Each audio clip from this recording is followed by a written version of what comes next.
Good morning. Wow, this is very loud. Welcome to ICO. I guess you should say welcome to ICO. Yes, welcome to Chicago. Thank you for being here. I'm Danica Morelli. I'm the president of the Optometric Glaucoma Society, and I'm really pleased to welcome everybody to the educators meeting. This is actually one of my favorite meetings where, we all sort of have a similar goal and similar challenges and victories in our individual programs. It's a time for us to get together and share some of those things, as well as to learn about glaucoma and sort of hot topics and new what's on the forefront topics.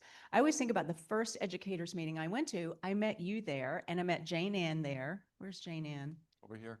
I met Jane Ann. We wrote some kind of book. We ended up writing some kind of training thing, syllabus. At that time, we were sort of looking at, should we have a uniform curriculum among all the different schools? And we sort of didn't come to that conclusion, but that was sort of one of the first things I remember about the educators meeting, and it's just become one of my favorite meetings that we go to. Murray Fingerette, who is not here today, he's with us virtually. Murray, can you hear us? Yes, I can hear you. Hey, Murray. All right. Good morning, everybody. Educators meeting is really the brainchild of Murray. He's the one who started pretty much everything that we do at the OGS, and he is disappointed to not be here today. And we want to just say we're wishing you well, Murray, and also that we wish you were here. Right. But Murray, Dean, and help us. Let's get through the second. We could not hold these meetings without support of industry partners. And so we want to take a minute to thank the people who have supported this meeting. This is not working. Our elite sponsor, TopCon Healthcare. We're going to hear more from them later. Alcon, AbbVie, Bausch & Lomb, Eye Care. Oh, the MedEd grants, different from other types of support. These are TopCon Healthcare and Zeiss, Carl Zeiss Meditech. So really, when we have breaks and you see the people who are here from these companies, please engage with them, thank them for their support of this meeting. And we have some industry people here with us today in the room. So Tom Lang, he's not here? Not here. We have Tom Vida, Alcon. Where's Tom? There we go. Gemma, I'm gonna try to say it. Gemma Lavelle. How'd I do? Thank you. Did I do okay? Okay. We have Holly Swain from Eye Care, and from TopCon we have Mary Durbin and Derek Ho. So we're glad to have you all here. Looking forward to your input throughout the day. Everybody's wondering. I see everybody's phone come out. Here's our Wi-Fi username and password, so you can get connected. And a couple other local logistics.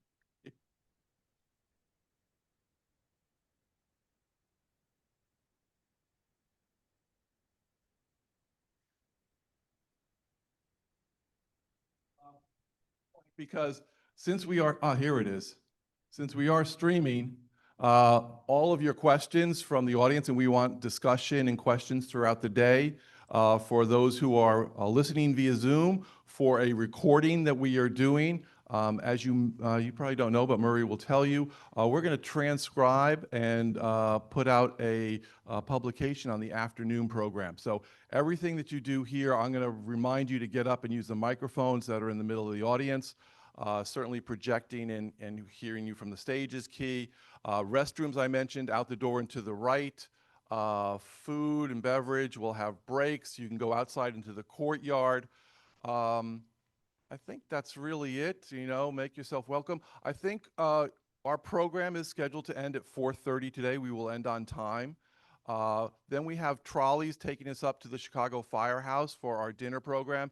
And in that gap there, if you're interested, we'll try to do maybe a short tour of our research center and our newly renovated primary care area. So we're not going to do any full tours or anything like that. I know many of you are educators, but I can't fit that in. But for those who want to stay for a little bit, we can do a short tour and we'll break you up into groups at 4:30. So don't need to ramble around during the middle of the day. Otherwise, though, down here, courtyard and everything else, we're good to go. And let's turn it over to Murray. Take it, Murray. Great, thank you. Good morning, everybody. Again, I really do apologize for not being there. That was never the intent as I put this together. I want to thank in particular Michael and Kelly for all their hard work in working with me and putting this together.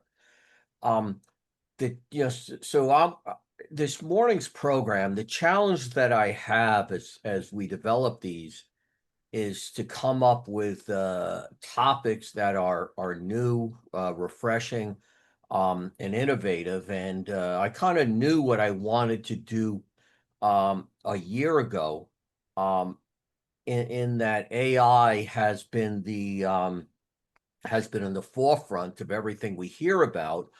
And the question is, how are we going to use artificial intelligence?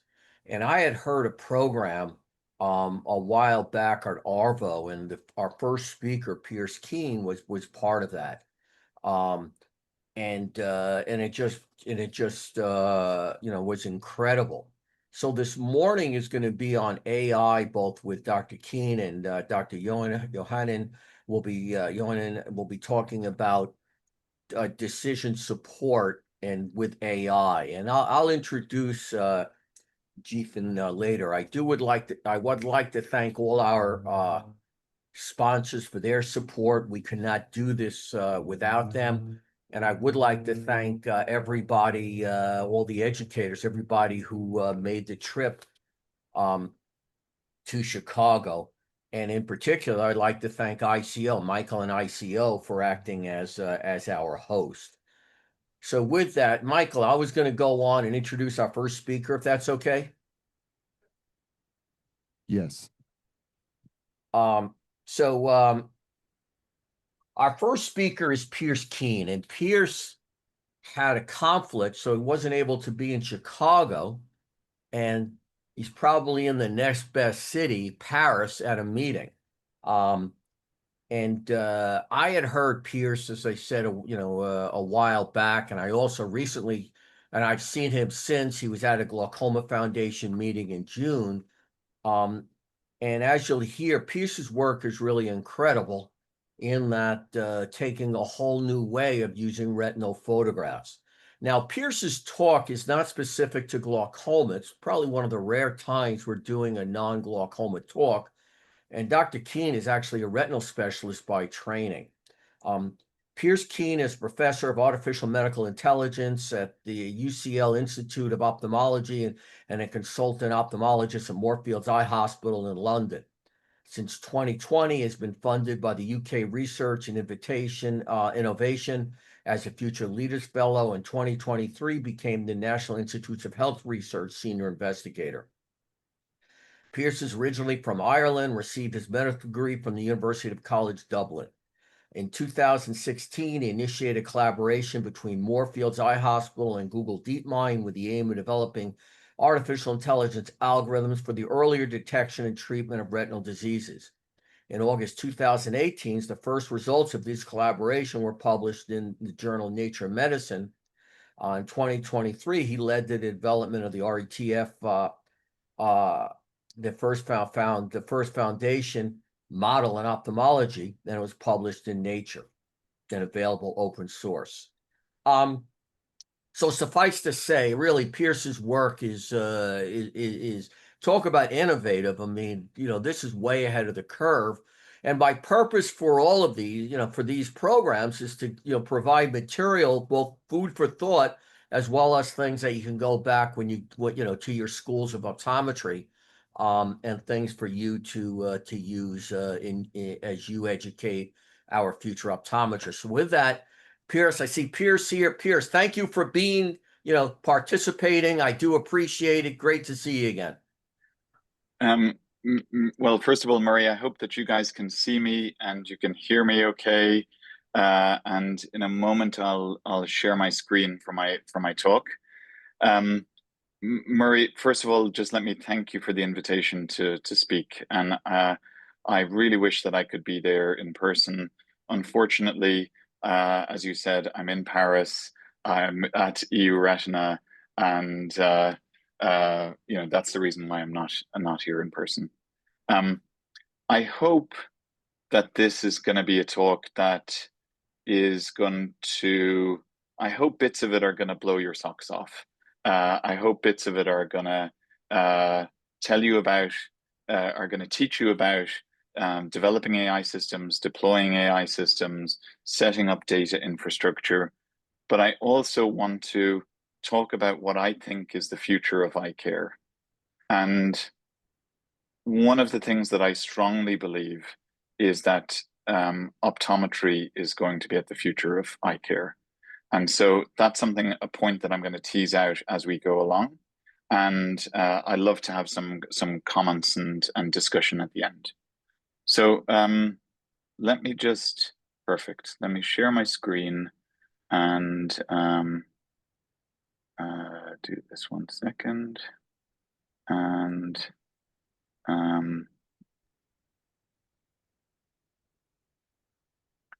okay. So I think hopefully you should be able to see that. I'm going to keep talking, but someone please break in at any point if things don't seem perfect. Perfect. So Murray asked me to talk about how to deploy AI, how to create ophthalmic databases, how to look at data integration, and then how to look at something else, which is this exciting new field called oculomics, how to do all those things using artificial intelligence and with a particular focus on OCT imaging, because I think that OCT is fundamental to all of these things. And so I'm going to give you some lessons from London in this regard. So Murray has already very kindly given a nice summary about my background, but just to repeat some of it. So I'm a consultant ophthalmologist at Moorfields Eye Hospital in London. Now, it might not be super obvious to you from my accent, but maybe to some of you it will, but I'm actually not from the UK. I'm originally from Ireland. I'm from Dublin and went to medical school and did my initial ophthalmology training in Ireland. But then I went to Los Angeles for a couple of years and worked in the Doheny Eye Institute back in 2007 to 2009. And that was where I learned about OCT interpretation. And that really has been kind of like the love of my professional life, if you like, over the last few years. So as well as being an ophthalmologist and retinal specialist, I'm also a professor at University College London at the Institute of Ophthalmology. And UCL is the university that is affiliated with Moorfields Eye Hospital. And although I'm not a computer scientist and not an engineer, I've somehow come to find myself leading quite a decent sized research group now that's focused on developing and applying AI in healthcare using the eye as an exemplar for other areas of medicine. And when I was being promoted to be a chair at UCL, they asked me what would you like the name of your chair to be? And so I could have chosen some kind of traditional name like Professor of Retinal Studies or Professor of Glaucoma or just Professor of Ophthalmology, but I decided to take a risk. And I came up with this new title, which is Professor of Artificial Medical Intelligence. And so when you read that first, you might think, oh, does he mean to say medical AI rather than artificial medical intelligence? And this is a kind of like awkward construction. But actually, the reason I came up with that term is because if we think of AI in healthcare or AI outside of healthcare, one of the big areas of debate is around something called artificial general intelligence, or AGI. And this is about developing algorithms that can do most of the things that most humans are able to do. And it's a general intelligence. And so there's a lot of debate about when AGI will be achieved. And I guess with a lot of the hype in the AI world over the last couple of years, some people are speculating, predominantly from Silicon Valley, that this is something that's going to be achieved in 2 years or 3 years. And of course, some people are saying, no, it's 5 years or 10 years or something even further in the distance. And so what I'm interested in, I think for the rest of my career, is what does AGI look like in healthcare? And I call that artificial medical intelligence. Now, the reason why I came to the UK is because they have pretty good funding for clinical academics. And so I'm fortunate to be funded by UK Research and Innovation as one of their Future Leaders Fellows. So, like I say, my passion, and probably almost everybody in the room listening, has been how to examine the eye. And I'm a retinal specialist. So for me, it's all about how to look through the keyhole, that is the pupil, to look into this dark cave and examine the ocular fundus. And so I always like to give a little bit of historical context. And the first time that we were able to do this, as probably most of the people in this room know, was with the invention of the direct ophthalmoscope in 1851. And this was invented by a German guy called von Helmholtz. And I thought some of you might not know that actually the person who might have gotten the credit for inventing the ophthalmoscope was actually an English guy called Charles Babbage, who was a professor of mathematics in Cambridge University. And so he actually came up with the first ever prototype for a direct ophthalmoscope about 4 years before von Helmholtz.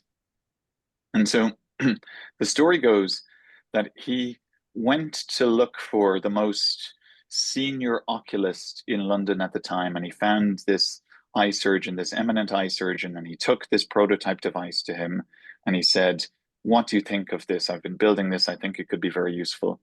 And the surgeon basically said, you know, he tried it, and he said, "This is why are you wasting my time with this? This doesn't work, and even if it did work, it wouldn't be helpful for me."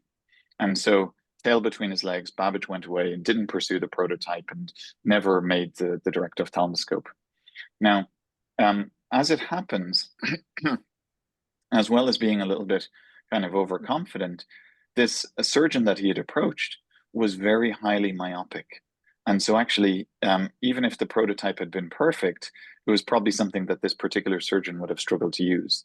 And so von Helmholtz gets all the credit just a few years later.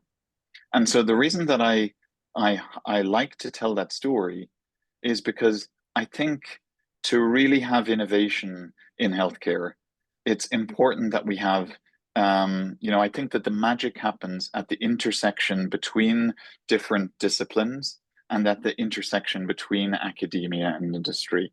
And if you choose the wrong clinical collaborator or vice versa, then you can fail to achieve the full potential of your ideas. So shortly after the ophthalmoscope, we had Jackman and Webster, who tried to take the first ophthalmic images. And so here's the first picture of the fundus. As you can imagine, perhaps wasn't of the detail that's required to be clinically useful. And of course, one of the big shortcomings was that the way that they tried to illuminate the fundus was with candles. And so the candles had to be held quite close to the person's eye for extended periods of time. And so that was, as you can imagine, a big shortcoming. Now, so it wasn't a surprise then that ophthalmic photography only caught on then in the 1950s and the 1960s, when you had high quality 35mm film and you had electronically controlled flashes. And so nowadays we get to the point where we have these amazing fundus cameras. We've moved from film to digital. We've got non-mydriatic cameras. We've even got clip-on lenses for smartphones that are capable of taking reasonably decent images in many contexts. And so those give us these beautiful images of the ocular fundus, such as this picture of my eye taken a few years ago. So this is all a preamble to talking about OCT and why OCT is the most important imaging modality in my opinion, but also the imaging modality that I think will lead to the full benefits of artificial intelligence. So, of course, as we all know, OCT was first described in a paper in Science in 1991 from MIT. And the first author in the paper you can see here, David Wang. And David was a medical student doing an MD PhD in the lab of Jim Fujimoto at MIT. And Fujimoto's lab was doing experiments on interferometry to measure axial length of eyes and things like that. And so I think the story goes that David Wang sort of had this idea of scanning back and forth and using it to recreate images in a similar way that you might do B-scan ultrasonography. So that led to this paper. That was his PhD thesis. And about 2 years ago, David Wang and Eric Swanson and Jim Fujimoto got the Lasker Award. You know, as you'll know, the Lasker Award is one of the awards that's most likely to lead to, or to be a precursor to a Nobel Prize at some point in the future. So it seems like, you know, it's one of the best opportunities in ophthalmology and optometry to get a Nobel Prize anytime soon. Now, as it happened, the same year, the Lasker Award was given to Google DeepMind for their AlphaFold software. And then subsequently, a year or so later, Demis Hassabis from DeepMind got the Nobel Prize. So OCT allows us to take these cross-sectional images, reconstructs this you know, beautiful image of the macula. This is a video that I've been using probably for more than 10 years. I think it's from an old school Topcon OCT. And we get this very high resolution images. You could take a cross-sectional image with an axial resolution of 5 microns, 6 microns. And so, of course, as we all know, it's quick and it's easy and it's safe and really it's transformative. And so I've really been obsessed with OCT for 15 or 20 years now, to the point where a couple of Christmases ago, the present that my wife got me for Christmas was these OCT sneakers. And so often you'll see me walking around Moorfields like a bit of a geek wearing these OCT sneakers. So the OCT has been transformative, but there's a number of problems or challenges rather that I guess we need to consider. So the first issue is more generally in ophthalmology that in the UK, since 2017, ophthalmology has overtaken orthopedics as the #1 busiest specialty in the entire National Health Service. So there are more clinic appointments in ophthalmology than in any other medical specialty. And in fact, nearly 10% of all clinic appointments in the NHS are for eyes. And that's a number that's risen by more than a third in the last 5 years. And the brutal truth is that we're drowning in the number of patients that we need to see, and that there are some people that are losing sight, sometimes irreversibly, because of delays in being seen and treated. So what other problems? Well, another problem is we've got an aging population. And so this is an article about the prevalence of age-related macular degeneration in Europe. And normally these articles, you know, they always quote big numbers. And sometimes, at least for me, my eyes can glaze over with some of the analysis. But this was interesting because in the abstract it said that they estimated that 25% of those aged 60 or over in Europe have early or intermediate AMD. And given that 60 is not really that old anymore, you just begin the mind boggles at just how many people are affected with these types of conditions. And this is only going to increase as the population gets older, is healthier, lives longer, et cetera, et cetera. So what about other problems?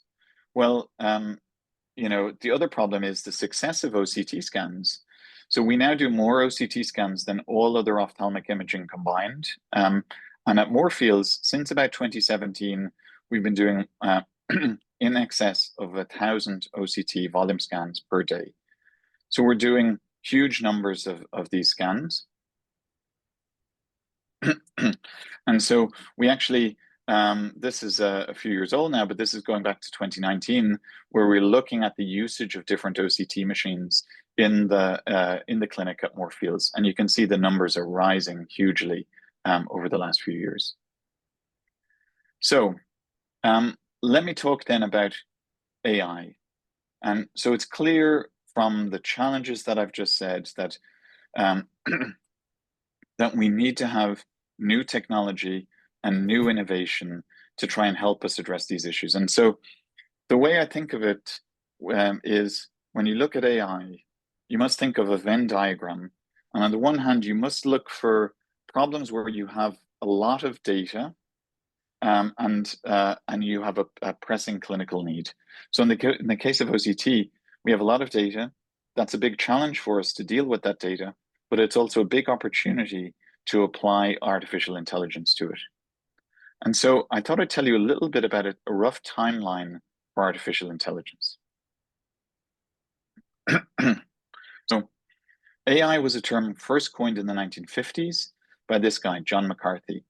And John McCarthy is one of a number of people that's referred to as the kind of father of artificial intelligence.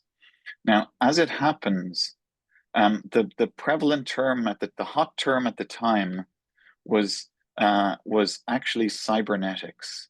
And there was a competitor or a colleague of John McCarthy's called Norbert Wiener at MIT who had coined the term cybernetics. And almost like as a sort of a pushback against that, John McCarthy came up with the term artificial intelligence to name the field for a workshop that he was convening somewhere in the 1950s. So McCarthy died just a little more than 10 years ago. But as I said, commonly seen as one of the fathers of AI. Now, one of the other people that I think perhaps sometimes gets neglected in this space, but actually probably is going to turn out to be a bigger figure than almost all of them, is this guy called Frank Rosenblatt.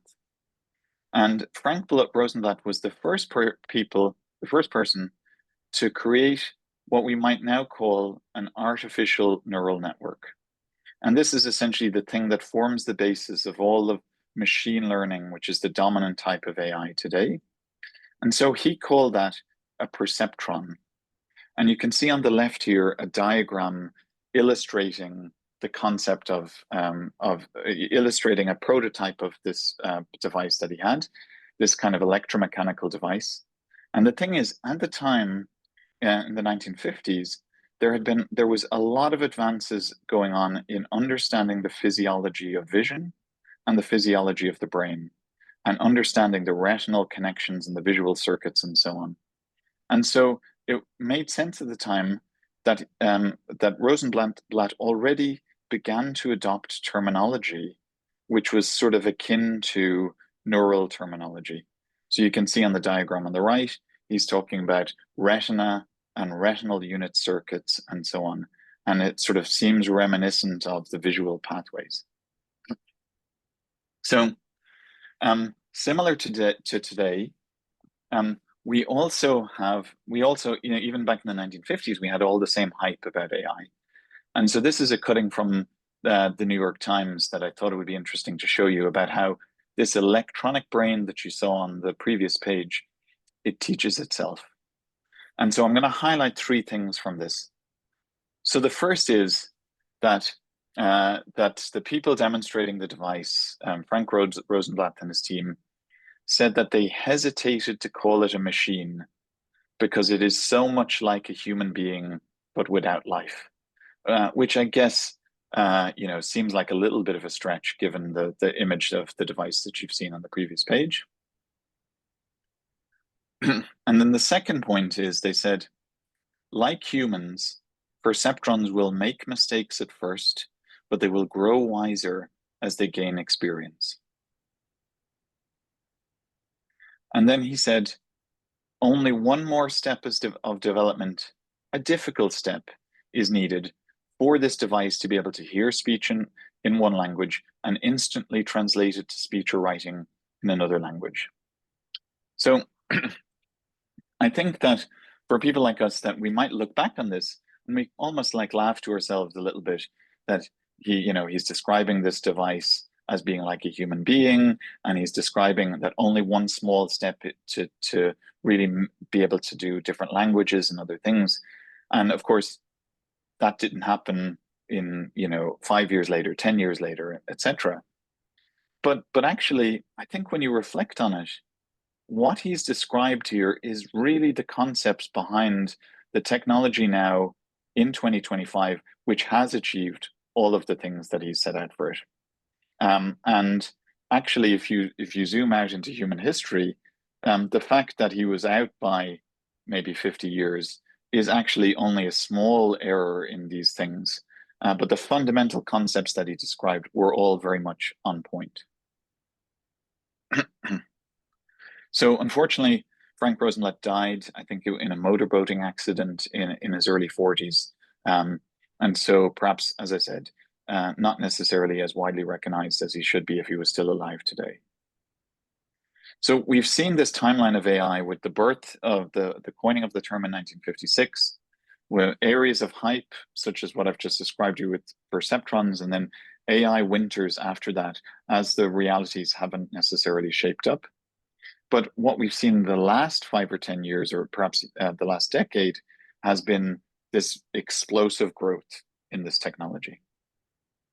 And so really we've seen a new era that the New York Times in December 2016 described as the Great AI Awakening. And this is an article about how a certain type of AI called machine learning and a certain type of machine learning called deep learning had begun to transform all the major tech companies, whether it's Google, it's Microsoft, Apple, Facebook. All of these companies, Amazon, have become AI first companies. And this happened in the early part of the last decade, to the point where your smartphone now already has huge amounts of artificial technology on board with it. Now, I think one of the things that gets a lot of the prominence with these things, with AI, is can it be used for self-driving cars? And for example, Waymo is a subsidiary of Alphabet and Google, and probably at this point everyone has seen these self-driving cars or heard about these self-driving cars. And but I think why I thought I'd highlight it here was that I came across a fact towards the end of last year, which was looking at the market share for different ride pickup services in San Francisco. So the black line on the top is the market share of Uber. The sort of reddish orangish line is Lyft. And what was interesting to me is that since November 2024, that Waymo has overtaken Lyft in market share in San Francisco. And so, if you go to San Francisco, you'll see fleets of these cars driving around. And, a member of my research group was recently there, and he came back to London, and he was telling us about his experience in just downloading the app, hiring one of these self-driving cars, jumping in, and it was real in a way that it never was before. Now, the other thing that I thought was interesting is that we're seeing all these articles about how people are using the technologies in ways that are unexpected. And so, as far as I know, and I've never used one of these myself, but it's meant to be just adults who use these. But actually, apparently some parents in San Francisco are getting their 12-year-olds, and then, maybe they have to send the child to some sports club or some after school activity. And rather than taking them themselves, they can just get the Waymo, pop the kid in, and then they feel safer in doing that than ordering an Uber with a human driver or some other form of taxi. And so I guess that's probably against the terms and conditions of using this system, but apparently it's now pretty widespread. And so more generally, I'm interested in what will be the things that we do in healthcare, the unexpected applications of AI in healthcare and in ophthalmology and optometry. So what about applications? Well, as I said, all of these companies now, you can take a photo of a flower in your back garden, and the algorithm will tell you what it is. We can use it for translation, just as Frank Rosenblatt predicted. We use social media. My wife is from Brazil. I've got lots of family members on Facebook that are speaking Portuguese, and I can now much more easily see what they're saying and so on. And we use it in voice assistants. So I've got an 11-year-old and a 7-year-old daughter, and they're growing up in a world where it's completely normal for them that they're in our kitchen, and one of them will just say, Alexa, play Dua Lipa, and the music will start playing. And they have no sense of just how kind of profoundly amazing it is that technology can work in that way. And I think even us as adults can sometimes become very quickly accustomed to this type of technology, not realize how fantastic it is. So the basis of all of this is deep learning. And in 2015, Scientific American listed deep learning as one of its world-changing ideas. And so essentially deep learning is just another way to describe artificial neural networks. And artificial neural networks are computational models that superficially resemble the brain in the way that they work. And I would emphasize superficially. And so they're typically represented here by these circles, which are called nodes or neurons. And then you have these connections, which are the parameters of the model, which are sometimes referred to as the weights of the model. And the idea is that you take some data and you put it into a digital form. So you take a photo and then you turn it into an array of pixels, and then you turn that into a vector, and then you put it into a neural network, and then the information gets processed as it progresses through the model. And just like the visual pathways in the brain, that as it progresses further along, that the higher level neurons are recognizing increasingly abstract features. So at the start of the model, it might be picking up things like edges, and at the end of the model, it can be picking up things like faces. So when you're training these neural networks, essentially what you do is you get all this raw data. And like I say, that could be one-dimensional data, could be two-dimensional data, could be three-dimensional data, and you convert it into some numerical form of a vector, and then you feed it into the model. Now, the thing about these networks is that when you look at the diagram that I just showed you earlier, you can kind of have a false sense of what's going on here. And so this is a simple neural network. I got this video from YouTube to give you maybe a better understanding of the complexity of these things. So the idea here is that you take a number, for example, from 0 to 9, and you feed it into a neural network. And what you're seeing here is all the connections in the network, but it's only actually showing 2% of the connections. So let me just show that one again, just as it's finished. So this is a neural network with only 3 layers and only 2% of the connections being shown. Now, each of those connections is a mathematical calculation, effectively. And so this is a simple network. The state-of-the-art neural networks have billions of connections, and each of those is a mathematical function. And so this also begins to give you a sense of why we're only starting to see these advances really, taking root in recent years with the computational power that we've got. So if you want to train a neural network, essentially what you do is you get a large data set. You take about 50 to 60% of that to train the network. You'd put aside a small percentage to tweak the training, and then you put aside a separate test set. And so effectively what you do is you might have images of cats and images of dogs, and you present the image of the cat to the network and you say, this is a cat. And you present the image of a dog, this is a dog. And you do that many, many times over so that it can learn to recognize all the features of cats and all the features of dogs. Now, so that has potentially lots of different clinical and scientific applications. So one of the first papers that looked at this was in Nature in 2017 for dermatology.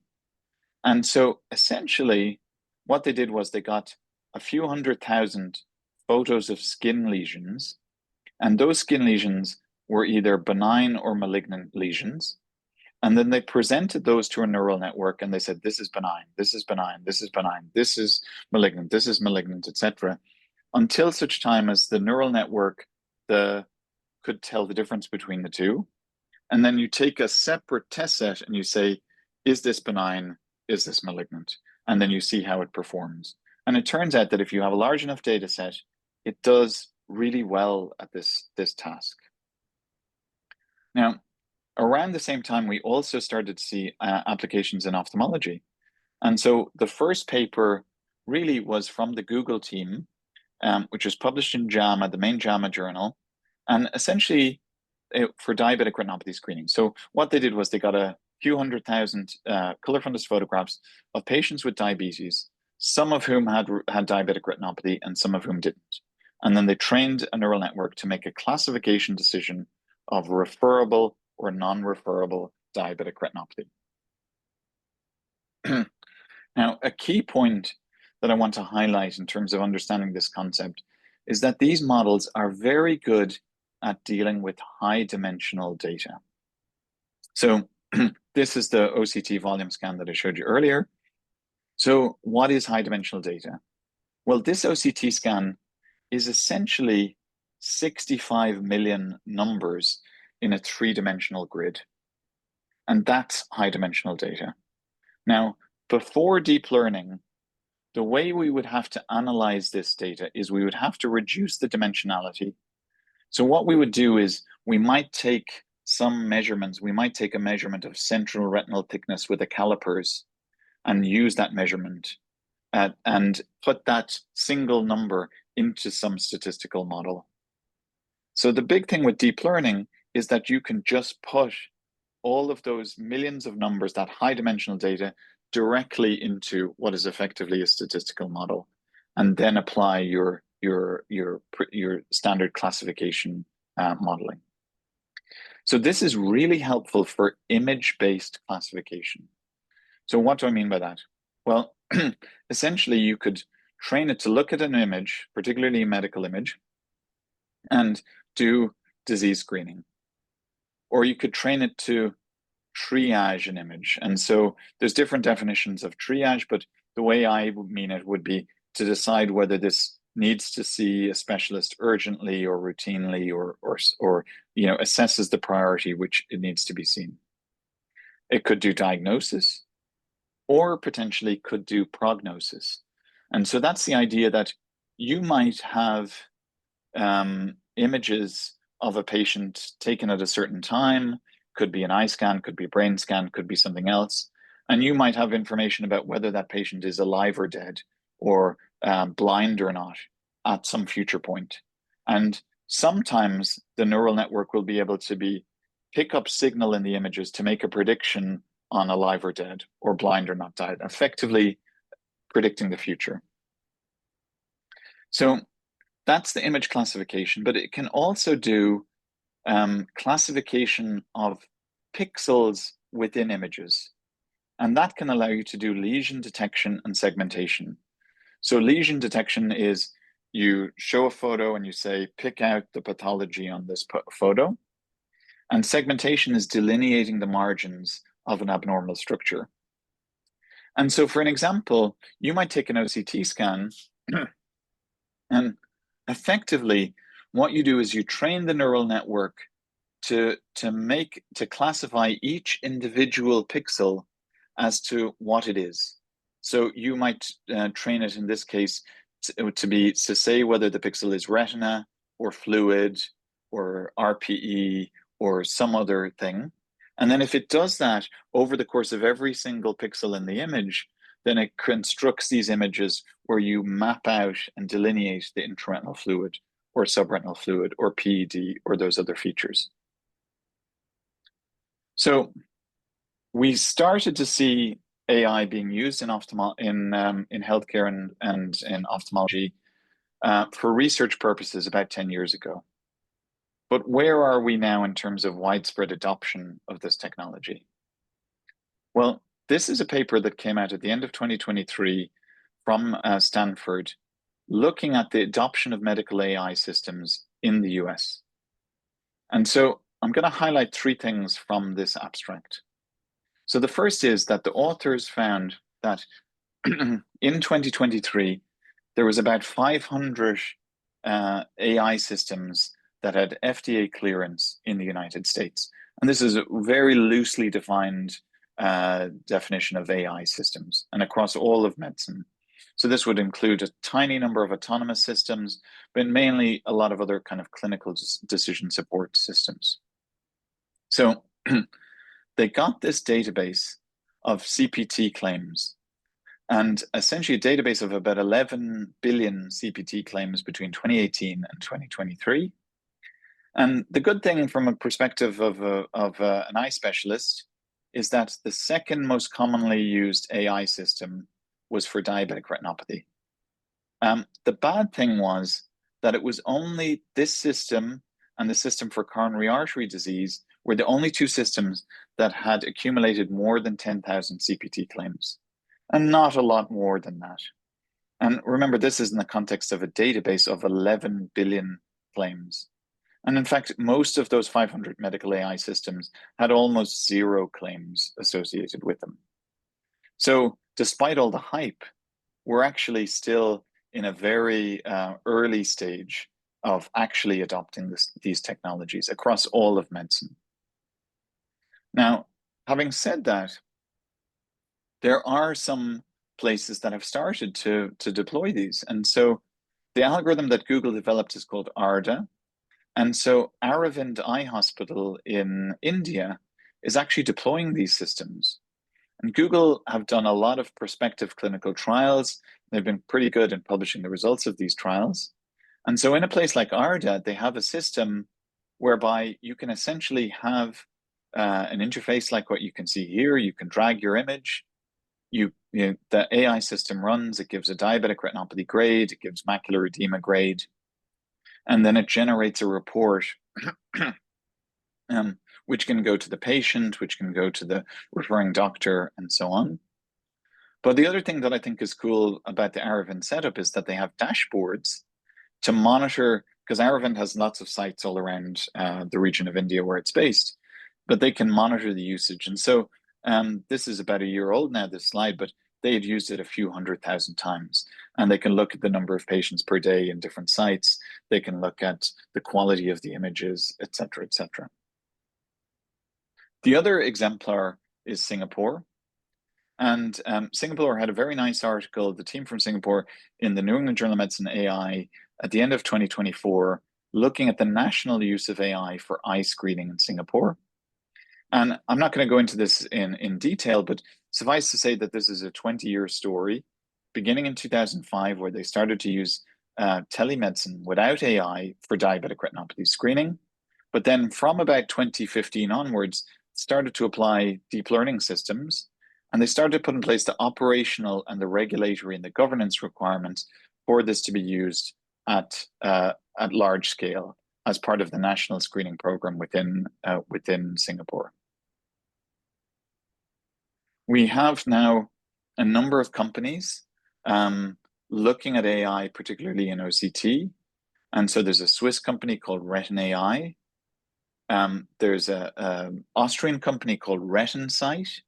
And so their product is essentially to look at OCTs in people attending retinal injection clinics and quantify fluid on those scans. Just as a matter of interest, in May of this year, Topcon actually acquired RetinSight to try and accelerate their AI innovation efforts. And then you've got other companies. There's an Australian company called MacuJect, and then a German company called DeepEye.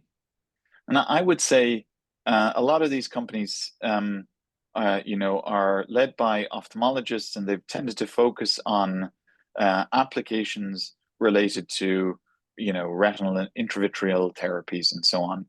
But actually, to be honest, I don't really think that's where the biggest impact is likely to be. And so I'm going to tell you more shortly about how I believe that AI in a community optometry setting is really the area that's most likely to be the most transformative and, in my opinion, the most exciting.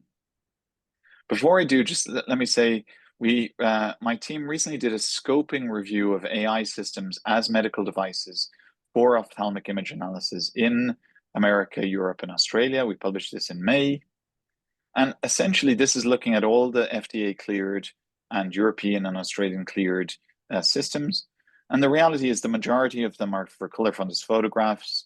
Majority are for some kind of like DR screening on color fundus photographs. Occasionally, some of those include some other pathologies.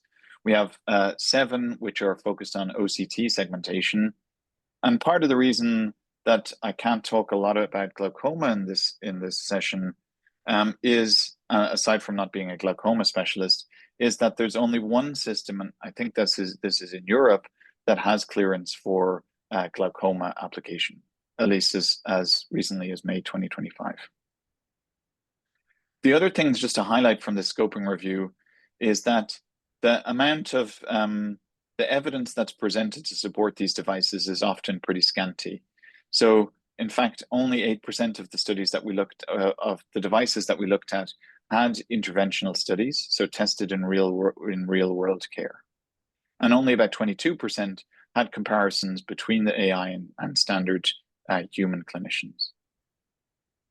So where I've come into this is that back in July 2016, I set up a collaboration between Moorfields and the artificial intelligence company Google DeepMind.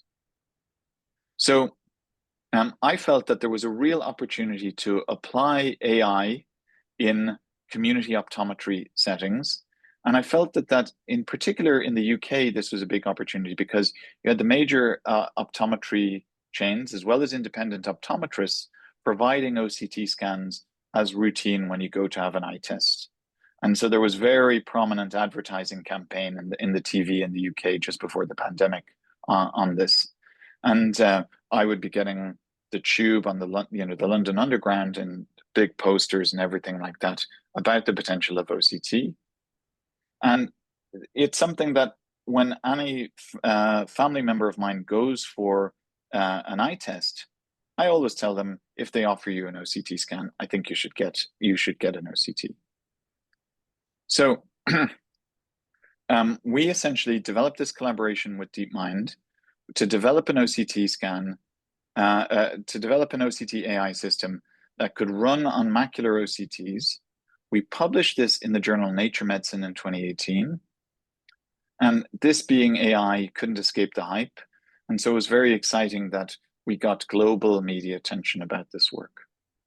So it was exciting, but also a little bit awkward, because the fact of the matter is we had done a proof of concept of this published in a journal, but we hadn't actually made this. And in fact, we still haven't yet made this into a medical device. But this is something I'll tell you more about shortly. The other thing that I just wanted to highlight is that optometry was at the forefront of this work. And so in particular, I can't resist, I'm sure she'd be embarrassed if she knew that I was saying this, but this is Reena Chopra. And Reena was my first PhD student in Moorfields and UCL, and the first member of my research group, the oldest member of my research group. And so actually, she worked with Google and with DeepMind and was a key member of the team that published this paper in Nature Medicine. So what is it that this algorithm would do? So essentially, it can look at macular OCTs and assess them for pretty much any macular disease. So that could be age-related macular degeneration. So here's an example of a patient with wet AMD. And so the idea is someone goes to their optometrist and maybe they've got new onset of distortion of their vision. You run the model and firstly, it segments the image. So you can see a list of 10 or 15 different anatomic features here in the bottom right. So it segments the fibrovascular PED and it segments subretinal fluid. But then on the top left is that it classifies the image in the way that I've told you already. So it can give a referral suggestion. So in this case, it's recommending an urgent referral to a retinal specialist, and it gives a diagnosis probability. And in this case, it's saying choroidal neovascularization. And the idea would be that it wouldn't just give you a kind of black box output, but it would give you something where you as an optometrist could look at this and actually get feedback as to what it thinks it's seeing and why it's worried about the scan. And that might also be quite interesting and educational as well for people using these technologies. So it's not just AMD, it could be other macular disease. Here's a patient with diabetic macular edema. I mean, I think in fairness, you don't need an AI system to think that there's something going wrong here. But in this case, it's recommending a semi-urgent referral to a retinal specialist. So we did the proof of concept of this in published in 2018. We then did something which is a big deal in the UK, which is the BBC Royal Institution Christmas Lectures. And so these have been going on for about 200 years since the days of Humphrey Davy and Michael Faraday. And so we got our OCT machine. You can see the 3D OCT 2000 there on the screen, and we somehow transported it to the Royal Institution, and we did a live demo of our AI system, live on TV, but also live in front of about 300 10-year-olds and 12-year-olds who attend the Royal Institution Christmas lectures. And we got a patient from Moorfield, so you can see sitting down here, Elaine Manna, who has age-related macular degeneration. And just as an aside, Elaine was a very big supporter of our work for many years, but sadly passed away just a few weeks ago. So let me tell you a little bit of the backstory of this collaboration, and the context for this is for people in the audience who may be interested in developing AI systems in a glaucoma setting or other setting. So the backstory for this is that when I started this collaboration, I first went to some university collaborators, and I wasn't really getting much traction with other university computer scientists. So I got the idea of approaching industry. And so I decided to approach DeepMind because 2 of the 3 co-founders of DeepMind are from London, and 2 of the 3 co-founders are graduates of UCL, which is, as I've said, is the university affiliated with Moorfields. And so this is Mustafa Silliman, and Mustafa is the co-founder of DeepMind. He's now actually currently the head of consumer AI at Microsoft. And so basically, I tracked down his LinkedIn profile in July 2015. I took out a premium subscription on LinkedIn so that I could send him a message without first being connected. And I sent him a message that said, you know, hi, I'm a consultant at Moorfields. We're doing more than 1,000 OCT scans per day. There are people that are going blind because of delays in being seen and treated. Can we work together to develop an AI system? And so to my great joy, he answered that. And just a few days later, I found myself in his office at Google DeepMind.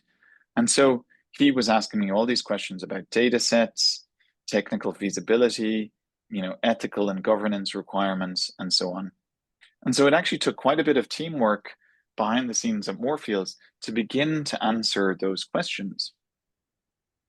Now, when all those questions were answered, we put in place a data sharing agreement with DeepMind that essentially allowed us to share about 1.2 million anonymized TopCon OCT scans with DeepMind and work together with them to co-develop this AI system. Now, some of this might not be of as much interest or relevance to you, but in the interest of just trying to be as comprehensive as possible, just to say, we had to think very carefully about the research ethics approvals, the IRB approvals that are required for all of these things. And the big thing is that we were only using historical, routinely collected data, and that all of that data was anonymized. Now, one of the nice things that we have in the NHS is that there's an NHS constitution, and one of the pledges of the NHS constitution is that routinely collected data should be used for secondary purposes such as research for the benefit of all patients using the NHS. Now, the key thing then is, what does anonymization mean? And the reality is that anonymization is something that occurs along a spectrum. In the UK, we have national standards for anonymization, But the reality is that you can anonymize things to the national standard, and there is always going to be some residual chance that the data can be re-identified.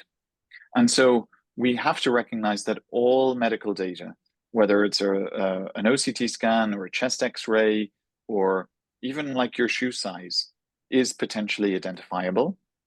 And so a lot of what we do then is think about what additional safeguards are required. So in practice, what we did was we did a number of points. So we said, first of all, we make every effort to anonymize the data according to national and international standards. We put in place additional safeguards such as contractual safeguards.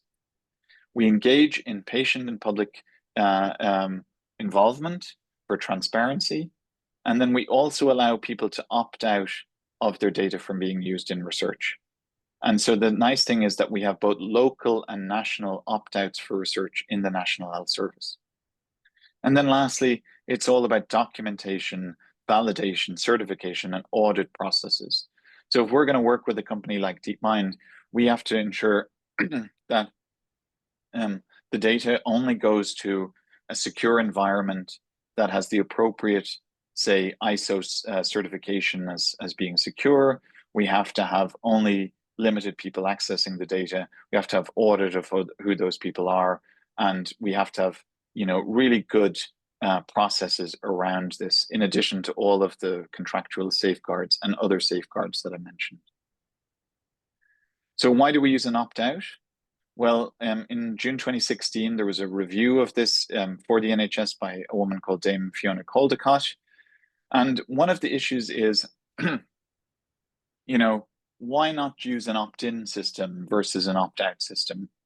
Well, one of the conclusions that they had from this work was that if you have an opt-in system, there are potential risks associated with that. And one of them is called health data poverty. So what happens if the only people that opt in for their data to be used, particularly because of maybe like historical concerns about use of data, what happens if those people are only like white Irish people in their 40s? And what happens if certain demographics don't opt in for their data to be used? Well, then effectively you'll have AI systems that are less likely to work in those people. And there may be this thing called health data poverty. And so there are potentially advantages to saying that you have an opt-out system where your data will be used unless you decide that you would prefer it isn't. The other thing that is really important with any of these projects is patient-centered research. So here's Elaine, who I mentioned earlier, and she really was a big advocate for our research from the very start, because she was someone who had lost sight from AMD and really couldn't understand why we weren't making better use of data for earlier diagnosis, for screening, and for better treatment of these patients. So we also did much broader patient focus groups, and we worked with the Royal College of Ophthalmologists and all the major eye disease charities, so we could try to be, be as engaged as across as many different groups of people from the earliest points of the research. We also published our research protocol in an open source journal, even before we did any actual experiments. We created a part of the Moorfields website, which is dedicated to the collaboration. It should still be there, and that has questions and answers. And so, there are questions such as, do patients have to give their consent for their data to be used? Well, the answer is no, because we're only using retrospective anonymized data. But on the other hand, if they want to opt out of this, we give the information about who they contact if they don't want their data to be used. We also then try to tell people about this. So in the waiting areas of Moorfields, we have TV screens, because sometimes people, to be honest, are waiting a long time. And so on those TV screens, we put up this type of information so people can learn about the work, and also to facilitate things like opt-outs. Now, we think that all of this stuff is actually crucially important to developing these systems. You have to do these things right. And so as an example of what can happen if you know, people have concerns in this regard, this is an article from 2022 about how Google were sued for a different project they were involved in related to acute kidney injury. Now, I don't know the rights and wrongs of this individual project, but the thing that was gratifying for me was that when I looked at this article, there was a quote at the end from this guy called Phil Booth, who's a medical privacy advocate and very knowledgeable about medical data. And Phil said that it's perfectly possible to carry out open, ethical, responsible science and health research that has real benefits, such as when DeepMind partnered with Moorfields Eye Hospital. So I think that people really don't have issues if you're just as open and transparent as you can be, and you get people involved and engaged before you even start these projects. So where are we now in 2025 with this algorithm? Well, I'll tell a little anecdote. This is Ken Cukier, senior editor for The Economist. And Ken was familiar with our work because he had written about it in The Economist. And so what happened with Ken was in early in 2021, he developed acute loss of vision in his left eye. And the UK was in the middle of a lockdown at that time. And so he was in a bit of a panic. And so he called me up and said, what should I do? And so I talked him through going into Moorfields, going to the emergency department there and getting seen and getting treated. So when he went in there, you know, as he was having his visual acuities checked, he was saying to the nurse, you know, when will the world-leading AI system be used on my eye? And then he went to the doctor and he was saying the same thing. And everyone was looking at him kind of quizzically, like, what are you talking about? Because of course, the AI system that got so much prominence is not actually being used in routine care at Moorfields. And so he got seen and he got treated. And just a few days later, he tweeted saying, AI is a fraud. I went to Moorfields for emergency surgery. Instead of DeepMind's cool algorithms diagnosing me and robot surgeons, I had to accept the excellent skills, thoughtful care of human medical staff. What a disappointment. Now, as it happens, you can see his eye is bandaged. And so the condition that he had was not something that you would diagnose with the macular OCT. But nevertheless, I think he raises a valid point, which is, despite all this hype, where is the AI system that we talked about? In fact, even now, that was 2021, even now in 2025, the system is not yet being used in routine clinical practice. And so there's multiple challenges in this regard. So of course, one of them is around clinical validation. And so is an algorithm that's been trained in data from the UK, is that going to work in Chicago or in New York or in you know, different ethnicities, different severities of disease and so on? But then how does that line up with regulatory clearances? And you know, the expertise and resources that are required to get FDA clearance and so on. But the other thing is, there's all these other challenges that nobody talks about. So, you know, institutional permissions. If you've developed an algorithm using data from your hospital and expertise from a university, then before you can, you know, spin out a company to make that into a product or license it to an imaging company, you need to get both your hospital and your university to agree. And unfortunately, in my experience, sometimes that can take a long time. But then how do you integrate and deliver this technology? Does this integrate into one of the ophthalmic imaging systems? Does it integrate into an electronic health record? Is it delivered locally? Is it delivered in the cloud? Where does it fit in, etc.? And then what about the health economics of this? Is this going to save money such that payers will approve it? And what about implementation and adoption? So you might have a cool AI system, but it takes 2 minutes or 3 minutes to send the data to the cloud and then receive the outputs of the AI system.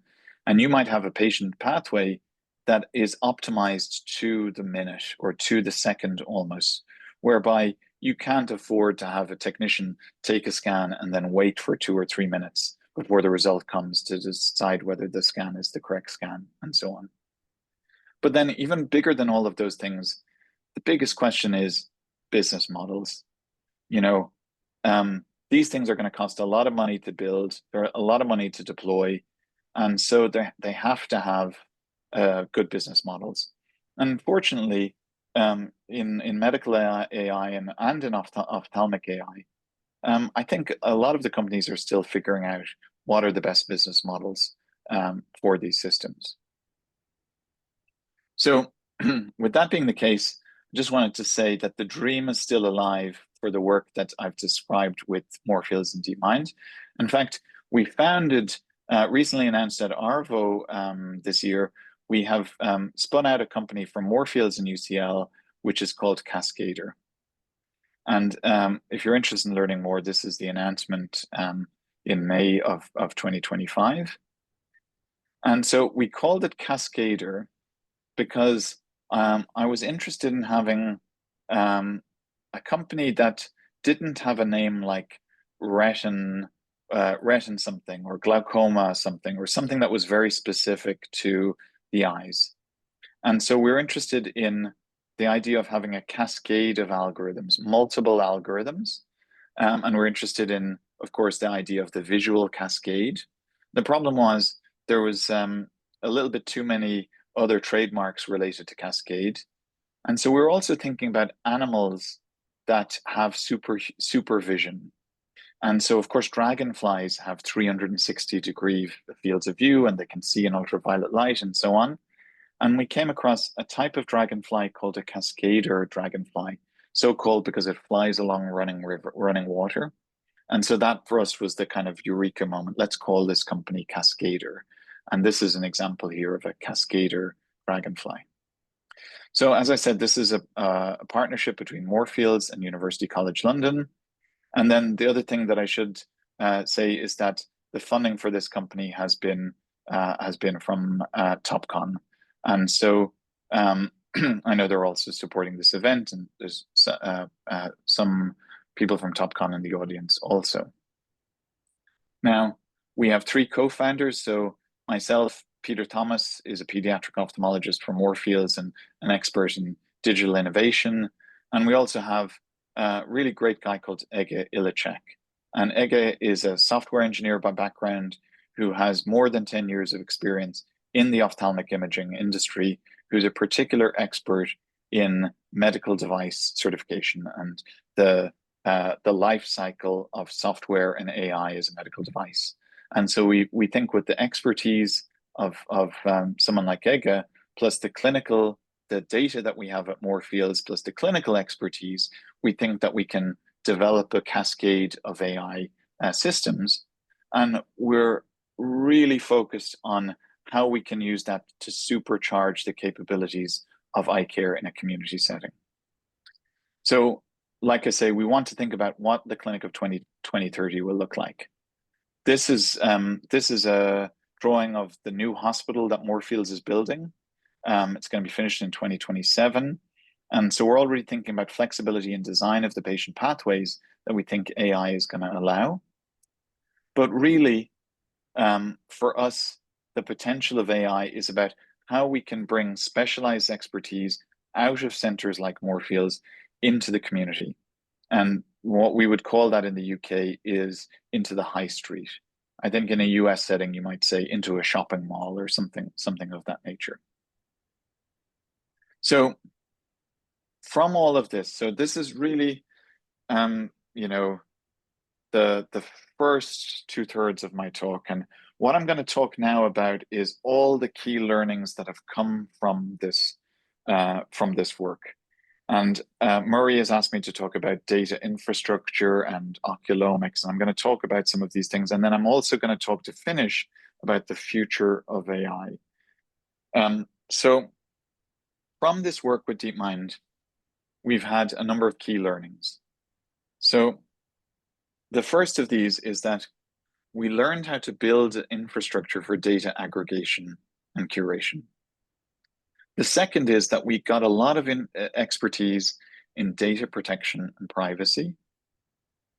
And the third is we got a lot more expertise with academic computer science collaborators. So our initial work was with industry, with DeepMind, but because our work got reasonably prominent, we started to be able to get PhD students who are computer scientists and professors and so on to begin to be able to work with us. So we could continue the work with Google, but also do work independently of them. So in terms of data infrastructure, the key thing that this stimulated was that we moved towards cloud computing. So I think in our personal lives, we're all starting to use the cloud, whether it's Netflix or Spotify or other Google Photos and so on. But the exciting thing in the UK is that in 2018, the government issued national guidance supporting the use of the cloud for clinical data. So as a result, we now have lots of NHS hospitals using the cloud. The blood and transplant service is on Microsoft Azure.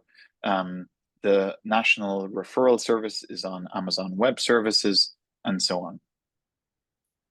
So all of this meant that in September 2019, we were in a very nice position to get funding from the government to create something called Insight, the Health Data Research Hub for eye health. And so what we have created is what we think is the world's largest ophthalmic imaging bioresource. This is a dashboard from our data system. So we've essentially taken all of our data at Moorfields and we've moved it to a cloud-based research pipeline. So we have more than 35 million images in this pipeline linked to electronic health record data. You can see this dashboard here highlights about 30 million images. And currently we're doing nearly 5 million images per year at Moorfields Eye Hospital. So the nice thing about this pipeline is that it's being updated a few times a week. So we call it an evergreen pipeline. It's not just a snapshot. And so it's getting richer and more powerful as time progresses. And not only do we have the images, we have the electronic health record tabular data also. The other thing that we spend a lot of time is deploying AI systems on the data to enrich the data for the purposes of other research work. So we created an AI system called Automorph. We made it open source. We published in TVST in 2022. And Automorph, we've run it on about 3 million color fundus photographs in our pipeline. And it automatically analyzes every new color fundus photograph, and it does image quality assessments, and it does measurements of retinal vasculometry and optic nerve head measurements. We also take the algorithm that we produce with DeepMind, which I talked about at length earlier, and we've deployed that on over 2.2 million OCT volumes, macular OCT volumes, and it runs on every new OCT scan that comes, and then all of the data goes into our pipeline. And so this makes it much easier for us to identify, diseases from our data set. So if we want to identify patients with early or intermediate AMD, we can ask the algorithm to let us know which patients it thinks have drusen, but which don't have choroidal neovascularization or geographic atrophy. Now, we've got a data dictionary associated with this, and that has over 600 data fields. And so what you can see here on the right is just some examples of the data fields related to visual acuity. Now, where possible, we try to map the data fields to common terminologies, such as SNOMED CT or the NHS data dictionary for ethnicity and demographics and so on, or other terminologies for drug use. We're beginning to add a lot of glaucoma specific data. So of course, we do lots of visual fields at Moorfields. And so here's just a snapshot of the visual field data fields that we put. We currently have about 1.1 million Humphrey visual fields in our data pipeline.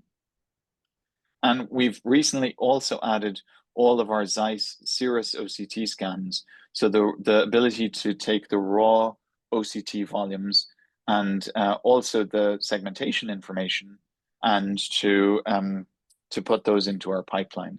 Of course, that's the reason I highlight that is because in Moorfields for historical reasons, the retina service tends to use Topcon and Heidelberg scans, whereas our glaucoma service more commonly uses Zeiss scans. So we're also really interested in using unstructured data.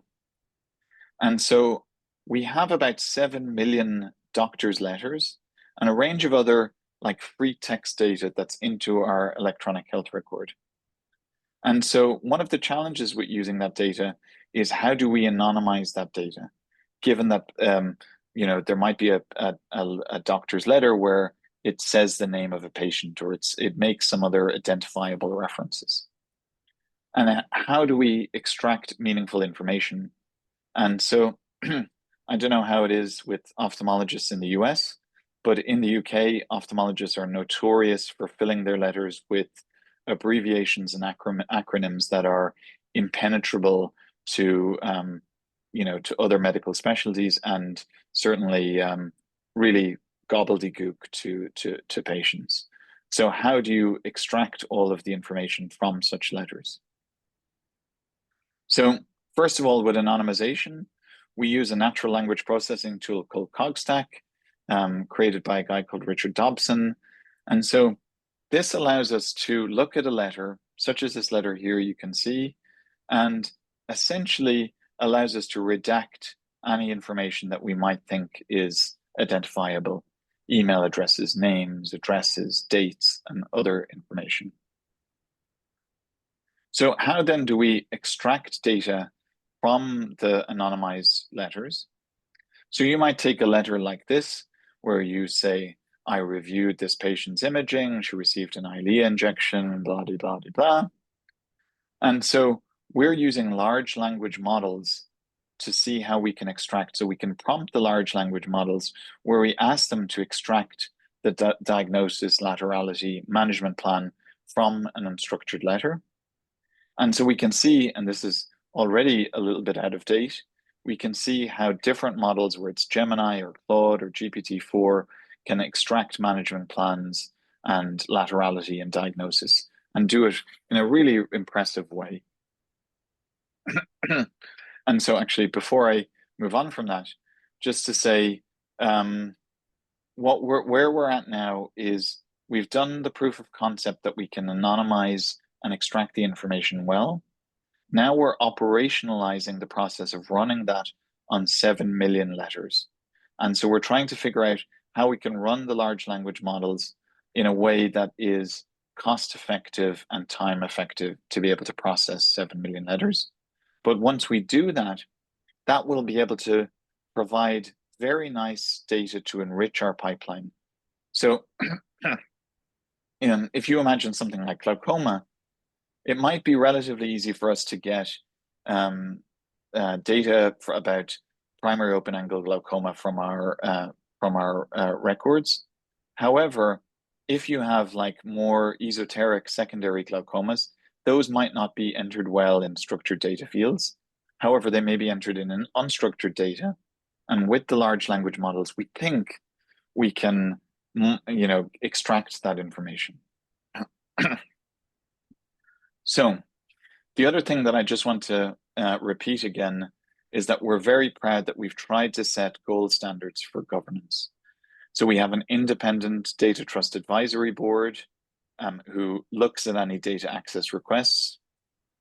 And then we have a campaign in Moorfields called our Data Safe Site campaign. So if you walk around Moorfields now, the TVs will all show this information about Data Safe Site. And so if people want to learn more about how we're using data, or as I say, opt out of their data being used, then there's numbers and there's QR codes for them to be able to do that. So because of all this work, and because of our growing computer science links, we've also been able to create a new, or explore a new area, which is called oculomics, which Murray asked me to talk about. And this is using the eye as a window to the rest of the body. And so we now know that you can take a color fundus photograph, and with deep learning, you can say whether it's a man or a woman. And with deep learning, you can say what age they are. and whether they smoke or not, and whether they're diabetic or not. And you can give an estimate of their BMI, and you can give an estimate of their blood pressure. So this is kind of amazing. But, you know, if you're skeptical, you might say, well, you know, what's the point of that? You know, there are easier ways to say whether it's a man or a woman than applying deep learning to a retinal photograph. But the reason why people like me get excited about this is because, you know, I've been looking obsessively at retinal photographs for, you know, decades, and I can't begin to tell whether it's a man or a woman from the retinal photograph, but the algorithm can do it unerringly. And it suggests that there's a lot more biological information that is trapped within these images that we can apply when we have a technique such as deep learning that can use high dimensional data.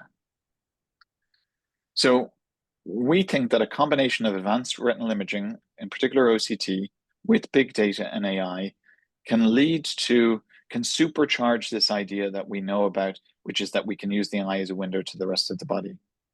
And so in 2020, we wrote a paper where we coined the term oculomics.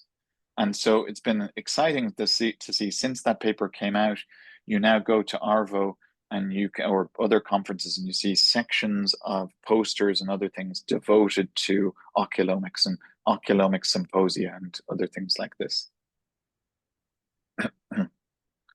So it makes sense that the eye can be a perfect window. We can visualize the microvasculature in exquisite detail. And of course, the CNS, the retina is an approachable part of the brain, the only part of the central nervous system that we can directly visualize. So we did initial work with UK Biobank that has already shown that you can segment the different retinal layers, and you can see signs of retinal thinning in people with early cognitive decline. And so what I'm excited about is how we can take things like UK Biobank and work in combination with routinely collected NHS data sets, which we have at Moorfields. So we have created a data set at Moorfields where we took every patient over the age of 40 who'd had imaging done over a 10-year period, and we got permission to link it with a national data set called Hospital Episode Statistics, or HES. And this is a database of every inpatient admission, outpatient admission, and emergency department attendance, where you have ICD-10 codes. So in effect, if someone comes to Moorfields and they have an eye scan done, and they move to Liverpool and have a heart attack, or move to Manchester and have a stroke, we have that linkage, and we can use that linkage to train an AI system to try to predict heart attacks or stroke from retinal images. So we call this the ALSI study, and we wrote about our cohort in the BMJ Open in 2022. Now, we're still in the early stages of doing the analysis of this, but we've shown associations with schizophrenia, we've shown associations with Parkinson's disease. And so with Parkinson's, we showed changes in the inner retina, inner nuclear layer, and ganglion cell layer. And this got a lot of media attention in the UK because we saw that there were changes occurring in patients with Parkinson's disease on average 7 years before those people were diagnosed with Parkinson's disease. We were featured as part of a national campaign in the NHS where they highlighted the power of routinely collected data if it could just be analyzed in the right ways. Now, the reason why I think it's important that I highlight this in this gathering is because I think that this is going to be a game changer in the future for community eye care. Now, in the UK, when you turn 40, as I discovered a few years ago, you get a text message on your phone from your local family doctor asking you to come in for your NHS cardiovascular health check. And only about 10% of people do it. And in fact, I ignored the text message. However, we know that about 80% of people will go in a similar time period, will go and have their eyes tested. And I've already been to the optometrist a couple of times since I turned 40. And so surely then, if we can use the eye as a window to the rest of the body, there could be massive public health benefits from being able to detect systemic disease from the eyes. And that could be something like predicting a stroke or predicting a heart attack, but it might be something even simpler than that. So it might be as an assessment of high blood pressure, for example. And of course, we know that we can pick up hypertensive retinopathy by looking at the retina, but it's about applying these advanced tools. And that might be useful in the same way that we check diabetes control with the long-term blood tests called HbA1c. Maybe measurements of hypertensive retinopathy may be more useful than just doing a one-off blood pressure measurement for assessing, hypertensive states. So in the last short section of the talk, and I'm going to just talk about the future of AI. And hopefully we'll be able to leave 20 minutes for questions and answers and discussion as well. But the AI has just been accelerating hugely in the last 2 years. The Economist spoke about how huge foundation models are turbocharging progress, and they said that they can have abilities that their creators did not foresee. So foundation models is a term described from Stanford in 2021, and it's something that we wrote about in the British Journal of Ophthalmology in June 2024, if you're interested in learning a bit more. So the general public more commonly might refer to this as Gen AI, generative AI.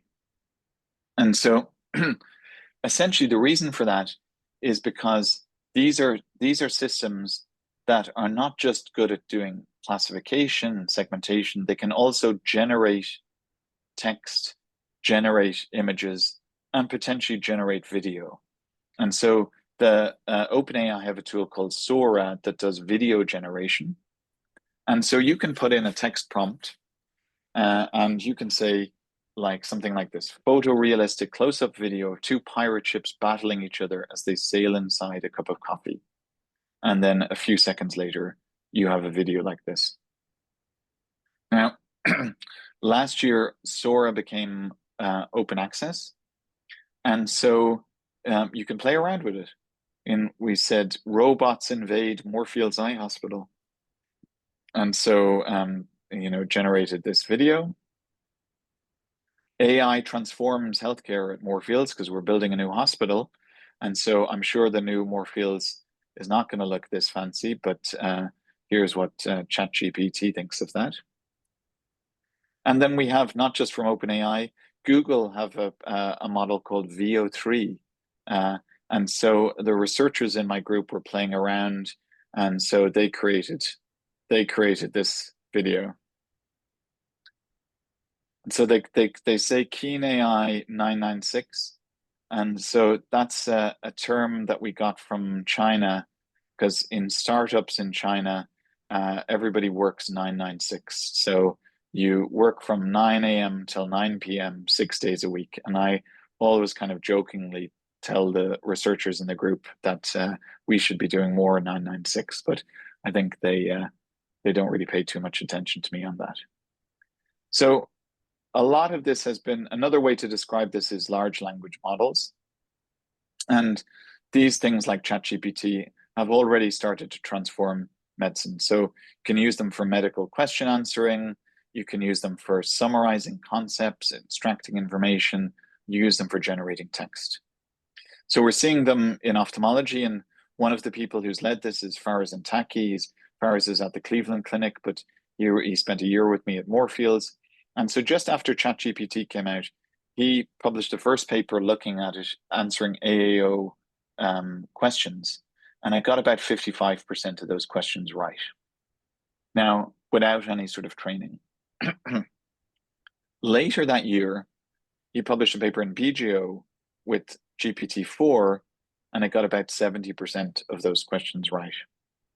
Now, just a few weeks ago, and I haven't got it on the slide, he has also published a paper looking at GPT-5, and GPT-5 got 96% of the questions right. So it's very sort of interesting and exciting to see the progress in just the last year or two in this regard. Now, these models can not only answer multiple choice questions, they can start to help with differential diagnoses. So Google published a paper in Nature looking at differential diagnosis, And so you can have these models, and I won't go into the details here, but you know, if you present with a headache and you start to give your symptoms, it will give you a differential of what this could be. And it will give reasons for and against, and then you can narrow those down with further questions. The other thing it can do is something called diagnostic dialogue, conversational diagnosis. They published a second paper in Nature.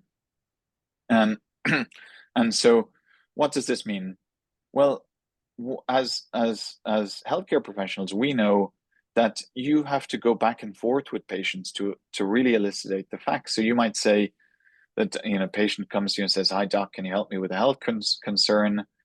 They say, "I'm 33, I've had a headache for the last 2 weeks." And then you might ask questions to probe further. Where is it? How bad it is? Does it come and go, etc.?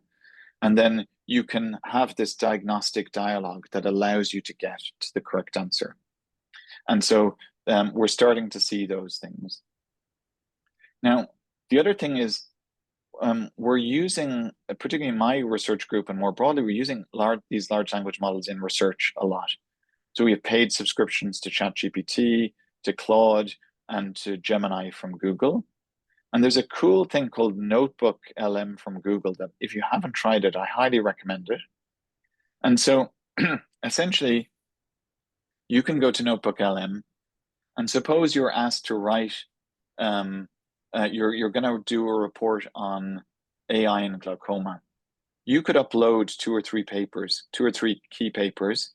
And then what you can do, for example, if I upload this paper from this that was published at the end of last year, is that it will summarize the paper, and then you can ask questions about the paper.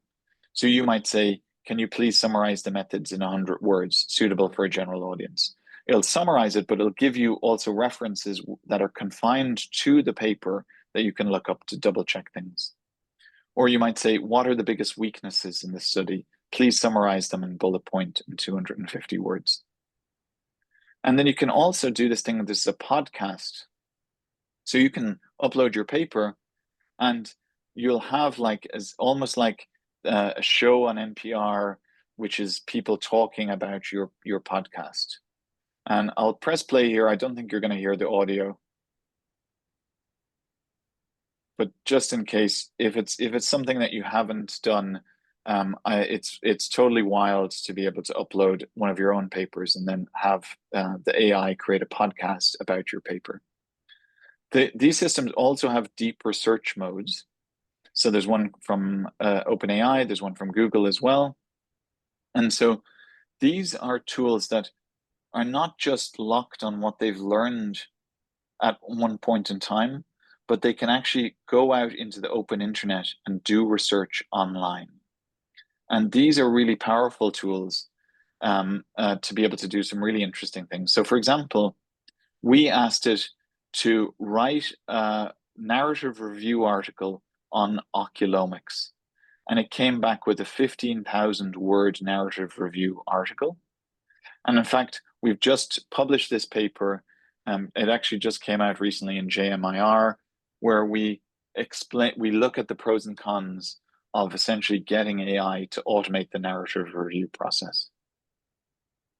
So I think it's really important that everyone in this room learns how to work with AI. I highly recommend this book. It's called Co-Intelligence by this guy called Ethan Mollick, who's a business school professor, I think, at Wharton. And his newsletter and his blog is really worth listening to, because he's not a computer scientist, but he and his team are really pushing the boundaries of exploring, you know, when aren't these models useful. And the first rule that he says is always bring AI to the table. So in other words, anytime you have any sort of knowledge work that you're asked to do, give it a try with these systems so you can know when it's good and when it's bad, and begin to optimize its use. The other thing is we have conversational AI systems. So you now have Gemini available on your iPhone, so you can have discussions back and forth. And you've got the same with ChatGPT, with Apple Intelligence. And so that's pretty cool. because, you know, you can now have conversations with people in different languages using this type of technology. And it's much easier for people, say, like older family members who are not good as so much with, you know, typewritten based interfaces for interaction. The other thing that I would say is we're starting to see some of these models coming to ophthalmology and coming to healthcare more generally. Here's an example from Google of a chest X-ray system. And one of the things now with these systems is that you can upload you could upload an image and you can ask questions about the image. So you might say, is pulmonary edema present on this image? Yes. Where is it present? What is the severity of the image? And so on. So you can easily imagine uploading a retinal photograph and saying, what's that yellow dot beside the optic nerve or at the macula? What is it likely to be made of? What other investigation should I do? What is the likely treatment, etc.? And so the first vision language model in ophthalmology was published in July 2024 from China, work led by Tian Wang. And this is essentially for diabetic retinopathy screening. And so you can do the standard classification of the images for screening, but then you can have the doctor can ask more questions about the images, and the patient can also ask more questions about what he or she has been told. So we're going to start to see something called agentic AI. And this is like one of the big buzzwords at the moment. And if you're interested in learning more about this, there's an article in The Lancet that came out in February 2025 from Eric Topol, which talks about the rise of agentic AI teammates in medicine. And it says that medicine is in the dawn of a fundamental shift from using AI as tools to deploying AI as agents. So when you use it as a tool, it's passive and reactive.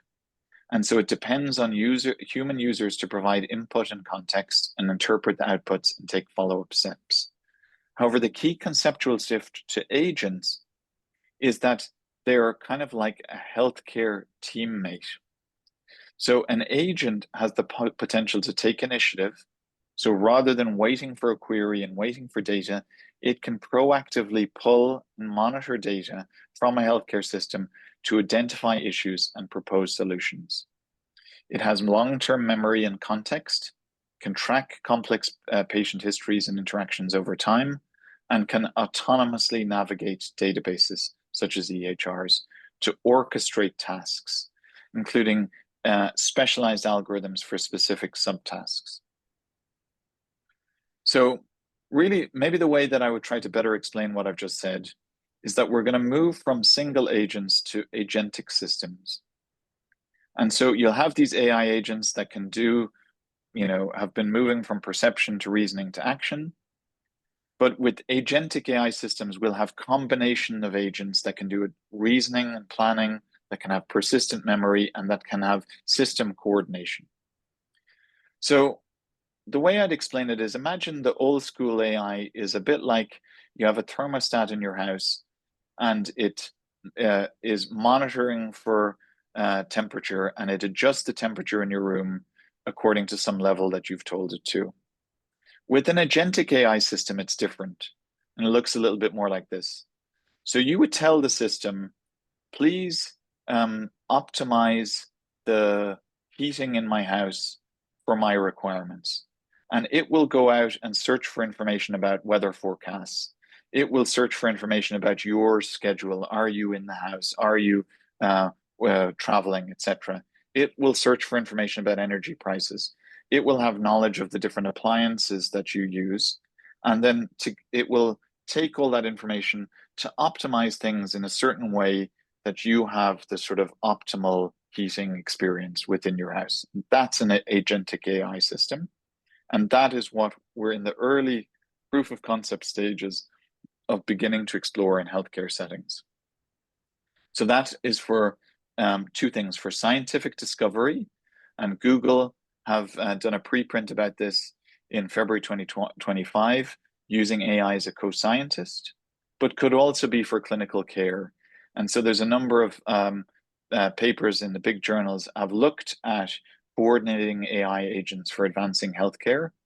And this is the idea that you essentially have many different agents that are coordinating your care, and those are coordinated by a large language model that can do direct interaction either with you as a patient or with your physicians.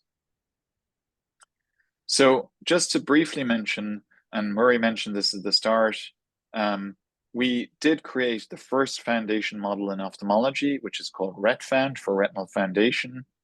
We trained this on about 2 million images at Moorfields, and we showed that we could fine-tune it for a range of downstream tasks with only minimal amounts of labeled data. And as Murray's already said, we published this in Nature in 2023, and we're very proud that we made this open source. So other people have been able to take it and use it as a cornerstone for their AI systems, or even to take what we've done and improve the architecture and improve it in a way to advance the field. So my second last slide. So I guess I really wanted to just say that I think that in eye care we have technology such as the slit lamp, which really hasn't changed much in more than 100 years, but that we're on the cusp of using artificial intelligence to reinvent the eye examination for the 21st century. And where I think that this all comes back to is artificial medical intelligence. And so I like to think of the Star Trek Enterprise, the old school 1960s version of Star Trek Enterprise. And I used to watch reruns of this in the early 1980s in Ireland. And of course, you'll remember Bones McCoy, who was the doctor on the Star Trek Enterprise. And so, I think of Bones, and I imagine if you're on the Enterprise and you developed an eye problem or developed distortion in your vision, you're not going to go to Bones, and he's not going to see you and say, okay, I'm going to send you to the optometrist on the ship, and the optometrist says, I'll send you to the ophthalmologist, and the ophthalmologist says, I'm going to send you to the retinal specialist, and somehow you have this very convoluted, extended chain to finally get the treatment that you require. The reality is that Bones is just going to scan your eyes, and he's going to tell you what's wrong with you, and then you're going to receive the care that you need to receive. And so I think that that's how we're going to see medicine evolving. And so if I think of that in terms of general medicine, I think that in the future, the family doctor is going to get much more importance, and much more importance than a specialist like myself. And so, a lot of the time, the need for specialism is because if you're a cardiologist, you need to spend years to learn how to interpret your echocardiograms and your EKGs and those types of things. But when that process becomes easier, actually, it gives the skills of a cardiologist to the family doctor. And that same family doctor can gain the skills of a neurologist and so on. And so I imagine, eye care is a little bit separate from the rest of general medicine, in that a lot of our primary care is not delivered by family doctors, but is delivered by optometrists in the community. And a fundamental requirement in that regard is the machines to be able to acquire the images that upon which the AI systems can run. And so I would see a future where you go to a community setting, and the one person can tell you whether you've got keratoconus, or whether you've got some weird inherited retinal disease, or a range of other conditions. And so for me, really the future of AI, as I've said, is bringing specialized expertise out of centers like Moorfields into the community. I've probably talked for far too long. I'm sure you're going to want me to stop soon. That's my email address. I'd love to take some questions, but if we don't get to them all, please feel free to email me. Thank you very much. Well, that was great. Thank you, Pierce. Yeah, really amazing, how things are going. And I'll ask Michael if you could just, if there are questions from the audience, if you can just, arrange those.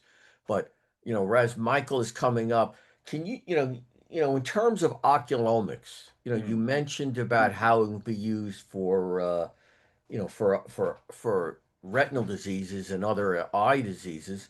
But the other thing that I was struck by is how oculomics can be used, such as an optometrist taking a picture when Mm. they first present, and in essence, understanding, you know, possible systemic conditions, and Yeah. just the whole Yeah. systemic health aspect of it. Can you just mention briefly just that role of oculomics? Well, so I think so in the UK, there's the new government have said we want to move from the hospital to the community. We want to go from analog to digital. And so I just think for I just think there's such a big opportunity, like you said, for cardiovascular disease, neurodegenerative disease, to be able to be picked up. Um, there's so many people that are, young people in their 30s and 40s who have some, significant systemic diseases who don't necessarily attend their family doctors. They don't attend those things, but they might go for an eye test. And then we could pick up diabetes, we could pick up high blood pressure, we could pick up stroke risk. And I'm not necessarily saying that I think that all of the exact diagnosis and treatment needs to be done in a community optometry setting, but I think that you might be able to flag to a 40-year-old at high risk of cardiovascular disease that they should go to see a cardiologist or they should go to see some specialists in the future. I think that that's something that we're going to see very, very soon. Right. Great. Okay. Murray, we do have a question here. Hi, my name's Thomas Andrea. Thank you for joining us today. Sorry you can't be here in Chicago, but if you'd like us to join you in Paris next time, we're more than happy to. My question was, you mentioned obviously the large language models are particularly adept at dealing with extensive amounts of data points. And as we're Mhm. incorporating more diagnostic imaging with OCTA, which is typically even larger video files, is that being incorporated into the models currently, or is it still just sort of analyzing static photos, or results from the OCTs, and how has that influenced things moving forward? Yeah, I think OCTA is probably the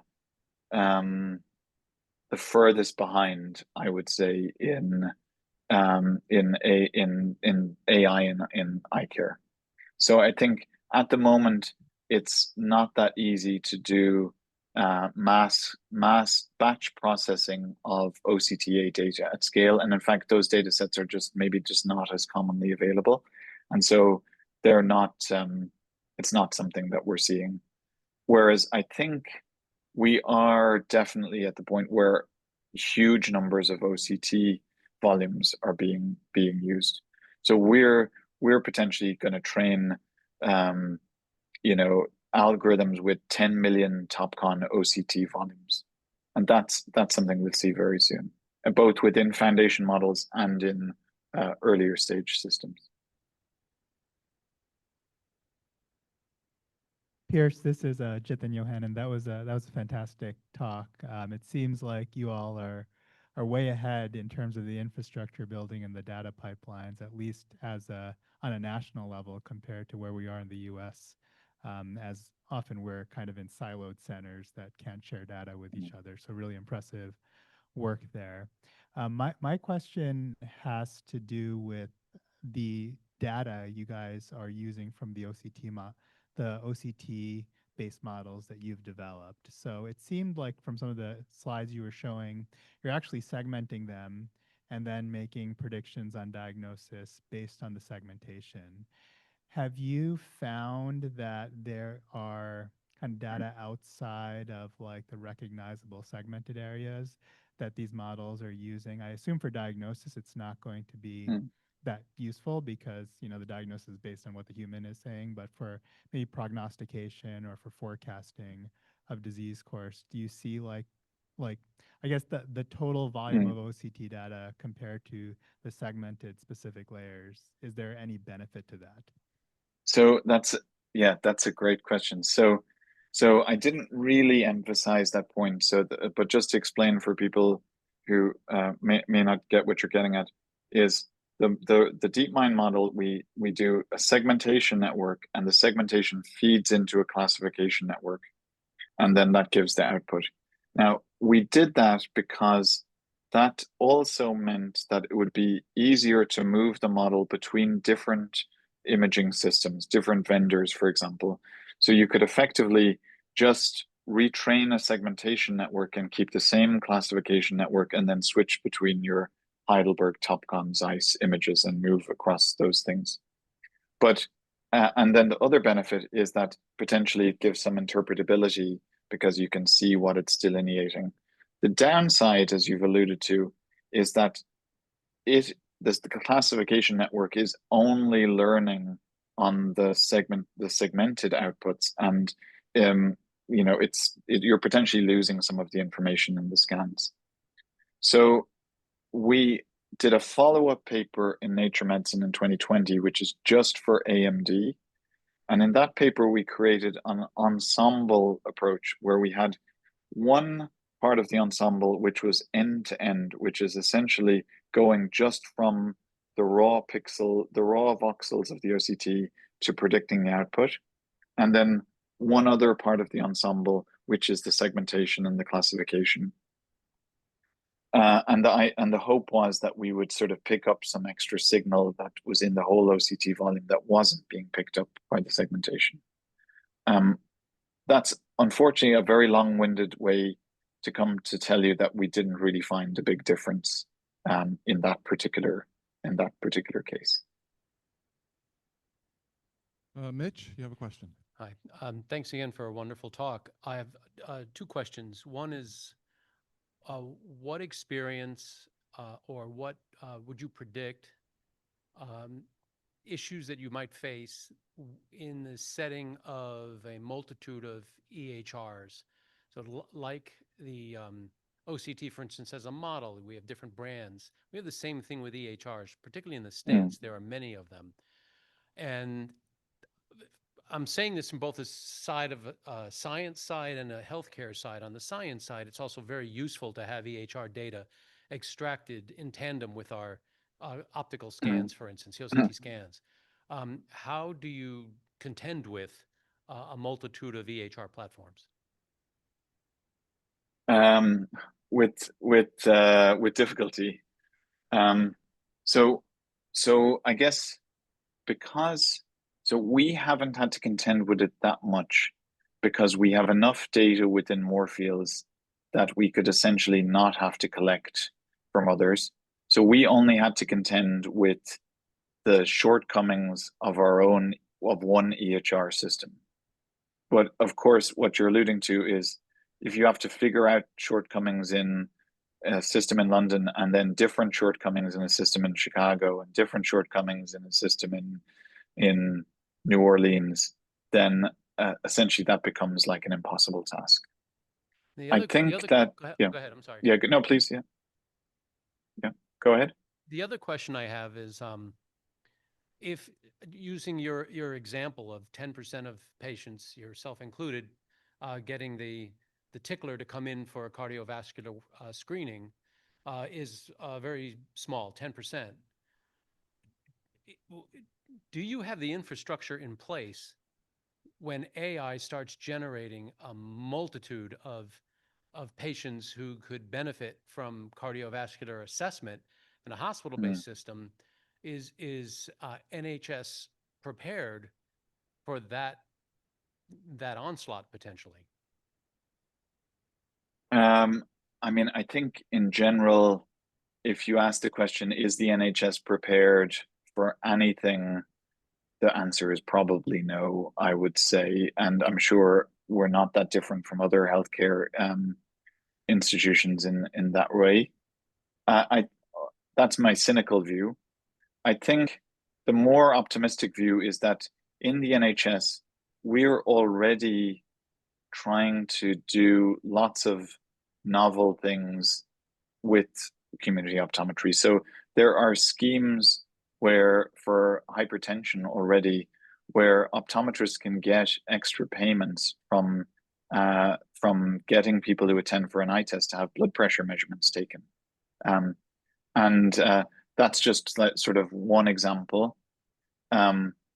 The other thing that I would say, I guess, is maybe as we're developing these systems, this is the type of thing that we need to take into account. So when it's not just about getting the data, training the system to get the best performance that you can get, you need to create something called a target product profile, which is essentially a document that you agree in advance where you think of what is the intended use case, what is the intended population, who are the intended users, what is the performance levels that we need to achieve, and how does that fit in with the kind of health economics and the business case around those things. So I can imagine that before the National Health Service would commission a service like this, we'll say for like stroke prediction on retinal images, there would have to be some element which says the service would need to hit a certain sensitivity and specificity and certain predictive value for it to make sense health economically before it to be approved. So that's what I would like to think would be the process to make this happen, but we'll see. Excuse me, Pierce, that was an excellent talk. Thank you so much. Given that you're speaking to a group of educators here who are primarily involved in training optometrists in clinical patient care, how do we train our students to be the bones of the future and use a magic wand to, make the diagnosis for us? And how do we work with our students to deal with all of that? Well, so I think, first of all, I think that speaks to this point of bringing AI to the table, getting people as soon as possible using these systems.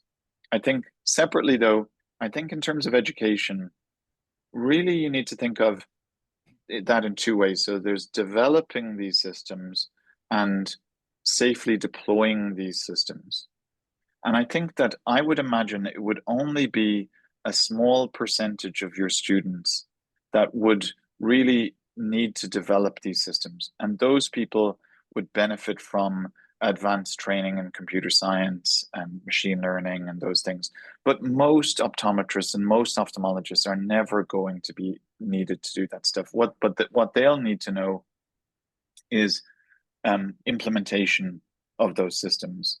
How do we do that? So and that can have two categories. So that can have, if you're you a leadership role in an organization, you might want to be educated around the safe implementation of those systems. So how do you might want to learn about what are the systems in place to audit the outcomes, to do post-market surveillance, to do all of that kind of safety checks. Whereas if you're just the sort of working clinician in the eye clinic, you probably just need to know for any given algorithm, what are the shortcomings of this algorithm? Usually these algorithms will become like tools pretty quickly, and like a self-driving car, that the novelty will wear off pretty quickly. And so you'll have some algorithm, you'll know, oh, this algorithm that Pierce and his team made, it's like really good in this context, but it's really terrible in this context, or it doesn't work in people whose eyes are too myopic, or it doesn't work in certain demographic groups, or it's not reliable in the context of a vitreous hemorrhage or something like that. So you can imagine future textbooks saying, for any given AI tool, when are the times when you should trust it? When are the times that you shouldn't trust it? And so on. Great, thank you. Any other questions here? Yes, Kelly, Mike is down here. Mike Patella down on the left. Mike Patella. It seems like what you're talking about right now is something that could in turn be advanced by the use of AI. I'm thinking of Alicia Rudnicka's work in evaluating things, doing something that looks to me like a lot like she's harnessing AI to evaluate AI. Is it going that Yeah. far, or am I just making it up? Gosh, that's quite a metaphysical kind of question. I haven't. Um, I'm not sure that I have an intelligent answer, but I do think that um, generally these systems are pretty good at evaluating things like so. You know, if you have a scientific paper, you can ask the model to tell you the strengths and weaknesses of the study. It does a good job. If you have a grant application, or it will do very good jobs of these types of things. If you have a legal contract, it will evaluate the strengths and weaknesses of these things. I think then in terms of these computer vision systems and medical imaging systems, I think that probably there is some ways to do, automated image quality assessments, automated performance auditing, all of those things. So yeah, let's see how that evolves. Let's see how that evolves. It'd be certainly interesting to see where we're going to be in 10 or 20 years from now. Murray, back to you maybe to close up the session, because I think we are, any further questions here in the audience? Murray, you want to end the Okay, session good. for us? Thank you. Yeah, Pierce, thank you again for taking time away from the meeting you're attending in Paris to participate. Really do appreciate it. It was just an amazing talk that's giving us, a much better idea of where the future is going, and in particular, it's almost if the future is now. Thank you very much. Enjoy the rest of your time in Chicago, and I'll turn it back to Michael. Thank you. Thank you. So great, everyone. We have a break for 30 minutes. We'll be back in here at 10:30 with our second presentation for the morning. Thank you. Hey, welcome back, everyone. We're going to go ahead and get started with our second session here for the morning. Murray should be back online with us. Murray? Yeah, right here. Perfect. Good. Ready for you to introduce Dr. Yohannan. Okay, so thank you, Michael. So the idea of this program was, with Dr. Keene, really gave an overview of AI and, how AI can be used both in eye care and healthcare. And then this next talk will be probably a little more granular and going more into glaucoma and clinical decision support and the idea of how AI may be used clinically. So with that, Dr. Jithan Yohannan is the Boones Pickens Rising Professor of Ophthalmology at the Wilmer Eye Institute, Johns Hopkins University School of Medicine. His practice specializes in medical, laser, and surgical treatment of glaucoma, focusing on minimally invasive glaucoma surgery and new glaucoma surgical devices. Dr. Yohannan earned his bachelor's degree in biochem from New York University. He then received his medical and master of public health degrees from Johns Hopkins University, completed his ophthalmology residency at Wilmer, and from there he served as a fellow in glaucoma at the University of Toronto. Dr. Yohannan holds a joint appointment at the Malone Center of Engineering and Healthcare. He leads a lab that focuses on using AI algorithms to aid in the diagnosis and management of glaucoma patients. He has a background in biostatistics, epidemiology, and mathematics, which enables this effort, and his group has developed AI models that forecast high-risk glaucoma patients and focus on translating these models for clinical application. So with that, I really, do want to thank Jithan for being in Chicago today. Thank you very much. And let me turn the program over to you. Thank you, Murray. It's really an honor to be invited to speak with optometrists who are educating, the future providers of comprehensive eye care and glaucoma care. I think Pierce gave a really nice overview of how AI has developed through history and its general application in ophthalmology. And my goal with this talk is to try to, really hone in on where AI stands for what we do day to day, which is care for patients with glaucoma. And in particular, what I'd like to do is try to leave you all with some concepts that are useful to evaluate the models that we have and to see how these models may or may not be applicable to our day-to-day clinical practice. So I'll try to throw in some tidbits over the course of this talk that contain some of that information. So these are my disclosures. I do work for some companies that have imaging devices or are developing AI models.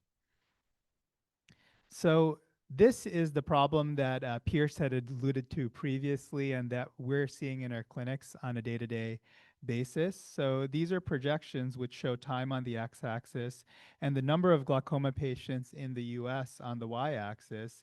And you can see there's over a 2.5 time increase in the number of glaucoma patients that will be taken care of from 2010 to 2050. And this slide shows the demand and supply shortfall, at least in ophthalmology. You can see over time in the gray bars, those are the total number of ophthalmologists that are practicing. And because of retiring, because of the retiring baby boomer generation and, the limited number of residency slots, the actual supply of surgical care is diminishing over time. And demand is increasing because of the aging population.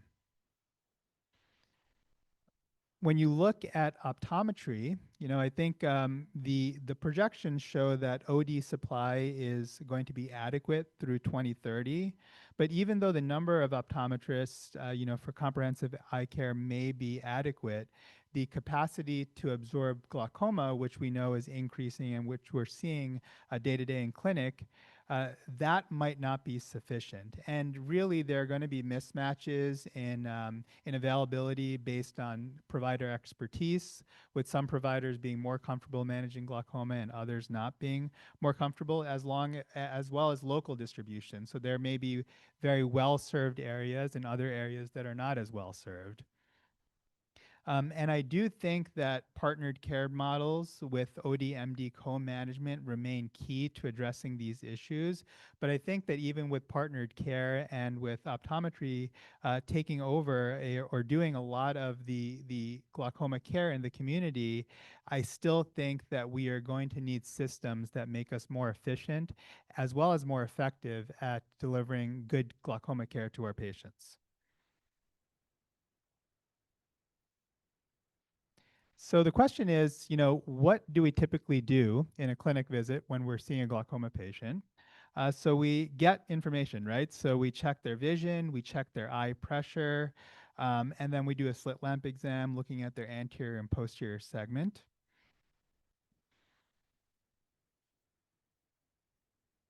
And then we also get imaging as well as functional data. So we'll get a visual field test as well as an OCT scan.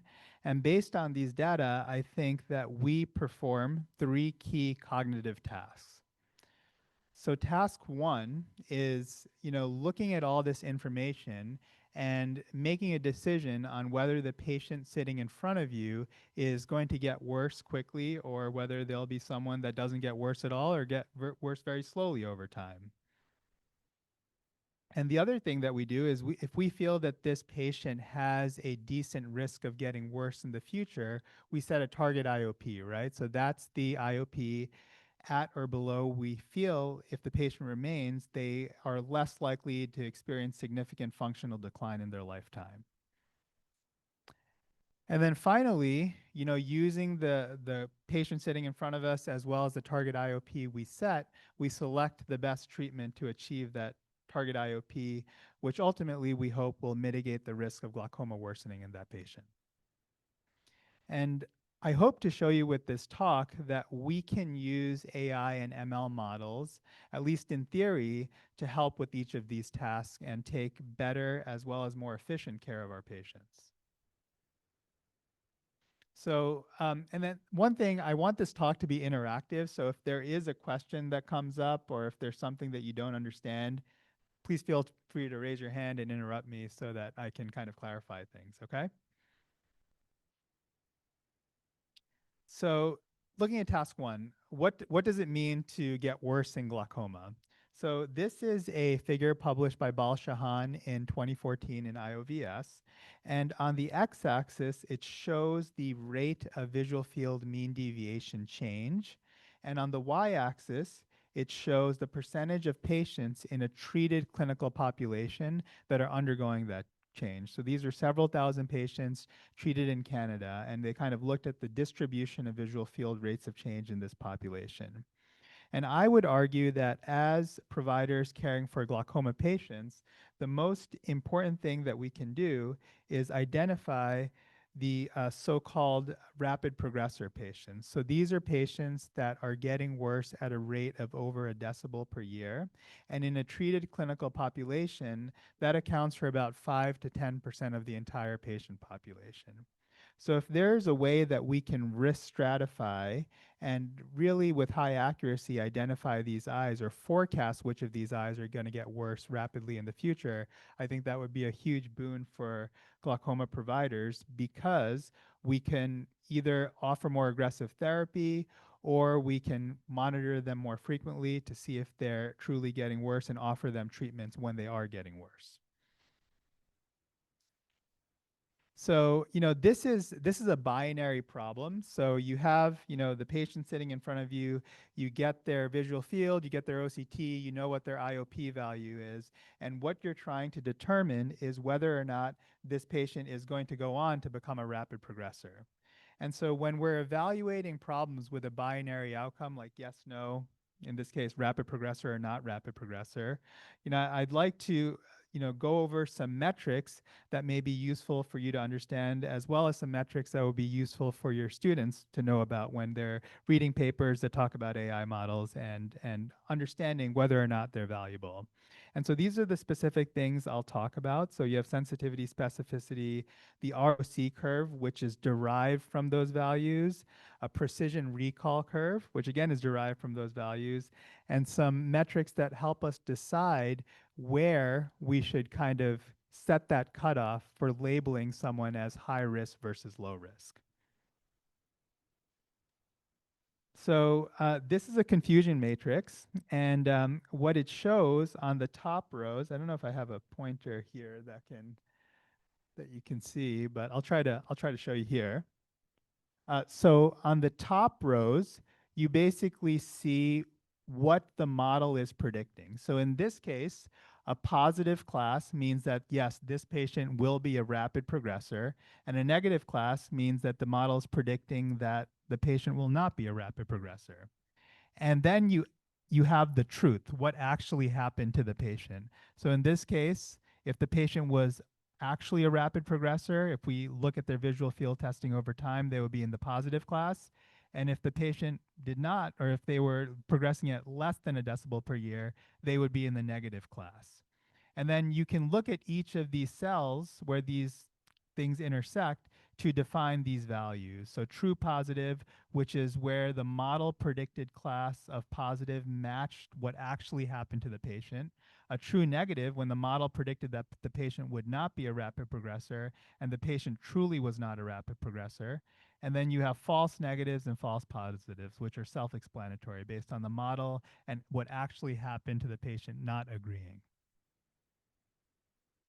And so then you get this value called sensitivity, which is essentially the true positive rate. So sensitivity, you can think about as what is the number of true positives. So what percentage of patients that the model that were truly positive, that were truly rapid progressors, did the model detect? That's essentially what it's asking, which is true positives over true positives plus false negatives. And this is also called recall. So if you talk to a computer scientist, they'll tell you that this value is recall. They don't call it sensitivity, but it's the same meaning. And then you have specificity, which is essentially the true negative rate. So of those patients that were truly not rapid progressors, what percentage of the time did the model detect that they truly were not rapid progressors? And that's by this calculation. And then you have precision, which is also called positive predictive value. And what this is asking is that if the model labels you positive, so if I say that you're going to be a rapid progressor in the future, what's the actual chance that you're truly a rapid progressor? And this is actually a really important metric when you have things that occur rarely. So like I said, rapid progressors occur about 5% of the time in a clinical population. And your precision value for most models are going to be pretty low, but you have to compare that to the base rate. So if the model in general labels, like in our models, if it labels a positive class, then it's only accurate about 30% of the time. But compared to the true rate in the population, which is 5%, that's quite an improvement. But having that label doesn't mean that you're truly going to be a rapid progressor. There's a higher risk, but it's not a definitive label. And then negative predictive value is just the opposite of that. Okay, so sorry, I know that was a lot of math, but I think it's important to understand to kind of get a sense of how these model evaluation metrics work. Okay, so then you have the sensitivity value, which I showed you how it was calculated on the last screen. You have a specificity value, which I also showed you on the prior screen how that was calculated. And the question is, how do you select one model versus another? So you have, many different models that you can train to predict this rapid progressor class. And then you have many different ways you can label your rapid progressor as well based on the model output. So something that's key for you all to understand is when you're training these deep learning models or any ML model with a binary class where the label is rapid progressor or not rapid progressor, when you ask the model to give you an output, you're not getting a 1 or a 0. You're getting a value somewhere in between 0 and 1, which is like a percentage chance that this will be a rapid progressor. And so, as a clinician, we don't like to think in percentages, or generally we're not used to that. So you have to decide where along that entire percentage range you are going to have your model essentially tell you that this is the rapid progressor class. So what the ROC curve does is, it compares models along that entire range. And so what it's doing is it's plotting the false positive rate on the x-axis, which is also 1 minus specificity, and the true positive rate or sensitivity on the y-axis. And so for example, you can decide, hey, I want to capture, as many rapid progressors as possible with my model. So I'm going to say that if anyone has a risk of above 10% or 25% based on the model output, I'm going to label them as a rapid progressor. And in this case, you put a point on the curve over here. So this point, where if your threshold is 0.25 or 25% for labeling the positive class, it will have a very high sensitivity. It's going to detect most of the rapid progressors in your population, but the false positive rate will also be really high, right? So you're going to have a lot of people that you're calling a rapid progressor that are truly not rapid progressors. And you can actually do this for various thresholds. So you can decrease that or increase that to 0.5, which will lower the sensitivity, but also lower the false positive rate. You can do that for 0.7. You can do that for 1. And when you actually draw a line through all of these points, I'm trying to get this clicker to work. Here you go. This is actually how you generate an area under the receiver operating curve, right? So you take the entire area under that curve and you can get a value. So in general, if you are on this diagonal line, that value is going to be 0.5. That's the area under the curve. And that is as good as random guessing. So if your model is, performing close to 0.5 AUC, it's not a very good model. anything to the top left of the curve means that the model is performing very well. And believe it or not, there are models that perform worse than random. So those are actually actively harming you. So you should be, you want your model to be as up and to the left as possible, basically.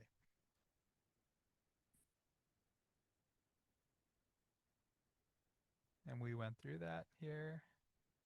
And then if you get a 1, that's perfect prediction, right? So models that have AUCs of about 0.9 plus are generally very good at these binary classification tasks.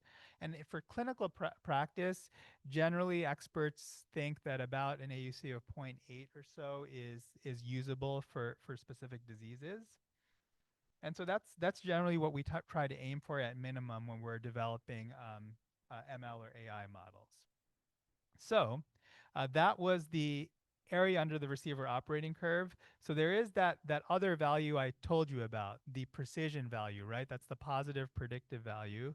This is the value that if your model labels you as a rapid progressor, what is the likelihood that you are truly a rapid progressor?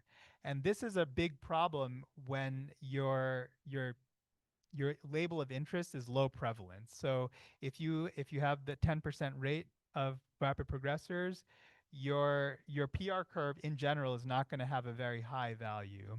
And so even though the AUC curve looks really good, so it's also really important to look at this curve as well when you're assessing a model's performance. So this curve plots precision on the x-axis. That's the same as positive predictive value, and recall or sensitivity on the y-axis. And the nice thing about this curve is that we can essentially compare it to a baseline, right?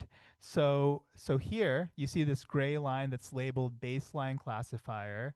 This is the true positive rate in your general population. So for rapid progressors, this would be somewhere between 5 to 10% here. And you really want your precision recall curve to be over this value. And if it is, you know your model is adding value. And the perfect classifier here would be on the top right, unlike the top left for a AUC curve.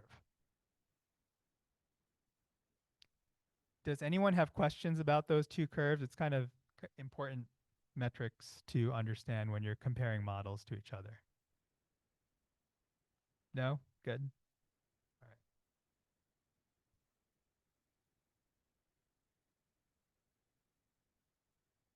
Okay, so then the question is, you have all these thresholds you can use, right? You can say, hey, I want to set my model's threshold over here so that I'm labeling a lot of patients rapid progressors, but I'm detecting most of the rapid progressors. Or I can set it down here where I'll have very few false positives, but then I'm missing a lot of the rapid progressors. So how do we make this decision? How do we decide where to set our threshold?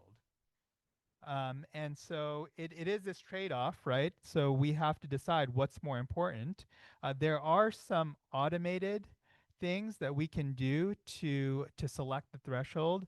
So if you say, hey, I think that having false positives and having a high false positive rate is just as bad as having a low true positive rate, then you say that you're weighting this 1 minus specificity value and 1 minus sensitivity value equally.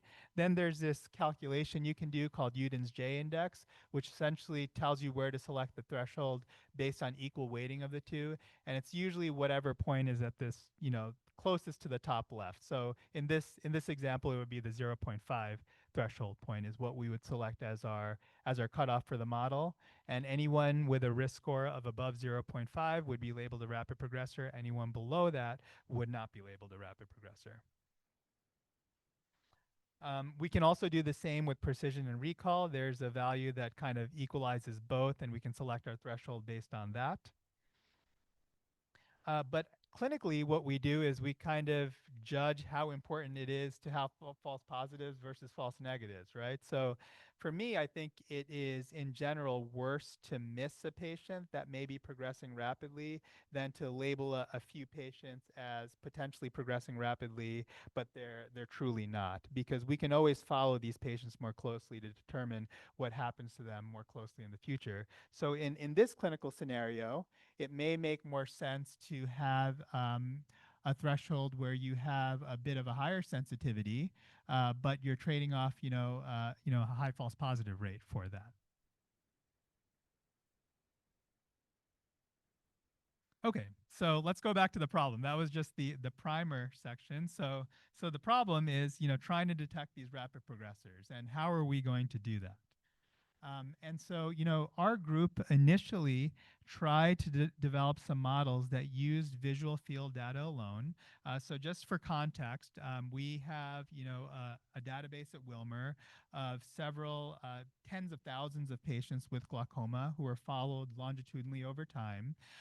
We have all of this information stored on a secure centralized server that we're able to analyze. And this is a retrospective database. So it's data that's collected in clinical care, routine clinical care of these patients.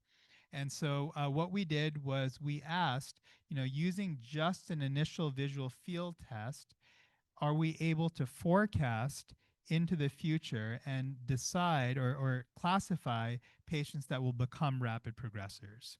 And so, this is some work that we published about 5 years ago that shows the AUC values using just visual field data to forecast in the future.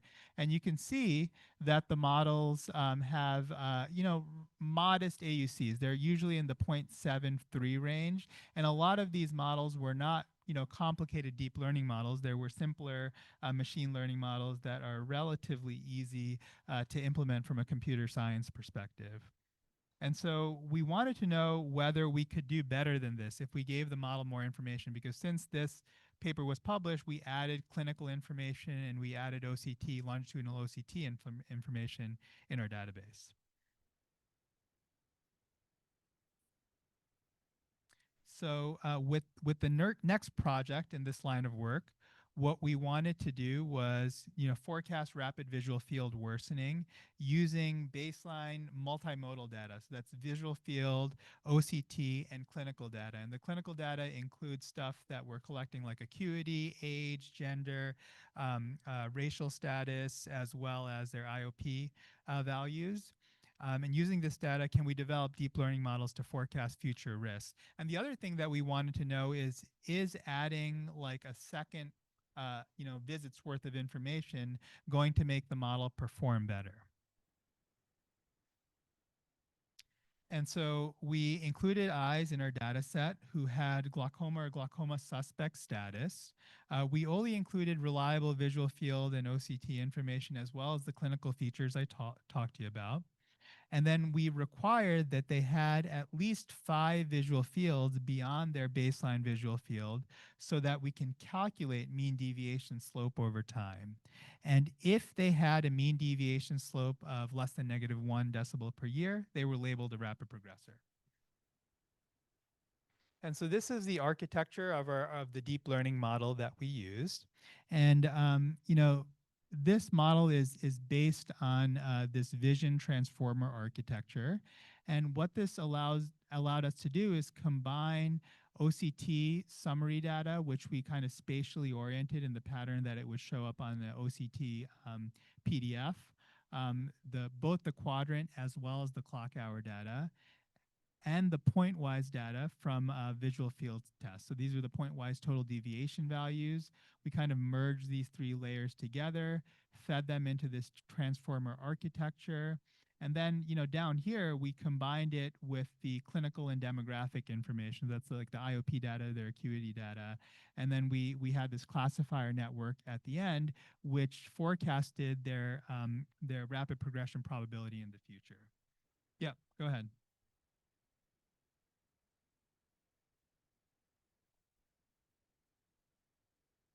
Yeah, so for this portion, yes, but in the clinical information, we actually put like the global metrics and the reliability indices and age and other things.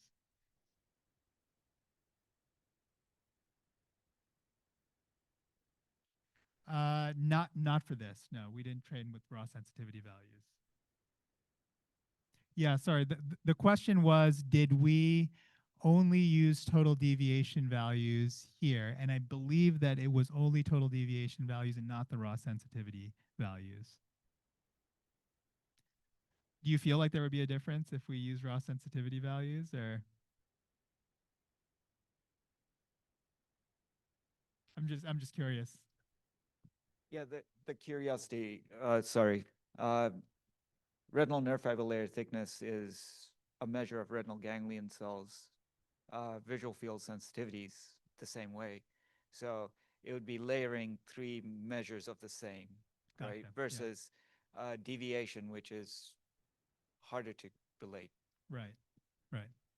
No, it's a good point, and certainly, you know, we can try retraining with sensitivity values and see if that makes a huge improvement. And I think in prior work we've looked at that, and the performance is generally about the same. Okay, so on the subsequent slides, I'm going to show you the model performance metrics.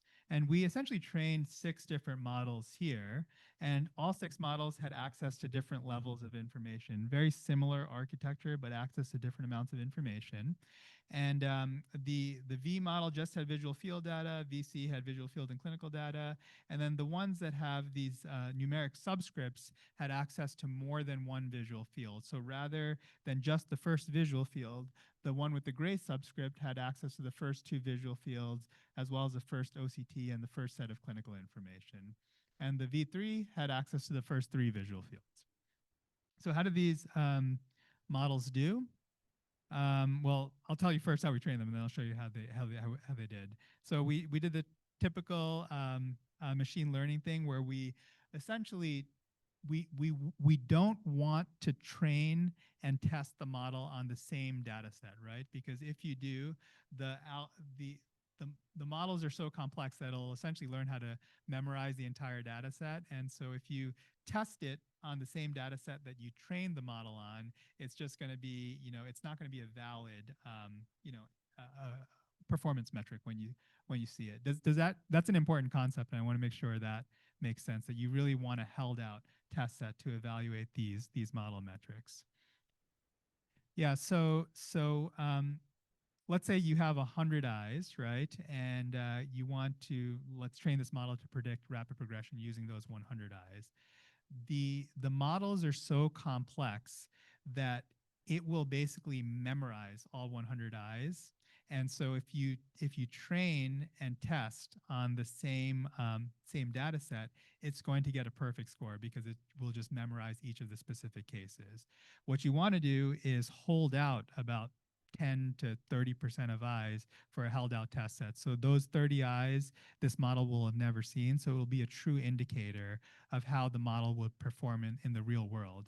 And you know, the other thing to note here is that this was an internal training set, right? So we split our data set up into 20% test and 80% train. Ideally, you would have a couple of external data sets from different institutions or from international collaborators to really show the generalized performance of the model, okay? And then we computed all those fun metrics that I talked to you about on the prior slides. And I'll show you how these did here. So this is, you know, the entire data set that we used, about 4,500 eyes. We had about, you know, 60% of rapid progressors were male. So in general, the rapid progressors tended to have, you know, worse disease status at baseline. So they had a lower mean deviation. They had, you know, worse metrics on the OCT. And they tended to have slightly worse reliability indices as well on their visual field test. And here are the ROC curves. And again, false positive rate on the x-axis, true positive rate or sensitivity on the y-axis. 50% is dotted with a diagonal line here. And the models are kind of ordered in terms of the amount of information that they had access to. And so you can see that the visual field alone model has a performance of about 0.68. And then when you actually give visual field, OCT, and clinical parameters together, you get an AUC of about 0.74, so slightly better than the best prior models that we had used, which were just clinical data. And then, the real big benefit comes when you add information beyond just baseline. So if you can give it a second visual field or a third visual field, it does, above that 0.8 level, which is approaching clinical utility. Yeah.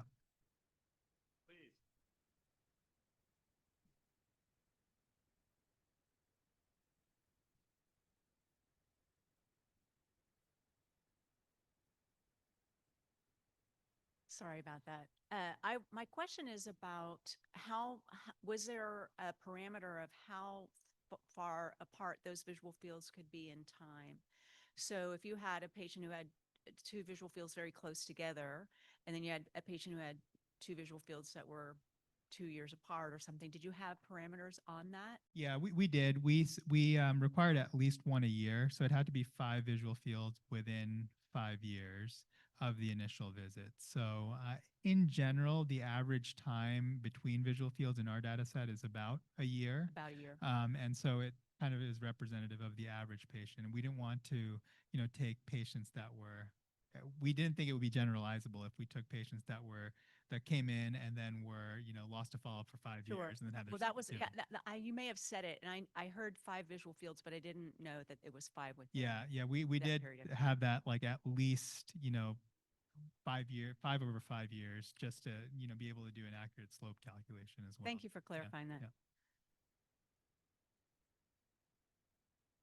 All right, so I mean, the main takeaways from this slide is that more information is better in terms of model training. So particularly when the information is spaced a little bit in time and you have more than one baseline test.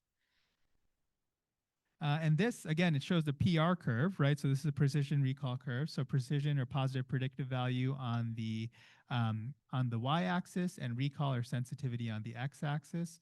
Remember, the dotted line represents the base rate of rapid progressors in our data set. So that's around 10% in this sample here. And anything above that line means that the model is performing reasonably well. And again, you can see that the models that have access to more information have higher precision values at matched recalls. Yeah. So I know you were saying that for the area under the curve, it's better to have an area of 0.8 or more.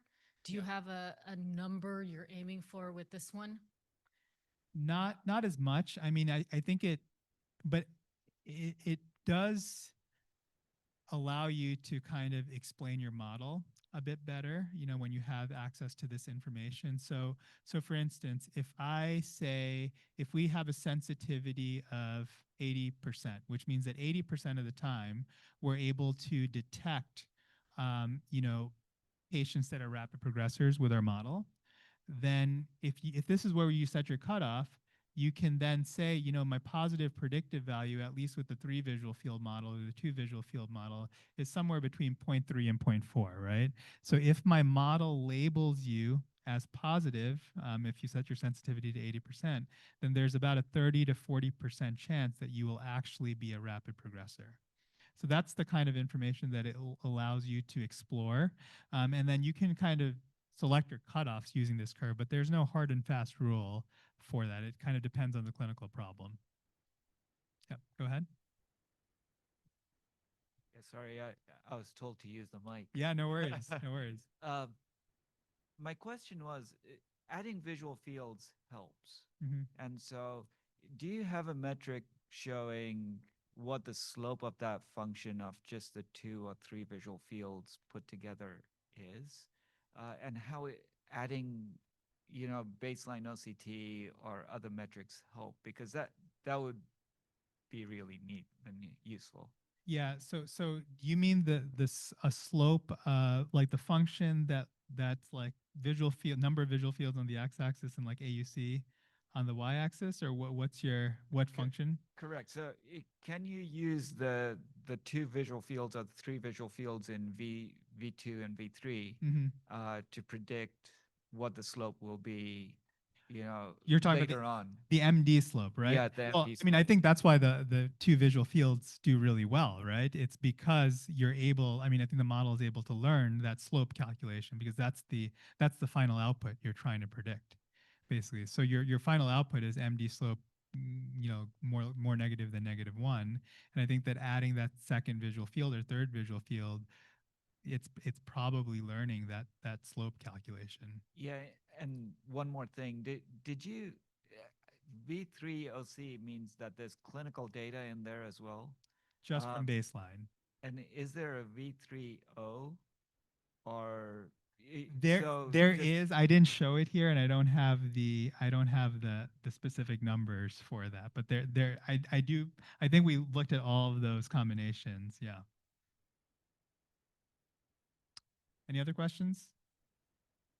No. All right. Okay, and this compares all these models statistically with p-values, and so the numbers that are displayed in this table are p-values for the comparison between each of these models. So if you have p of less than 0.05 here, I think we Bonferroni corrected it as well. Then you are in a you know, you're statistically superior to the other model you're comparing to, and so all of these in red were statistically superior to the models with less information, and that is the two models with the post-baseline visual field data. So with the 2 and the 3 visual fields, it was superior to the model with just a single visual field. And if you look at the difference between the 2 visual field model and the 3 visual field model, there was no statistically significant difference in AUC values between those models. This is more data on the models. Again, all these metrics I talked about on prior slides, and you can see that. So these sensitivity and specificity values were calculated using the threshold that we selected using that Uden's J index, which is, you know, equalizing sensitivity and specificity. And you can see that the models have varying Uden's J indices, and they have varying sensitivity and specificity values. And then you can also do the same thing with the precision and recall values using the F1 score. So selecting the optimal point using the F1 score. So that question about, you know, how do you select on the precision recall curve, if you want to do it in like a non-clinically informed way, you can just use this F1 metric, which says, you know, I equally value the trade-off between precision and recall. And so this is the cutoff that I'm going to use, is this cutoff for each of the models. That make sense? Okay, and so I do want to give a big shout out to Patrick Herbert, who is a machine engineering engineer who works with me, and he actually took the lead on these projects. So you know, in sum, what we did with this work was we trained these deep learning models to forecast future visual field progression with reasonable accuracy. We found that including data from multiple modalities as well as from multiple visual fields over time improves model performance. And we are kind of approaching that threshold of 0.8 AUC, which may be useful for you know, deployment in clinical care. So the other thing I wanted to talk about is, you know, we talked about AUC values, selecting thresholds for models, but what happens when you know, are deploying these models in the real world? And so there's this thing called a calibration curve, which is also pretty important to look at when you're analyzing model results. And essentially, what the calibration curve allows you to do is look at, in specific cohorts of patients, you know, what model performance is. So if your model predicts, you know, specific patients to, so this is the model predicted risk on the x-axis, and this is actually what happened to the patient on the y-axis. So if your model predicts that your patient is in the 40th percentile risk range, so you actually take a bin around of this 40th percentile, so you go from 35 to 45 and group all these patients here that are in this risk score, you look at actually what happens to them in the future, and you can kind of plot this over time, right? And really what you want when you're doing these calibration curves is that you want the calibration curve to fall along the diagonal. And this is what happens when your model predicted risk is actually a bit higher than your, what happens with your patient population. So in this case, the model is, kind of overcalling rapid progression in specific patients. So here you can see that the model predicted risk is about, 70% at this line, but then the actual risk score, when you look at that group of patients, is about 50%. So the model is being too aggressive at labeling patients rapid progressors. And this is when the opposite happens. So the model is not as aggressive in labeling rapid progressors, it's undercalling patients as true positives. And this is, going above this diagonal line. So you can actually draw these calibration curves for any model that you're developing for clinical deployment. And the nice thing is that, based on this curve, you can apply a function to recalibrate it, to bring it back to, being along that diagonal line. So there aren't specific groups of patients or an entire cohort of patients that are being over-risked or under-risked. And there are various ways to do this. There's this logistic recalibration method. And even though it fixes the absolute probability, it doesn't change the relative probability of a specific event happening. And so it really leaves the AUC metric unchanged. So the model performance is not changing. You are just kind of adjusting how much risk a patient is labeled with. And the other thing that we need to really be cautious about is, updating models over time. So like I said, this model that I presented, or the models that I've presented, were trained on this retrospective database of visual field OCT and clinical information, so historical data. But, we're always evolving in ophthalmology and optometry. We have new diagnostic technologies, and we also have new treatments that may actually affect model predictions performance in the future. And so, there are ways that we can correct this. So we can, do this calibration step, which I talked to you about, or we can actually retrain the model, using new data, using an updated OCT, information that we have, or different visual fields that we have, or new clinical metrics to predict that same risk score. And so it's important to have a system in place every few years where you're looking at changes in treatment patterns and changes in technology to recalibrate and update your models over time. Okay, so that was like the heavy lifting in terms of the performance metrics and risk scores and model performance. Any questions about that? No. All right, so yes, go ahead. I'm just trying to understand this calibration. So can you think of this as like something that's happening after the whole process that's being done by AI? It's saying, okay, well, I know that I actually overestimate most of the time, so let's recalibrate so my risk actually matches what I know should be happening. Is that the idea? Yeah, so essentially it's almost like a post-model training step, right? So like from the example I showed you, we trained like these 6 different models. They have different AUC values. We would ideally select the one with the highest AUC and the highest PR value. And then once we select that model, we can then do this calibration step, which shows you how the model is calling risk in these specific groups of patients. And then if we see that that curve is falling off of the diagonal, and it's overcalling risk in some groups, undercalling risk in the other groups, we can apply this logistic correction to get it back on the curve. And before you deploy the model, you would have this kind of correction step in place. I have a question too. Yeah. You mentioned the limitations of using an internal data set within your own institution, even though it's quite large. Mm-hmm. Would expanding to a much larger, more diverse training set improve the prediction, or is it likely to stay the same? Yeah. Does that make, obviously if you tested on different populations. I don't know, help me through that.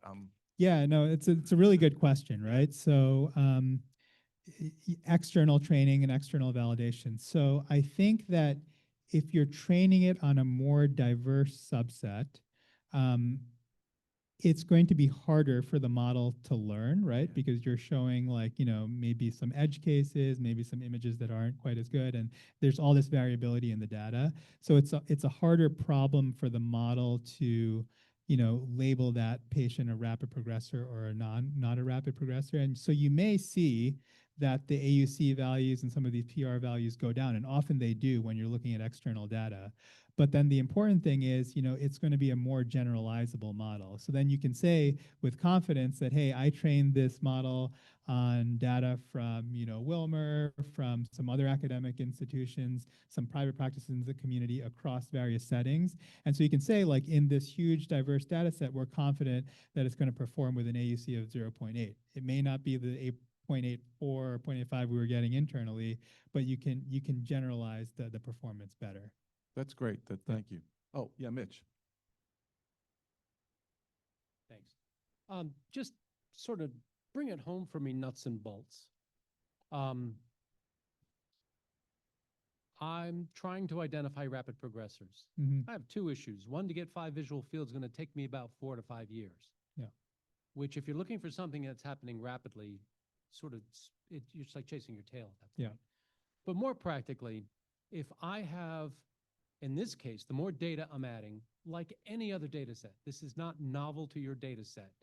The more tests you add, the more probability of you having false positives. That's just inherent in that system. You add more tests, there's more chances to fall out.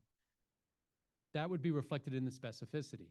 If I have a lot of false positives and I have a patient where I'm predicting, as you did in your PR model, that there's a 30% chance of that being correct, how do I manage that patient base any differently? Let's just say they fall out. It's predicted they will be a fast progressor. I'm in clinic right now. What do I do with that information? How do I manage that patient any differently? What would be your recommendations? Yeah, no, I mean, I think the key thing to understand here is this information shouldn't be used in isolation, right? It's a prediction from a model, and you have to look at the entire clinical picture.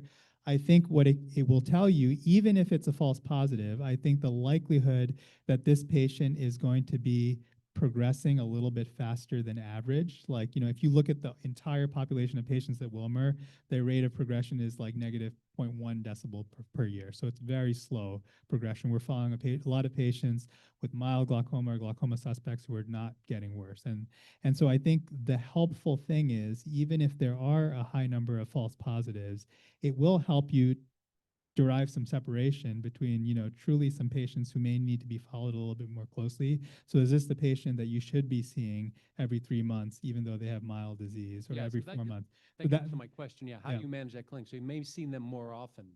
Correct. It also leads into an obvious, a logical question then as well.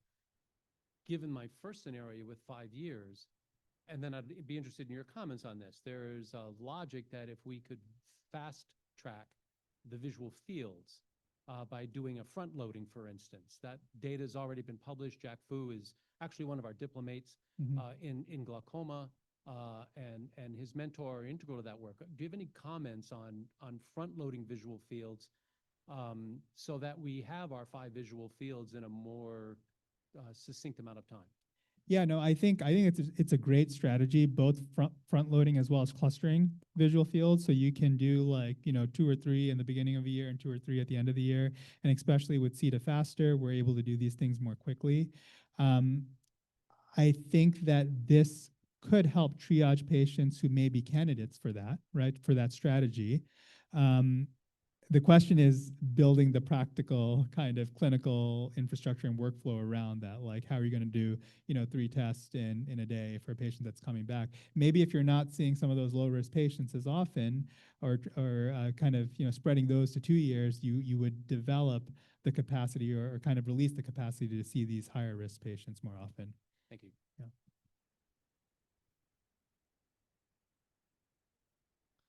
All right, so I'll move on to target IOPs then, if there are no more questions about the risk prediction. Okay, so out of curiosity, how many of you set a target IOP when you're managing a patient with glaucoma? Is that something that's commonly done? Pretty much everyone, 80+%. So yeah, so I think it's actually a really good and important thing to do in your clinical workflow. And actually, there wasn't a lot of data showing that target IOPs were of any value until recently. So you know, there at the AGS meeting, some folks would say, you know, target IOPs are not really that relevant. You know, they haven't been shown to have any sort of clinical impact. And actually, our group has shown that they do have meaningful clinical impacts. And a lot of this work was done by some students, both Gabe Villasana and Alex Pham, who had worked with my group. So Alex showed recently, he published in AJO, that you know, achieving a clinician set target IOP is actually more highly associated with retinal nerve fiber layer thinning than just using an absolute IOP level. And then Gabe had shown back in 2022 that the same thing was true for visual field worsening. And that means that, you know, compared to looking at an IOP of 18, looking at the difference between the target IOP of 16 to 18, that 2 millimeter difference was much more clinically meaningful than just looking at the absolute IOP level. And surprisingly, like no one had looked at this data before or shown this correlation. But as we all know, setting a personalized target IOP can be challenging because individuals with glaucoma have different susceptibilities to various IOP levels. So some nerves are very fragile and can be harmed at lower IOPs, and other nerves more robust. And there's really no standardized way to set a target IOP. I mean, some societies have published guidelines on how to do this, but they really haven't been validated or standardized. And so we wanted to know whether we could develop an ML model to help do this for us. And so the aims of this project were to develop this ML model that can predict a personalized target IOP using just the patient's initial clinical measurements. And then using this AI set target pressure, we wanted to see whether, you know, having a patient deviate from this target pressure would have a large impact on visual field worsening over time.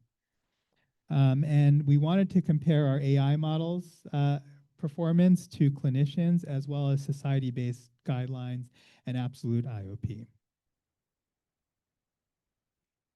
And so in order to do that, we again turned to our large data set at Wilmer. We included about 15,000 eyes, which had one baseline OCT and visual field, as well as a clinical visit, all obtained within the first year of each other. And we extracted all of this information from the OCT visual field as well as the clinical database. And we experimented with many different machine learning models.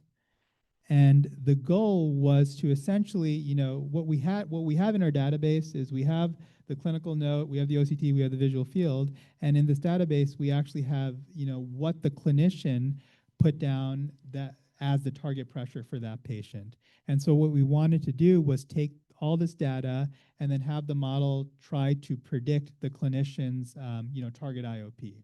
And so the model was trained on clinician set target IOP data. Is that clear? So the inputs were all the stuff, output, what did the clinician say the target IOP should be? And then what we wanted to do was use, so now we have this AI model that can take this input and predict a target IOP. And then we wanted to study the effect of achieving this target IOP on visual field progression in a longitudinal database. So what I had shown before was trained all using cross-sectional data. And so in this longitudinal database, you know, we had patients that had 5 or more visual fields and OCT scans, and this was also within a 5-year period. And so using the initial visit from this cross-sectional database, we use the ML model that we had developed on the last slide to set the AI predicted target IOP. And then, you know, using the IOP information in the longitudinal database, we were able to calculate a target difference, which is the mean IOP that that patient had minus the target IOP. So this was how far above or below the patient was from the target IOP that the AI model had set in this case. And then we're also able to calculate the rate of visual field progression for each of the patients in this database as well. And then using this target difference, we're able to then, do a regression model that essentially allows us to study the impact of this target difference on the rate of visual field worsening. And the target difference could be from the AI model, or it can be from a clinician, which we had clinician recorded target IOPs in this chart, or from society-based guidelines. In this case, we use a Canadian Ophthalmic Society because they had really systematic criteria for setting target IOPs based on disease stage. Is this clear? I know it's a lot of stuff on the slide. I just want to make sure that's clear for everyone before I move on. Yeah, so use the model to set target IOP, calculate the target IOP difference, and then study the effect of target IOP difference on visual field change with this model. And the target IOP can be set with the AI model, the clinician, or with society-based guidelines.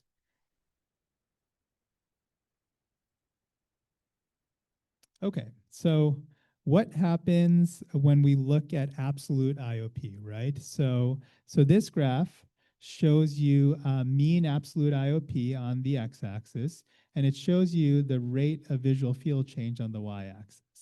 And the effect of mean absolute IOP in our treated patient population is basically zero. So there's like virtually no effect of absolute IOP on visual field change, which makes sense when you're talking about a treated population because we try to take this out of the picture. So this slide shows the same graph, but with the AI target IOP, the clinician target IOP, as well as the Canadian Ophthalmic Society target IOP. And what we're doing here again is we're calculating the target difference based on one of these three ways the target was set, and then we're looking at its impact on visual field worsening. And what we see here is that the AI target and the clinician target, their effects are very similar. If anything, the AI model may be slightly more impactful on the rate of visual field change than the clinician set target IOP. And the society-based guidelines, although it's better than absolute IOP, it's inferior to the AI or clinician set target IOPs in relation to their effect on visual field worsening. Questions about that?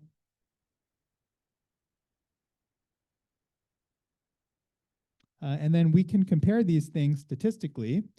So this table shows the comparisons between AI clinician and the society-based guideline target pressures. And what we can see here is that the AI and clinician, weren't statistically different from each other, p-value of 0.09, I mean, borderline p-value. The AI and the clinician were superior to both society-based guidelines as well as the COS, Canadian Ophthalmic Society target, as well as mean absolute IOP.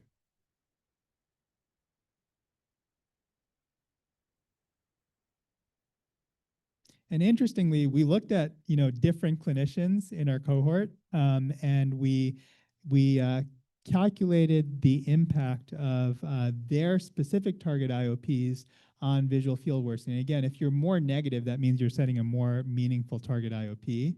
And you can see that in general, the clinicians tended to have similar performances, although there was some variability.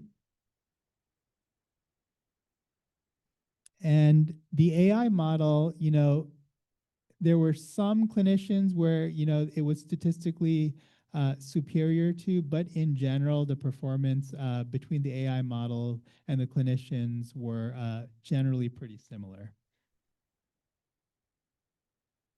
Okay, so I mean, as I mentioned, a lot of this work was done by Alex Pham, who's now a resident at University of Maryland, and Edgar Robitaille, who's a senior at Hopkins.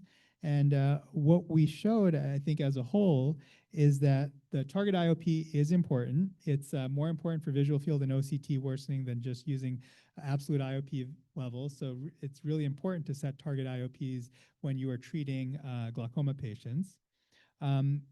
We also showed that the clinician target IOP and judgment has superior outcomes to using absolute IOP or society-based guidelines.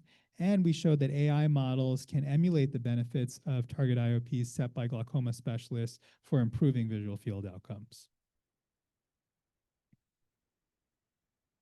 Okay, questions about target IOP? No? All right, so we'll go to the third task that we want ML and AI to help with in glaucoma, and that's helping select the best treatment for the patient that's sitting in front of us in clinic. So, the impetus for this line of work came from a review of our data set at Wilmer. And so if you look at 100 patient visits. So we screened like maybe 1,000 patient visits that were in the glaucoma clinic at Wilmer, and we asked which percentage of those patient visits would be informed by any of the seminal clinical trials in glaucoma. So we're talking about Horizon, Light, TAGS, as well as some of the other major clinical trials. And it's actually a very small minority of patient visits that are informed by data from clinical trials. And so we wanted to try to address this lack of, of randomized controlled trial data for glaucoma care as one of the aims for this line of work.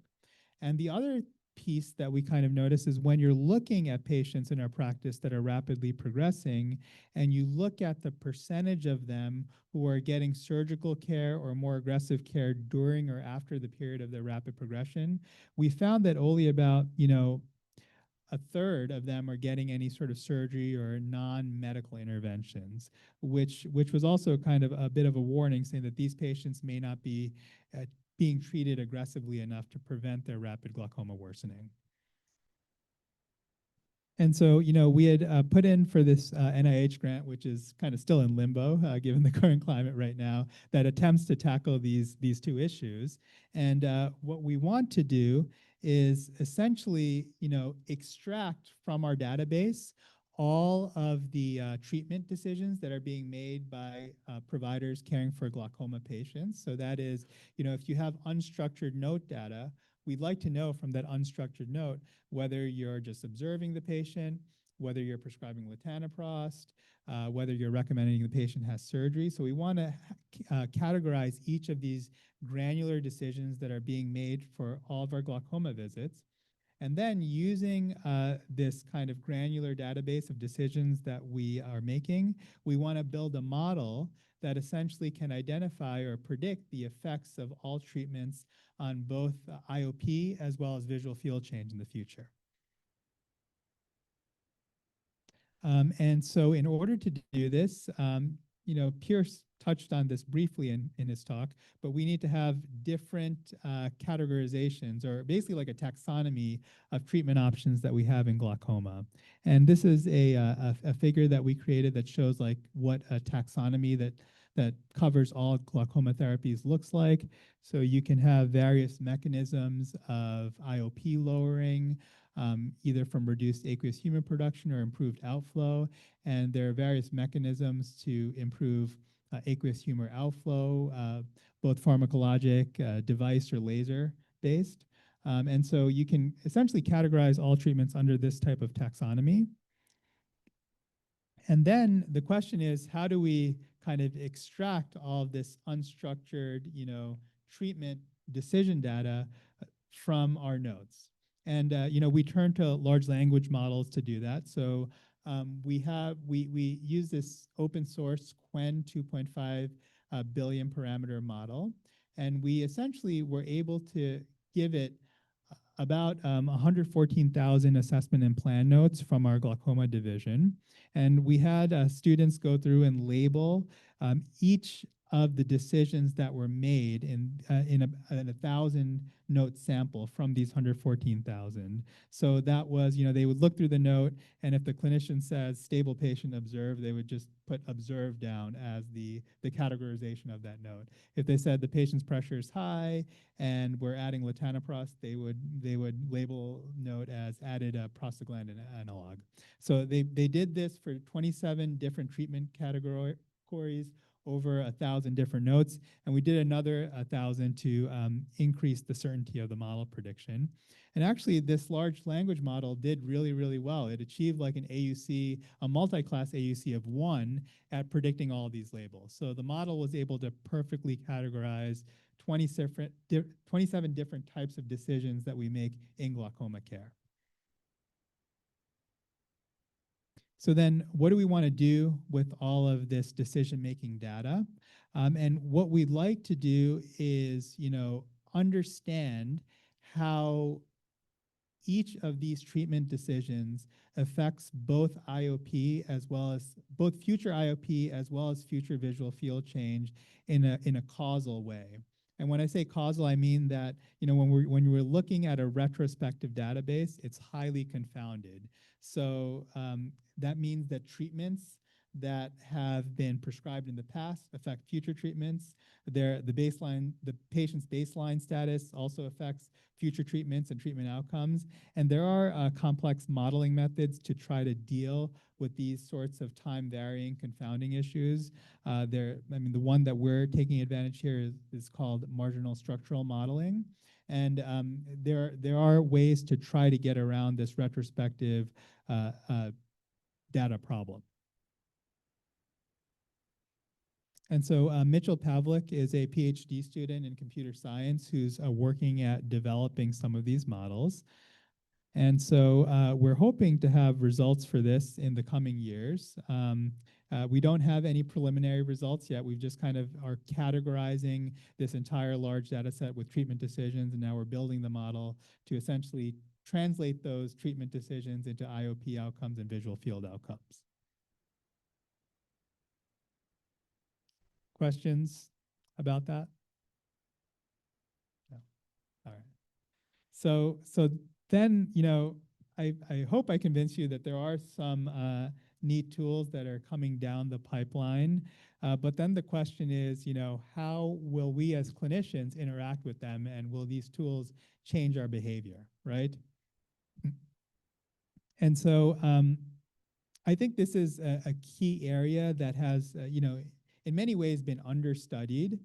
So there's this concept called reliance, right? And what reliance is, you have a model, it can give you a prediction that's either correct or incorrect, and you have the clinician who can decide whether to accept the model's decision or whether to reject it.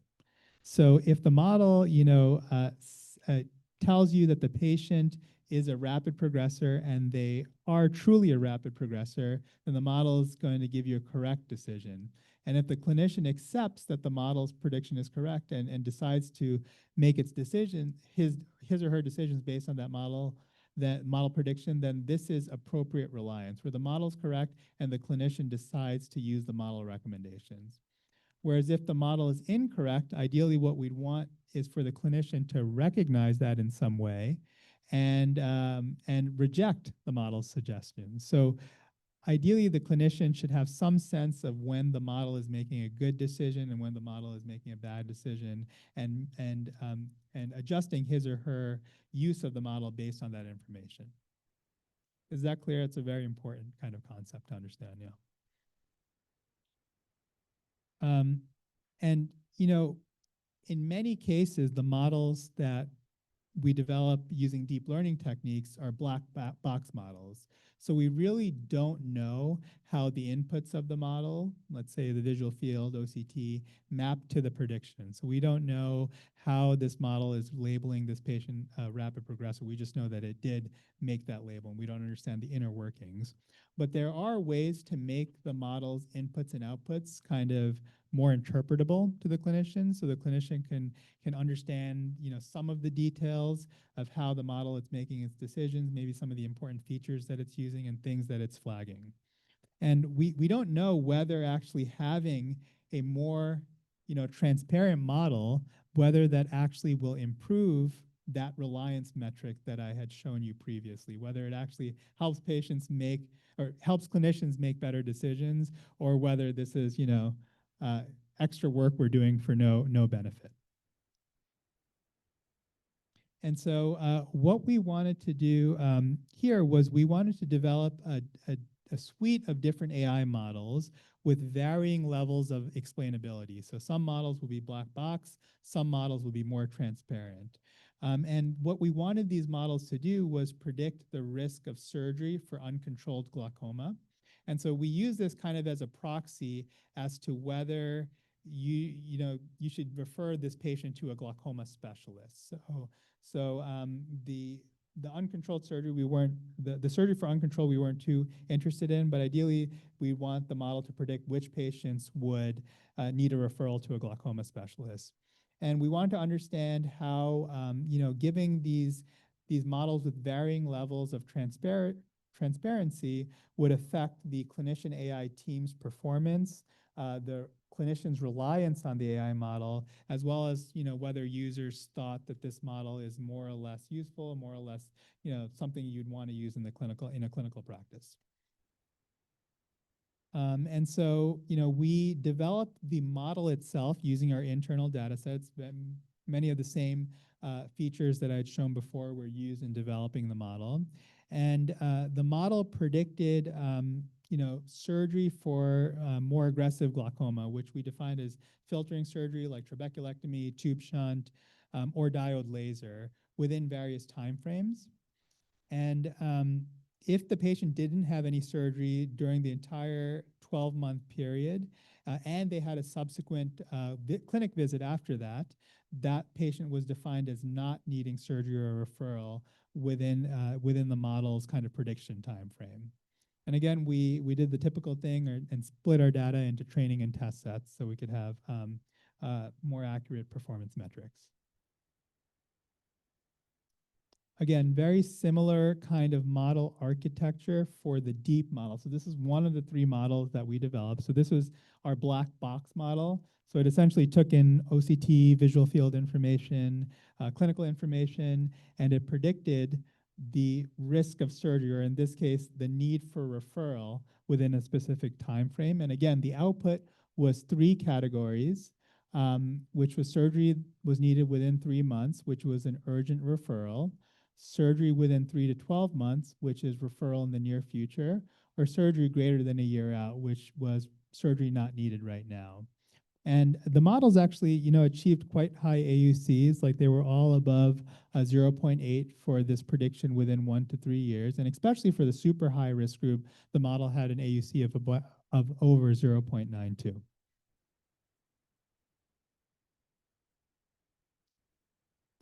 And this is what the user would see if they use this model, in a patient, like if you had something pulled up in your EMR and you had clinical information that could be fed into the model would just say, this patient needs referral to a glaucoma specialist within 3 months for surgical care.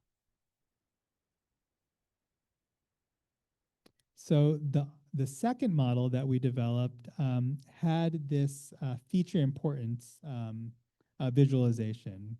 And what this allows us to do is it allows us to tell the user which features of the patient that is in their clinic are being looked at most closely by the model to make its decision.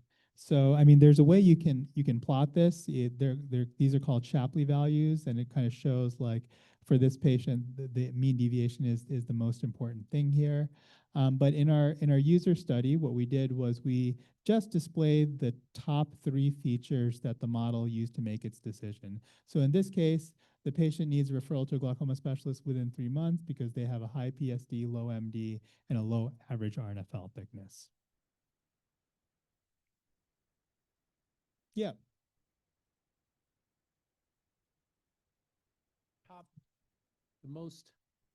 It appears Yeah. as if the most commonly used is the IOP. Why isn't it part All of right, the? so this is not the same patient. Oh, okay. Yeah, so this is I think across all patients, and this is just this one patient.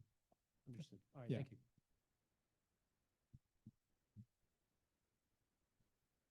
Any other questions about that? No. Okay.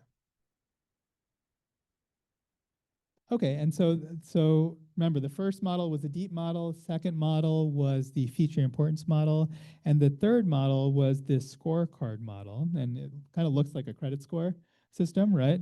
So essentially this actually wasn't a deep model at all. It was simply a modified logistic regression model, so relatively simple model, and again, very similar features that were input.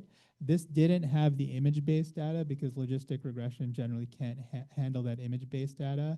Had the same outputs, and it uses logistic regression architecture. And interestingly, like what the user would see here is like really granular details of how the model's prediction was calculated and how much each of these things weighed. So in this case, the patient's average baseline was 470. And because they were older, they had a slightly higher IOP in the 18 to 27 range, because they had a pretty low MD, and because they had a low RNFL thickness, all of these values were subtracted from the 470 value, and you ultimately got to this 342, which, if you look over at this graph, puts you into the red range, which is, needing referral to a glaucoma specialist within 3 months. So you can actually see in detail how each of these various metrics impacted the model's decision making. Okay, and then what we did was we wanted to see how users behaved when they were given these 3 different types of models versus no model. And so, some of you may actually taken this online survey. I don't know if any of you in this room did, but we essentially selected 20 cases from our held out test set, 4 eyes that underwent urgent surgery, 4 eyes that underwent surgery within like a semi-urgent time frame, so 3 to 12 months, and 8 eyes that didn't undergo surgery over 12 months. And then we actually had 4 eyes where the model made a wrong decision, so it was incorrect. So we did 3 false positives and 1 false negatives. And as you can see, the model accuracy in these cases was 80%, because only 4 of the 20 were incorrect. That's kind of how we picked the cases. And so we wanted to recruit folks who were involved in primary eye care. And so we worked with Dr. Casey, who's actually in the audience here, to recruit optometrists by email and national and state organizations. And what we did was we first presented cases without any model support, so just asking you without any AI assistance what you would do for this patient. And then we presented cases with AI support in random order. So you can get the black box model, you can get the feature importance model, or the scorecard model. And then we assessed the performance of the clinician with or without AI support, how they relied on the AI, and then some like usability metrics, like how quickly the users completed the cases. And we also kind of, asked whether or not, you would prefer one type of model over the other to be integrated into your clinical practice. And also about like how frustrating or challenging did you find this task when you had AI assistance versus when you didn't. And so this is kind of a screen that you were presented with. And you can see, this is limited data. So this is not like exactly identical to what happens out in clinical practice, but you get some basic demographic as well as medication information up here. You have the patient's visual field printout and their OCT printout. And, our question was, based on this data alone, what do you think should happen to the patient, for their next visit? Would you, refer them to a glaucoma specialist for surgery urgently? Would you, maybe send them in the near future or not send them at all right now? And, up here, we left it blank if there was no AI support. If you had one of the 3 models I went through before, you would have, each of these boxes here, depending on the case. Okay, and these are the results. So we got about 87 optometrists. About half of them had completed an optometry residency, and a majority of them said that they were somewhat familiar with AI. And so this shows the accuracy, the multi-class accuracy across all questions here. And you can see here that on average, about 50% of the cases were, triaged accurately. When you gave the clinician AI support, the performance improved to about 58%. So, quite a decent jump from the no support condition. And then when you gave them the more explainable models, like the feature importance model or the score-based model, there was a trend toward better performance, although these three were not statistically different from each other. But I mean, the really interesting thing that we found here was, remember that I mentioned that the way the AI model and the cases were selected was that the model was right 80% of the time. So if the clinician had just selected, whatever the AI recommended for all the cases, they would have done better than teaming up with the AI. So this is kind of a gap that we saw in our research that was interesting. And when you actually look at some of these measures of reliance, like agreement with the AI model, how much they over-relied on the AI model versus under-relied on the AI model, the trend that we saw was that as you add more interpretability, so if you give them the scorecard model versus the black box model, they tended to perform better in terms of, trusting the model when its decisions were correct and not trusting the model when its decisions were accurate, were inaccurate. And the other interesting thing that we looked at was the time to complete each of these cases, which we thought might be a proxy for how the models may, make you a bit more efficient in the clinic. What we found was that, the model that had no explanation, allowed you to complete the cases in a shorter period of time than any of the other conditions. So, I mean, it kind of makes sense because that has the least amount of data that you need to look through. And it also is giving you a hint at what the correct answer should be. Whereas the more explainable models and the human alone had about the same level of time that was needed to complete the task. We also asked how challenging or frustrating the cases were with or without AI support. And the more red here means that the users thought the tasks were less challenging or frustrating. And in general, what we found was that having model assistance decreased frustration or challenge in the tasks. And I think as a clinician, what that would kind of translate to is it might make your clinic day a little bit easier if you have these assistants helping with some of your cognitive work. And again, when you look at the AI models alone, the models that had the scoring-based displays tended to have higher ratings of helpfulness compared to the other models. And also these models that were more detailed, that had the scoring-based displays, were more likely to be integrated into clinical decision-making, as well as into clinical practice compared to the less informative or the less transparent models. So in summary, this work was done by Rachel Wong and Catalina Gomez, who are both, she's a CS master's student now in industry, and she's a CS PhD student. And what we found here is that, surprisingly, clinician AI teams perform better than the AI alone, but surprisingly, we found that the clinician AI team fails to perform as well as the AI in this specific case scenario. We found that explainable or more transparent models generally improve agreement measures compared to black box models. And In general, the clinicians that have access to models complete tasks in less time, particularly if they're the black box model without much additional thinking that's needed beyond the model recommendations. But the clinicians did find that the scoring models were generally more helpful and generally more likely to integrate those into clinical practice. Yes, go for it.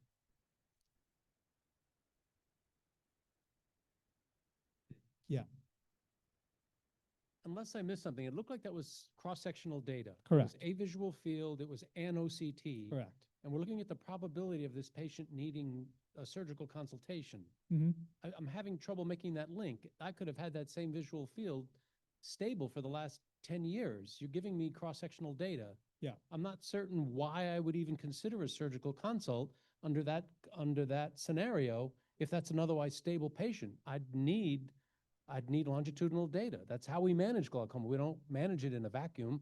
It's not a snapshot for us. Yeah, no, I totally agree with you. It's a very artificial scenario. And what we were interested in wasn't like the raw performance, right? So it was really how, in this scenario, if you're given information from varying AI models, how is that going to change your behavior in any way? And actually, like it's better for it to be a bit of a harder task for us to essentially ask you, a very challenging question, which is like predict what's going to happen in the future for this patient with, this limited set of information, because then there's going to be more of, the AI has more of a chance to potentially help in that case, right? Versus if everyone's getting 100% of the questions right all the time, it doesn't really make sense to have AI assistance. And so I agree, it is a very, artificial scenario and probably not, representative of, real world practice, but it does give us a sense of how, clinicians are kind of using these tools in ways that we can modify them to improve behavior and kind of hopefully, patient outcomes over the long term. I was just going to say, I think it points out how tricky it is to really assess how the AI models are going to work for us. Correct. I mean, Yeah. because my other question related was, there was no pharmacological management for these patients. Did I miss that part or something? Yeah. So the screen that we gave you, Yeah. the screen had like the medications Right. that they were on. Right. So you kind of had a sense of how, like what their medication burden Yeah. was before making the referral. That being said, the model made its prediction without that information. So it was just using like, like visual field OCT and IOP, basically. Those are kind of the most important Right. things the model used to make the prediction. I think it does get back to Mitch's question, is how murky this is on what our clinical actions are going to be, and compare that very complex equation that goes on in our head, looking at retrospective longitudinal data versus what this is. But I appreciate the work that's being done to try to figure out how we can answer this question of how do we measure what AI is going to deliver to us, and how do we compare that to what ourselves are, and also the difference between different practice settings and different types of optometrists. You had a good spectrum, I guess, Yeah. but it's so location dependent, and so many other factors there that I think everyone is aware of. Eric. I just, is this on? Yeah, getting back to what Mitch was saying about making treatment decisions, I think the more important question that I would see this utilization is whether or not what the risk is for developing glaucoma in the future, especially if you look at your first graph where you're saying the surgeons are going to, God's not making more ophthalmologists, right? Mm. God's probably not making a whole lot more optometrists, but the God is making a lot more glaucoma, Yeah. right? Yeah. So the bigger question, just on from the optometrist perspective, is give me a model, give me a CDSS that says what is the likelihood of this patient developing glaucoma within the next 3 years or 5 years? Because that's where I think, because these patients already have it, right? And they probably need treatment. They're on treatment, and they may need more treatment. To me, the bigger question is, do they need treatment, and what is their risk for developing glaucoma over the next few years? And you should be able to use those models similarly to that, right? Yeah, no, definitely. I mean, we can, so the first model that I showed you, which is the rapid progressor model, I mean, we artificially set that cutoff for -1 decibel per year, because like, you know, as a glaucoma surgeon, my most important thing is like trying to get Right. those eyes and prevent those eyes from like going blind. If you're more in a community setting and are interested in like, you know, which patient is going to develop, you know, specific visual field defect, which patient's going to get worse at like 0.5 decibel per year, like we can change the way that the model is trained based on the setting. The question is, you know, do we have the data set for it, right? And I think like at Wilmer, actually, surprisingly, we have a large spectrum of patients. We have a lot of patients who are suspects and stable, but it would be good to have like, you know, private practice data from the community to train these models. The nice thing is in the UK, they kind of have all this centralized, whereas in the US, it's all very siloed at different institutions and difficult to kind of train with that type of data. But you could use that same type of model for predictive of whether they're going to develop glaucoma over Correct. time. If we can agree to what glaucoma is, Right. which is a different and that's why we've kind of stayed away from that, because you know there is, you know, a lot of you know, still uncertainty about how do you actually diagnose glaucoma, you know, based on an OCT or a fundus photo. Whereas progression, I think, is a bit more clean, right? You can say like this is the rate of visual field change that we're interested in, or this is the rate of RNFL change. Hi, I was wondering if you have been inputting any information or data sets into AI with like that take into account like cost of medications or perhaps or like insurance coverage or anything like that? Yeah, no, we have not been doing that. That's like a whole, you know, other area, you know, we can certainly look at. I think, I mean, my sense is you probably don't need AI to do that. So if we have like a clinical decision support system and you're interested in that, you know, medication cost or medication burden, you know, you can have like an add-on that, you know, based on the patient's insurance and, you know, prevailing like medication costs, like what is this treatment plan going to cost you? I am going to show you something in the next couple of slides, which we're trying to incorporate medication adherence in like some of the UIs that we're developing for this clinical decision support system, because we think that's an important piece of information for clinicians to know. And actually that's been recently, over the past couple of years, it's been available in the Epic EMR at Hopkins. It's just not easily accessible. So it'd be nice to have that in a customized system for glaucoma or ophthalmic care. All right. So, so, you know, from this study, this is kind of where we are right now, where the clinician performance and kind of this artificial task is about 50%. The clinician plus block box AI gets you to close to 60%. And with explainable AI, you're able to get to 62%. But the AI model alone in this case was able to achieve 80% accuracy with very similar information. And really, you know, the ideal scenario is that the clinician actually adds value to the AI team by understanding when it's making correct and incorrect decisions, right? And I think our group really would like to, you know, optimize like the UI and explainability component to try to get clinician AI teams to perform better than the clinician alone or the AI alone.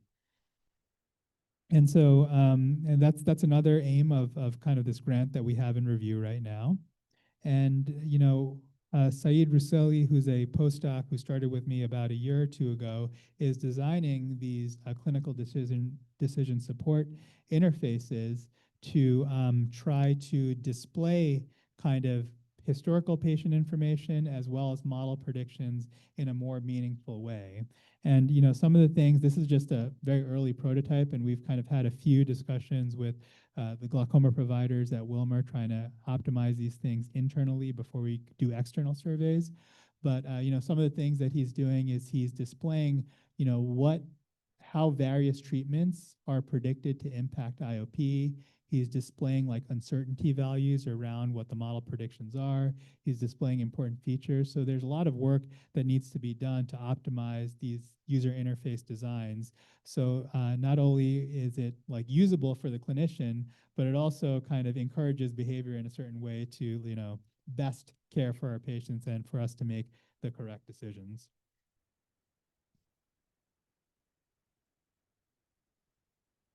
All right, and that's the end of my talk. I thank you all for your attention, and I think just like Pierre says, because of this, deluge of glaucoma patients that are, that's already upon us, I think optometry is really an important partner in care. And, these AI systems, I believe, that will be coming out in the coming years are poised to make not only like specialty, glaucoma surgeon eye care better, but also, more importantly, care in the community better and triage of our glaucoma patients better. So I thank you all for your attention, and I'm happy to take any additional questions. Thank you. And it seems like there's still a lot of work for us to do together, as you were just saying. I just want to sort of reemphasize that. And something I've become more interested in here is the data sets that we have of, in many cases, a wide spectrum of patients with glaucoma, a huge database of HFA fields and OCTs, and it just opens up my mind to future possibilities of, looking to see how this is going to affect, as we said earlier, how we train our students, how we take care of our patients, how we collaborate together, how we identify the patients who need that really aggressive treatment. And of course, another topic is how much glaucoma are we over-treating? And we spend many times and hours and dollars on patients who don't really need aggressive care. And our resources are not directed in the right place. So I find it fascinating, and I would like to hear more of your thoughts about how to work together and cooperatively and maybe share data sets and things like that. Yeah, so I mean, I think, like I mentioned in that comment to Pierce, I think that one of the disadvantages of practicing in the US is that we don't have a national health system where all the data is integrated and we have a single system or pipeline to extract all our data, bring it together. There are a couple of strategies that can be used to, share data between institutions in a way that, doesn't violate HIPAA or other, patient privacy laws. One of them is, as Pierce had pointed out, is to run essentially algorithms that scrub the data for any information that will be identifiable. Unfortunately, Hopkins is very strict with sharing data, and even if you share a fundus image, because it's an image, they've labeled that as PHI, and so we're not able to share fundus images. Wow. So, it's a challenge. There are, again, even, more sophisticated methods where you can train models without sharing data. There's this method called federated learning, where I essentially train a model at Hopkins. I don't share any of the data, but I share the parameters with someone who has a similar data set, at another academic institution. They can update the model parameters based on their data, and we basically share model parameters, not just the data. But then interestingly, if you look at some of the computer science research, even sharing model parameters, there are ways to recreate the data that the model parameters were trained on. So it's not a completely safe way, but at least the institutions are allowing that for now. Murray, questions or any other questions from the audience? We still have a few more minutes here, Tom. Sorry. I was curious if you had investigated implementing at-home IOP monitoring as opposed to just that singular snapshot as part of a visit, and seeing how that could potentially affect the models, since that gives a much more theoretically robust data set. I know it's not widely commercially available and not easy to pull out of all the records that exist in the database that you currently have, but have you investigated that as either something for current models or future implementation? Yeah, no, I think that is a really good point. So we do not have any home IOP data in the models that I presented here. I think where home IOP data, at least where I use it clinically, is where when I see a patient getting worse and their pressure readings are normal in the office, I kind of use it as a way to derive their maximum pressure without having like historical data. And so we actually we do have a database which Jacob Cantor and Tom Johnson, two of the glaucoma specialists at Hopkins, are kind of curating of a subset of patients in our practice that have home IOP data. it wouldn't be that difficult to incorporate that into the model. The question that I have is at least the way we do it right now, it's going to be a very biased data set, right? So these are, most likely patients that are progressing that we don't know why they're progressing, so they're getting these home IOP values. So they're probably not going to look like all the other patients in our data set. So again, the generalizability may be a question if you're training specifically on that data. Now, do I think it's useful? Yeah, for sure. I mean, I've caught many patients who are kind of spiking at home, and we've stepped up therapy because of that. I just don't know how we would necessarily incorporate that to everyone until it becomes more widespread and it's something that people are doing. If they have a baseline diagnosis of glaucoma, go get your home IOP monitored for a week, and give me that data, just like with blood pressure monitoring, right? Yeah. That's what Holly says. What's that? Holly Swain from ICANN. Oh yeah, that's right. Thanks. Thank you. I've got a question first over here. Hi, thank you for clearly walking through your data and your team's exciting research. I know we're going to expand on this conversation later on today, but I'm curious about your vision regarding how to best include these AI teammates alongside learners who may be still developing their clinical and critical thinking skills.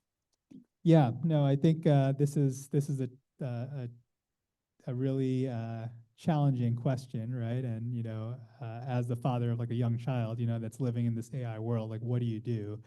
So I think like basically how we were taught in school growing up, right? So you learned how to do math before you got a calculator, or at least some basic math before you got a calculator.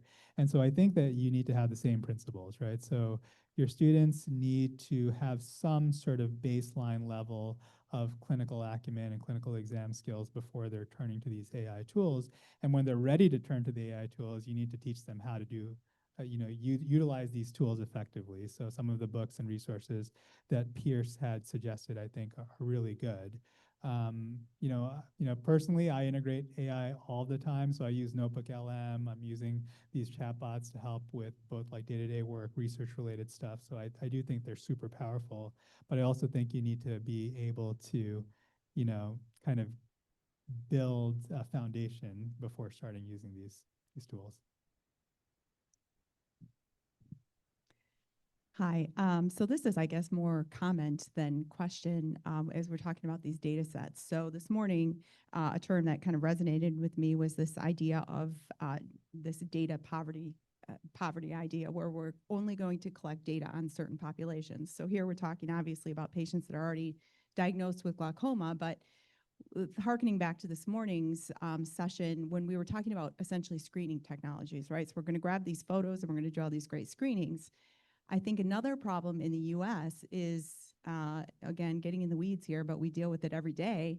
We have certain patients that we're not allowed to do screening tests on. Their insurance don't cover them. They're going to be paying out of pocket. So we're going to set up kind of this dichotomy of we're going to have all sorts of data on sick patients who have medical insurance that we can bill for these tests. And then we're going to have another set who is able to pay for these additional tests out of pocket. But we're going to have all those people in the middle that aren't going to be able to do either. So we're going to have a big data gap again, which is then going to continue to proliferate our, health disparities, our inequities in healthcare.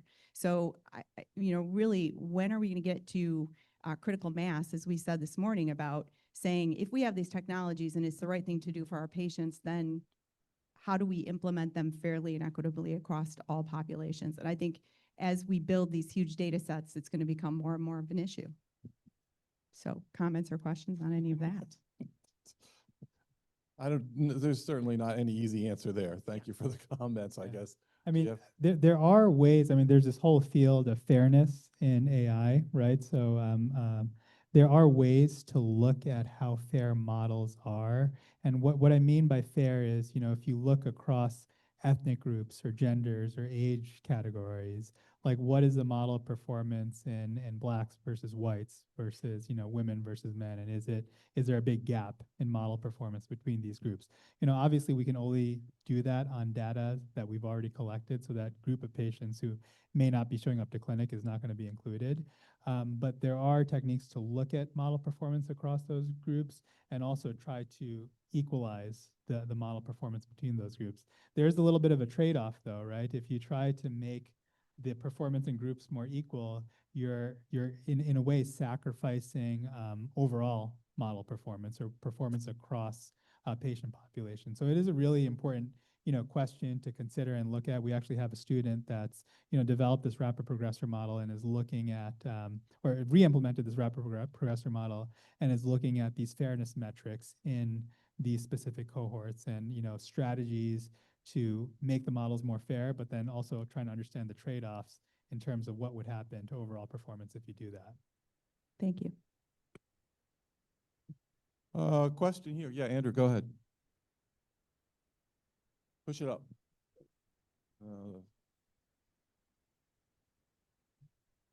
I can hear you. You can? Okay. Just a thought I had when you brought up home-based IOP monitoring. Was there any measures taken to gain a sense of compliance for the patients? We all kind of have those patients where they're compliant a few weeks ahead of time, a few weeks before their exam, pressures are good with that one snapshot, but maybe they're progressing in between because there's not as good compliance. Yeah, no, that's a really really good point. So on that screen that I had shared previously, that UI, there was a little kind of it was almost like a diagram that kind of highlights their compliance over time, like the patient's medication compliance over time. And in Epic, we have this compliance metric that's based on medication refill data. So it looks at, if I prescribe latanoprost, 2.5 ml with 11 refills or whatever, 90-day supply, 3 times for the whole year, how many times did the patient pick up that refill? And we actually get that data back now. So we can actually say, hey, I saw that you only picked up your latanoprost like 50% of the time. And, sometimes it's accurate, sometimes it's not, but you do get a sense of compliance there. And I actually had a postdoc of mine look at the relationship between this medication compliance metric as well with visual field and OCT change and IOP over time. And what we found was there was an effect in terms of how often patients were using their drops. If they used their drops less frequently, they tended to have more visual field change and OCT change than if they didn't. But then interestingly, IOP, like you said, wasn't associated, probably because the day before their appointment, they would use their drop and their pressures would be lower for their appointment, so that whole effect was wiped out. So you can certainly, incorporate some of that information into these models. It's not, pharmacy refill isn't perfect because even if they picked up their medication from the pharmacy, they may not be putting it in their eye, but it's kind of the best we have. There are devices like the MEMS cap that can actually measure whether or not they're using the drop or not, but those are not widely used.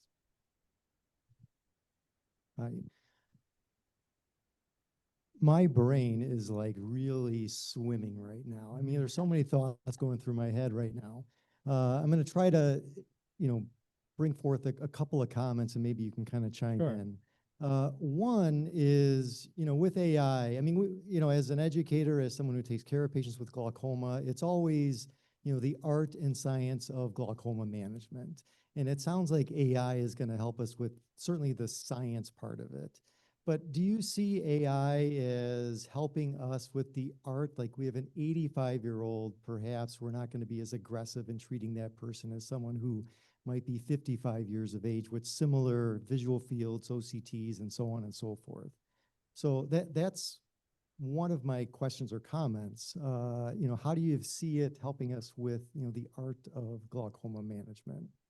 Yeah, no, I actually think it's going to be quite helpful in that regard because I think it's going to free up our cognitive abilities to focus more on the patient discussion than on, clinical decision making. I mean, we will have to do some clinical decision making and check model results, but ideally the way I see the future clinic visit, at least working for me and hopefully for many of you, is you get the patient in, they get their imaging, they get their IOP measured, they you do a clinical exam or you have a fundus image that does the clinical slit lamp exam for you, and then the model essentially gives you some options for what the next course of action should be, and you pick the option, you write the note, and then the rest of the visit, the model writes the note for you actually, so you don't even write the note, the model writes the note, and then the next like 10 minutes you're actually talking to the patient about what you found and what the options are versus it's kind of the inverse right now, right? Where it's 90% of the time I'm spending reviewing imaging and writing the note, and maybe 10% of the time I'm face to face discussing with the patient. So I think it's really, really going to be helpful in that way. And people that are, I think we're really going to be serving as like the skilled communicator in that relationship. And, if there are specific questions, I think that skill set's going to be really important going forward, the human to human interaction skill set. Great, thank you for that. And then my other question is, like, I know, like, in the world of like cancer research, AI has really accelerated the understanding of why certain cancers happen through genomics and biometrics and all this other stuff. How will AI help us to identify what really is causing glaucoma? Yeah. So that's a bit above my pay grade here. So the basic scientists, I know the basic scientists at Wilmer are using these techniques for lab-based work, right? Not this specific techniques, but for protein folding, for, identifying like different cells and, their cell cultures. So I think it is accelerating like basic science research and much of that, much of the basic science research in glaucoma care. I don't have specific examples of how that's helping glaucoma, but I think it will. I think we have another question. Hi, I have a question about your thoughts on kind of, well, first of all, are you implementing these models into actual like patient care at this point? And do you foresee some potential like kind of ethical or kind of legal issues with starting to use this in clinical practice and, getting permission from patients, for example, kind of letting them know that you're putting their information into these AI algorithms and just kind of being upfront with them on how you are using it in your decision making. Do you think that there's going to be like widespread acceptance like within the patient population of using these AI systems, and like how transparent we're going to have to be with the patient population in general? So I just wanted to kind of hear your thoughts about that. I know this might be kind of way down the line, kind of as where we are in this research. Yeah, so no, we are not using any of these models like live in like patient care. I think a lot of work needs to be done before that happens. So I mean, mainly like external validation, and then kind of developing the right interface for like model results to be displayed. So that's all the front end stuff, like what the user sees. And then you need to develop a whole back end system to kind of run the model and process the data. And so we are planning on working on these like front end and back end systems over the coming years. In terms of whether or not patients will be okay with it, you are in a way like in clinic running ML models right now, right? So when you look at visual field mean deviation, slopes over time, VFI, GPA, your OCT, progression analysis, these are all like very simple, like, models. I mean, you can call them machine learning models because they are a subset of machine learning models. So you're doing that in your clinic actively. My guess is if you ask most patients, would you want us to use a system that can, help diagnose you more accurately, can give us better understanding of, what your disease course will be? I feel like most of them would be for it.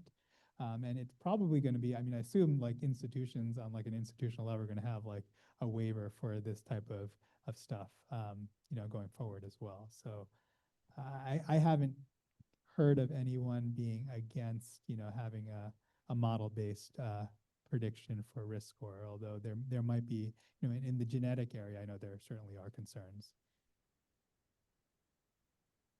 Great, thank you. Murray, any final closing remarks here for us for the morning session? No, that was great. Thank you very much. Really, Dr. Hunter, phenomenal. Just a couple of points. One, the question came up about fairness. In the United States, there is the All of Us study. That's a National Institutes of Health study. 1 million people have been recruited.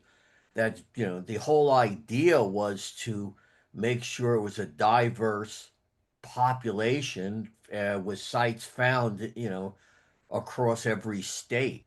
Um, and there are a few papers that are just starting to filter out. I mean, Sally Baxter has had, I think everybody here knows Sally from last year. I mean, they published a few of these things now, but that was meant to at least in part deal with this issue of fairness. Um, but I'm not sure how to get around that. But again, I would like to thank Dr. Hannon. Thank you very much. Ethan did a great job. We do appreciate you coming to Chicago. Thank you very much. Michael, you. turn it Thank back you. over to Yes. Thanks to everyone for this morning session. We have about an hour break for lunch. Lunch will be right outside the auditorium here. You can go out into the courtyard if you want. Kelly is like on her way back from a short trip. I think we're all set. See you here at 1:30. Thank you.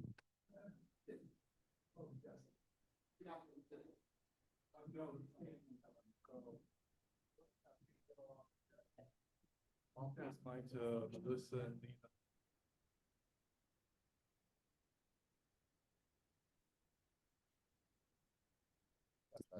Check 2 and 2.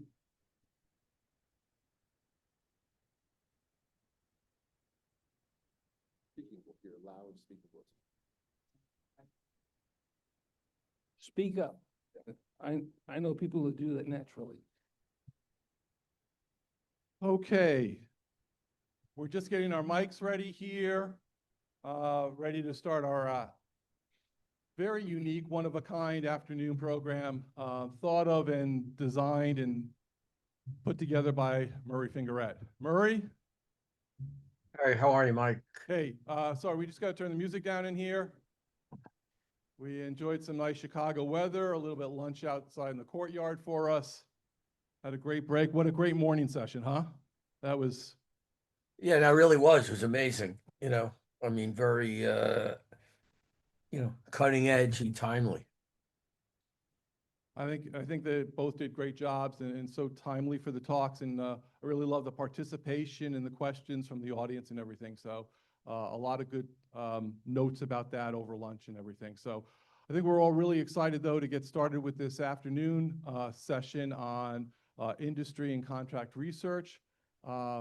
Again, your idea, I loved it from the start, and here it is coming to fruition. So why don't you give everybody a little bit of background, and then I think Mike Patella, well, you know what the program is, so go ahead. Yeah, and Murray's done a lot of contract research. You Yeah. may have So seen Mike, why don't I start off, okay? And just for a second before you get into it. Yep. So the idea, as Mike said about this program, as we were looking to, as I was thinking, what else can we do? There was twofold. One, many people don't have any idea about, and I say many people in academia and optometry schools are not familiar with the possibilities of working with companies and doing different types of research. And it occurred to me that there really was no template or cookbook, in how this could be done. And with the audience here, I thought it was natural to provide everybody with an idea of what this, what this is about industry research, how it can be done, and what we want to do from this is Tony Riolini, who some of you may know. He is an ophthalmologist, a glaucoma specialist at the University of West Virginia, but he also is a medical writer. So Tony will be working with me and for all of the panelists, Mike, to create a publication where we would like to have a permanent record of this in addition to the YouTube video. So that's the idea. I had started doing industry research way more than 40 years ago with Mike Patel, and then I'll turn it over to Mike and Mike. But I had, and at the time when, in the early 80s, when Mike Patella was developing the HFA and looking to do databases, I had known Mike and I started doing them, but there really wasn't any any cookbook or any information or about what it's about, which is nowadays. So what we've done, and I say it really was Mike Chiglazian and myself, what we put together is a whole team of people from folks doing this in optometry schools now, like Mitch Duell, um, people from industry that are involved in this from the industry perspective, such as Chris Lee from TopCon, Holly Swain from Eye Care. We have David Kazanoff, who's going to give the perspective from doing this from a private practice. And then we have, Melissa Sage and Lena Sattler, who can give the idea both from the CRO and from the regulatory perspective. So it really is a whole group. So with this, while I will be lurking in the background, let me now turn it over to Mike Patella and Mike Chiglazian to kick this off. Let me tell you something about Murray. Murray and I figured out. Anybody remember blue yellow perimetry? We figured out it didn't work for crap. Some research it was, but he and I finally figured it out. It was published by other people, but we were the ones that got me out. We're going to talk about examples of research that we've participated in that, should have made it to the marketplace and didn't, because it was really a good idea, and for one reason or another it didn't. And then perhaps that's a good example of something that made it to the marketplace and maybe it shouldn't have. That's right. So this is really great. We're gonna, Mike, let's let you kick it off. Let's do that. Let me give you an example of that. We just gave you one, Murray and I investigating blue yellow perimetry. Here's another one. Anybody know who Al Summer is? He was the dean of the School of Public Health at Hopkins for years, and before that he was in ophthalmology. He figured out a method for analyzing numerically a visual field. That was a brand new idea in the 80s. It didn't work. Anders Hale and I thought we could make it work. So we made a contract between him and Zeiss, under which he had a young ophthalmologist who wanted a PhD, and we made that happen for him. And we invented a new method. We got help from a guy named Juhani Iraksinen in Finland, gave us RNFL photographs in days when nobody had any. And we made that work. So the young student got his PhD. The department in Sweden got a little money, and Zeiss got its very own glaucoma hemifield test out of the deal. Everybody was happy.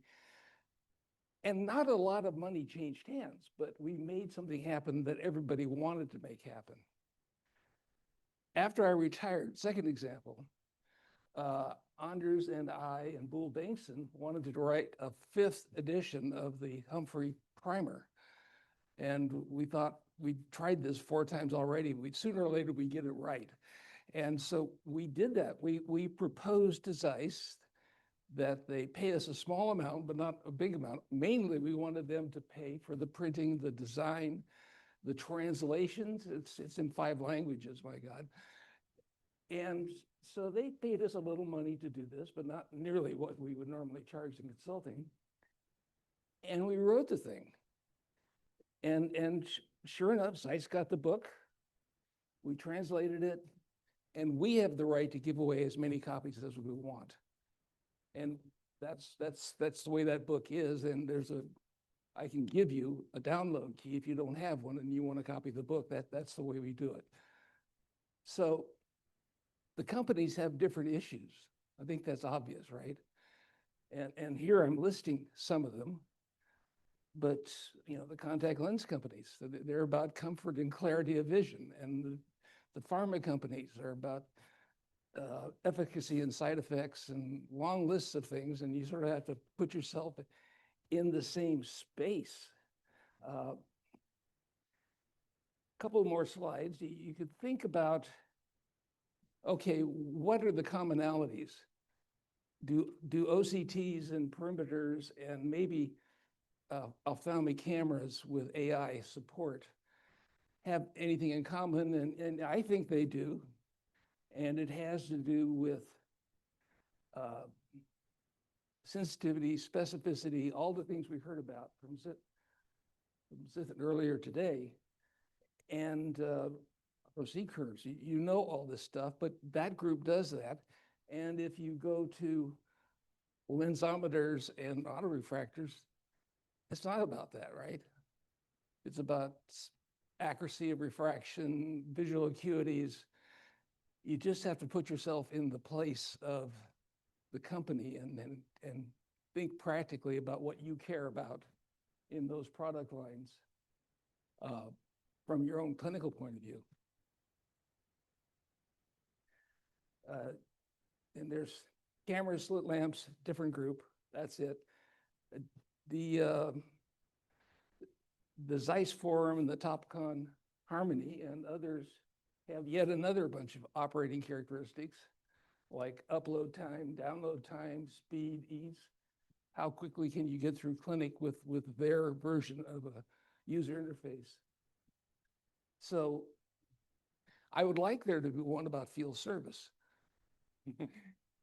because you're really marrying that company when you're buying these products. I don't think the companies are going to ask you to do that, but I just threw it in. So benefits. Yeah. This is something you're going to talk about. Yep. Because I have a purely industrial point of view on these things. Yep.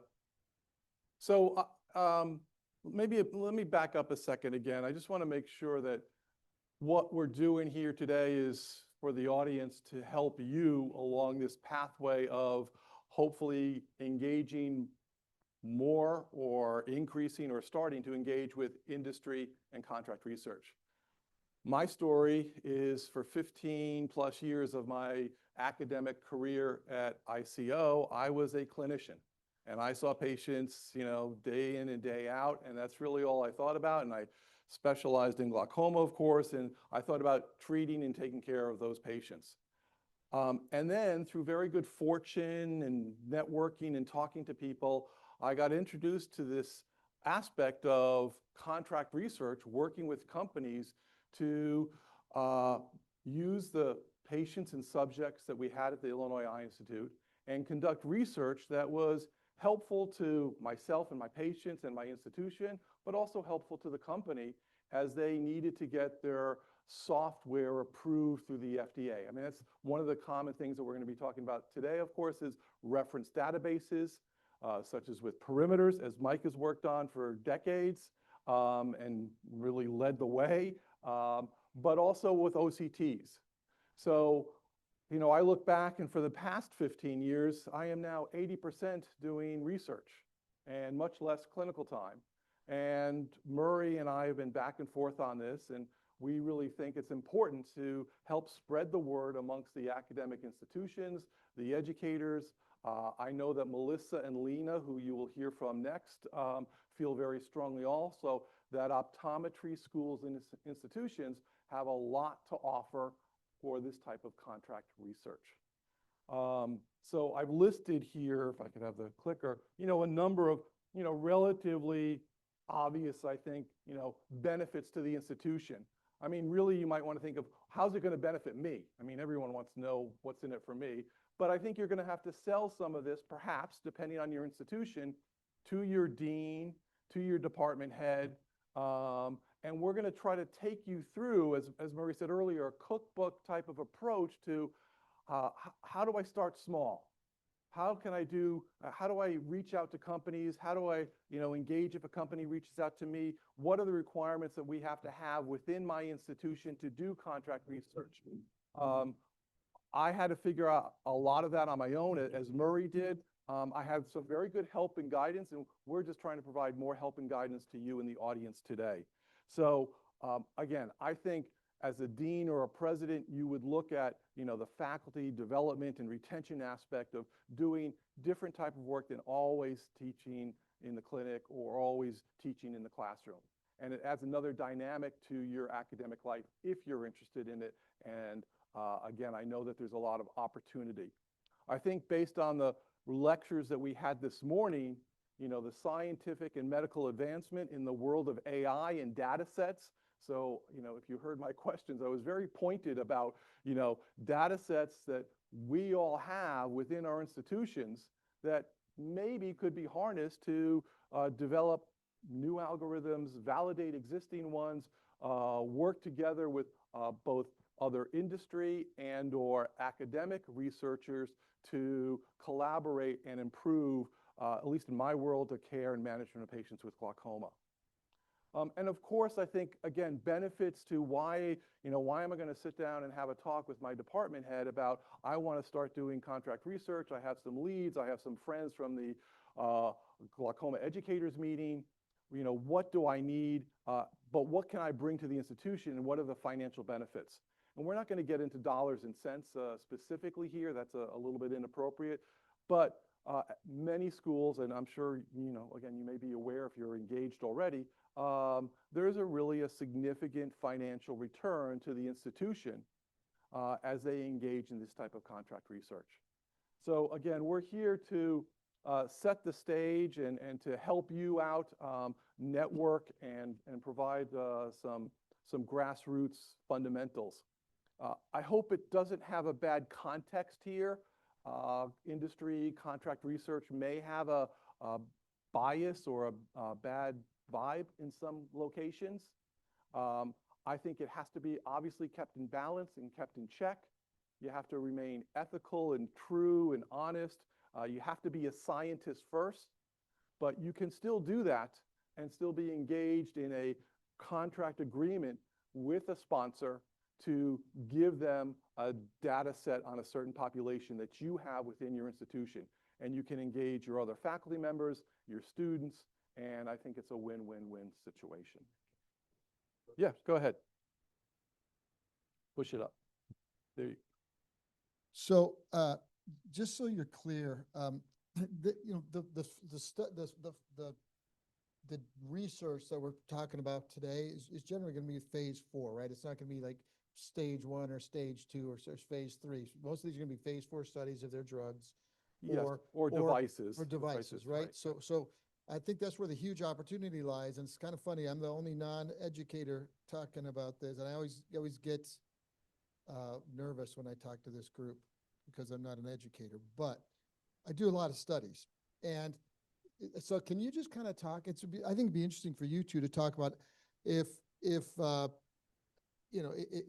Dr. Grog has an idea for a study. How would she even get started on that? How does she approach a company, number one? And then how do you get funding for that? So I'm going to put that off for a little bit, if you don't mind, Eric, because that is obviously a key step. That's like, how do you take these first steps? Yeah. Mike, yeah, can I just interject for a second? Sure. These are not necessarily phase 4 at all. When you're talking about doing reference databases, which is a lot of this, that's part of the regulatory that'll to be discussed. That gets devices approved. So these we're not talking about, for the most part, phase 4 work at all. That may be what the work that Eric's been involved with, but that's really not where we're going in a lot of this. The opportunities that exist are not to check an instrument after it's been approved. It's to we're talking about the approval and development for the most part. And that's the work that Mike Patella has been doing, or did. So it's a little different than I think than what was just described. Okay, let's Melissa and Lena, if you would come up. Let's get into our next section. So clinical research organizations This is Melissa Sage from Sage Consulting and Lena Sattler, sorry. So they are my partners oftentimes in many of these studies. And we're going to listen to them to give us the background and things you need to be aware of when you start to engage in doing FDA clinical trials on medical devices.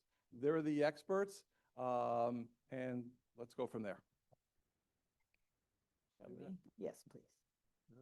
Thank you. And the clicker?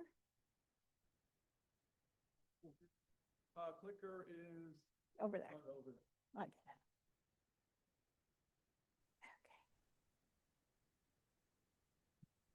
Hello, and thank you for having me.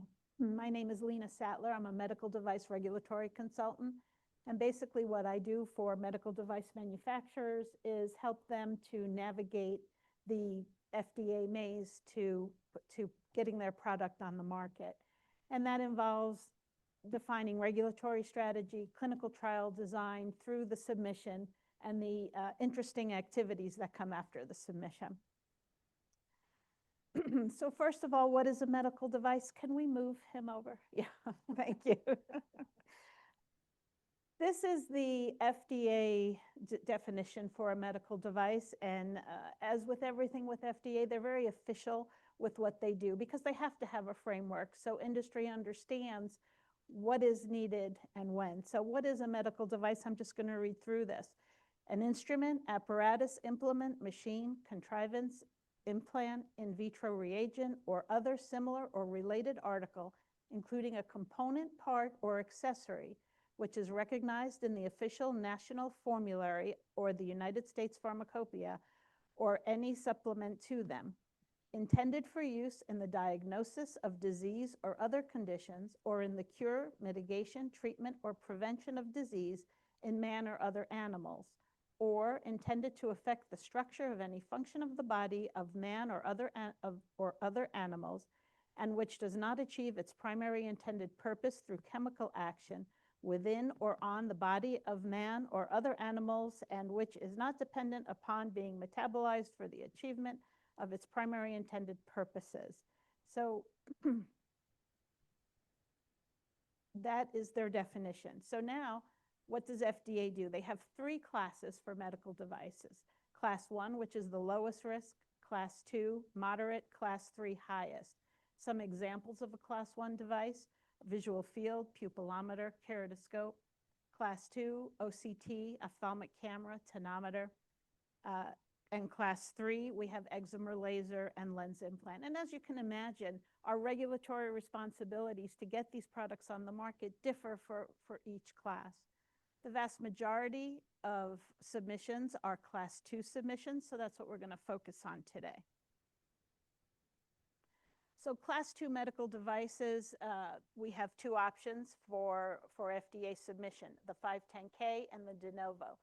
The 510K is actually a very, I should never use the word simple, but the 510K, what we need to do is show substantial equivalence to a similar medical device that's already cleared through FDA. So proving a new medical device is as safe and effective as a legally marketed device, which we call the predicate device, and already cleared by the FDA.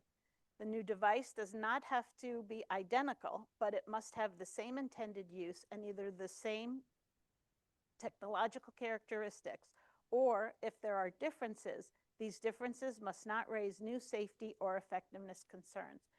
So we have so many OCT devices on the market now. So if a new company comes to us and they want to get their OCT cleared, what do? We look for an OCT that's already been cleared that is similar, and we use that previously cleared OCT as our predicate device. De novo is for a low to moderate risk medical device that does not have a legally marketed predicate device, meaning it's something new. It's something new that the manufacturer wants to put on the market that we haven't seen before. But the risk of this new device is low to moderate. And basically, we work with FDA to to determine the regulatory path and the clinical validation path.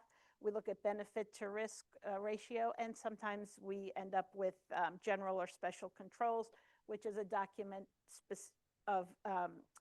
specific to that device for clearance. So I'm going to base my presentation now on OCT devices class 2. Why OCT? Because OCT is hot. It's been hot for 10 years now. I think we can all agree.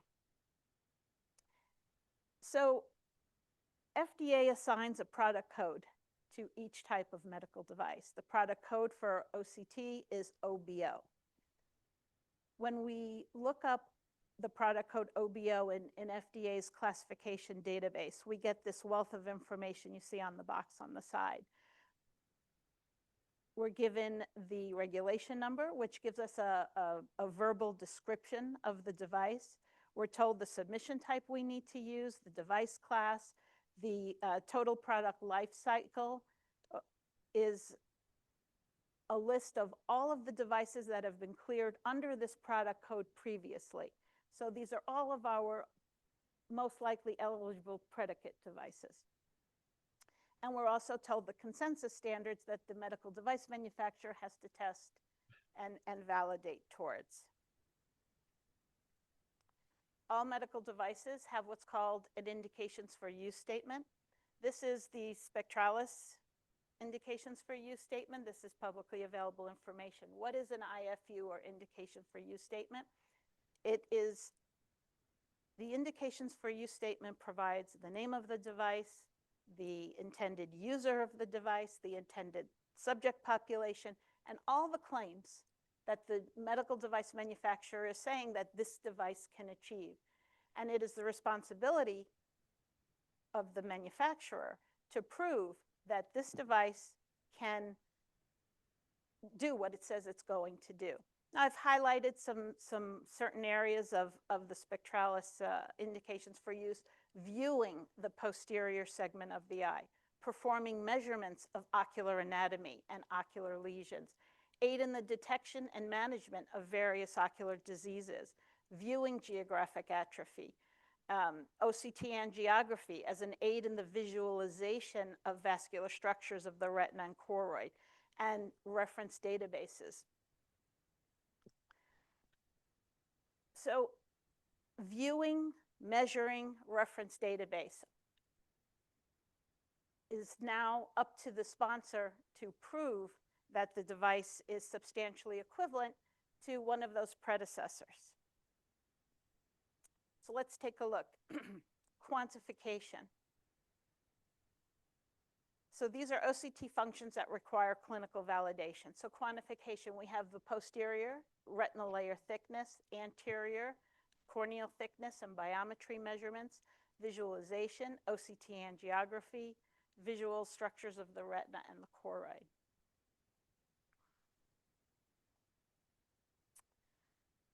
So for quantification, what does the manufacturer have to show? What type of clinical trial design do we need? We have posterior retinal layer study requirements, basically study population, roughly 25 eyes without pathology, 25 eyes with retinal pathology, and 25 eyes with glaucoma. This is what we would call the intended patient population. So if we did not test on eyes with retinal pathology, then the device would not be indicated for eyes with retinal pathology. So it's very important if you do in your clinical trial to make sure that you are including that intended population, that intended use population. Study procedures, almost for any clinical trial: informed consent, eye examination, eligibility assessment, inclusion/exclusion criteria, and device testing and checks. The study procedures are all outlined in the clinical study protocol. And that protocol is of utmost importance, because if you do take on the task of performing a clinical study in your clinic, that is what you need to follow. Following the protocol will lead to data integrity, and the integrity of your data is absolutely key to the success of everything. And not only that, for your own self as well. So what analysis do we need for quantification? We need precision and agreement. So what is precision? Precision is repeatability and reproducibility.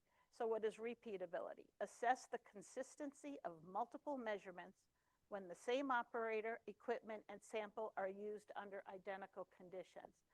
So I have found the best analogy for repeatability is the bathroom scale.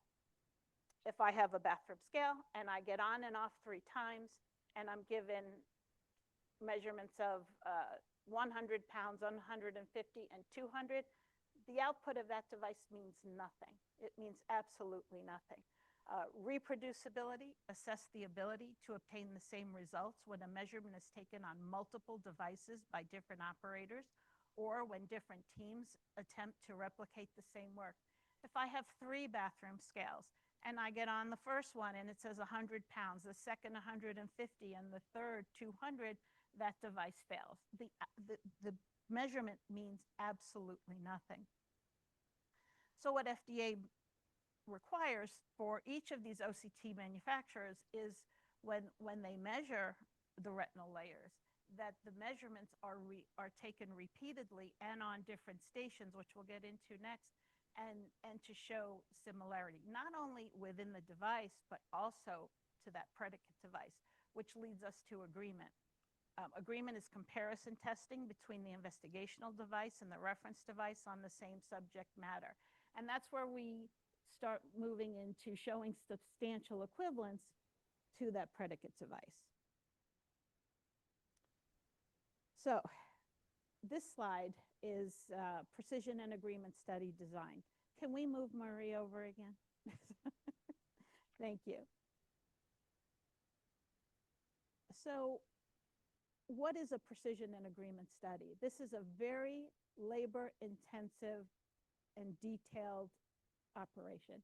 As you see your colleagues here shaking their heads. Basically, we have 3 test devices or investigational devices. We have 3 reference devices or predicate devices, and we have 3 operators. So what we consider we would have 3 configurations where each configuration is 1 operator, 1 test device, and 1 reference device. We need 3 acceptable acquisitions of each scan pattern at each configuration from each OCT device. So let's just picture this, okay? Patient comes to the clinic, you perform your informed consent, eye examination, you assess eligibility, and now they go in for testing. They walk into that imaging room, and what do they see? They see 3 tables, 3 instrument tables, each with an investigational device. Another 3 tables, each with the predicate device, the already cleared device, and 3 operators, 1 at each station, where each of these are considered a configuration. So if you have operator A, they would only use device A of each type of OCT. So now that patient comes in, generally for OCT studies, there are 3 scan patterns that need to be taken. Let's just say a retina scan, a disc scan, and a wide scan. So that patient, as per randomization may say you go to configuration B first. That patient will go to configuration B. Randomization would say which device to use first, the reference device or the test device. And then let's say it's the test device. They sit down at the test device and they need 3 scans. Remember, we need that repeatability. Okay, so 3 scans of that retina scan, of the disc scan, and of the wide scan on the test device. Then they have to go to the predicate device and they have to do the same thing. Best case scenario is for each configuration, you would have 9 acceptable scans taken. Notice I use the word acceptable. What happens if the patient blinks on one of those? You need a repeat scan. So best case scenario total, that study eye, 1 eye, will go through 54 scans, worst case 90. And that's a lot of scans, and that's a lot of work. And just the randomization part too is very intricate for that operator to follow. Because if you break randomization and if you do it too often, now you're starting to impede on that data integrity. So you really, it's very detailed. And after all that data is collected, you're not done yet. Because now it's up to the investigator, and I'm looking at Dr. Doyle, and I'm smiling. Anyway, it's up to the investigator to go through all of those scans, because within the user manual of an OCT device, we have manual segmentation correction. The device is just a device. It doesn't have a brain. It just does what it's told to do, what it's programmed to do. Now, often with OCT devices, you'll have the border, the retinal layer border, have a dip or a peak. And that makes absolutely no clinical sense. So now it's up to the investigator to go through all of those B scans for each scan and correct for manual segmentation for automatic segmentation if needed. So that is basically what is the responsibility of the clinic for an agreement and precision study.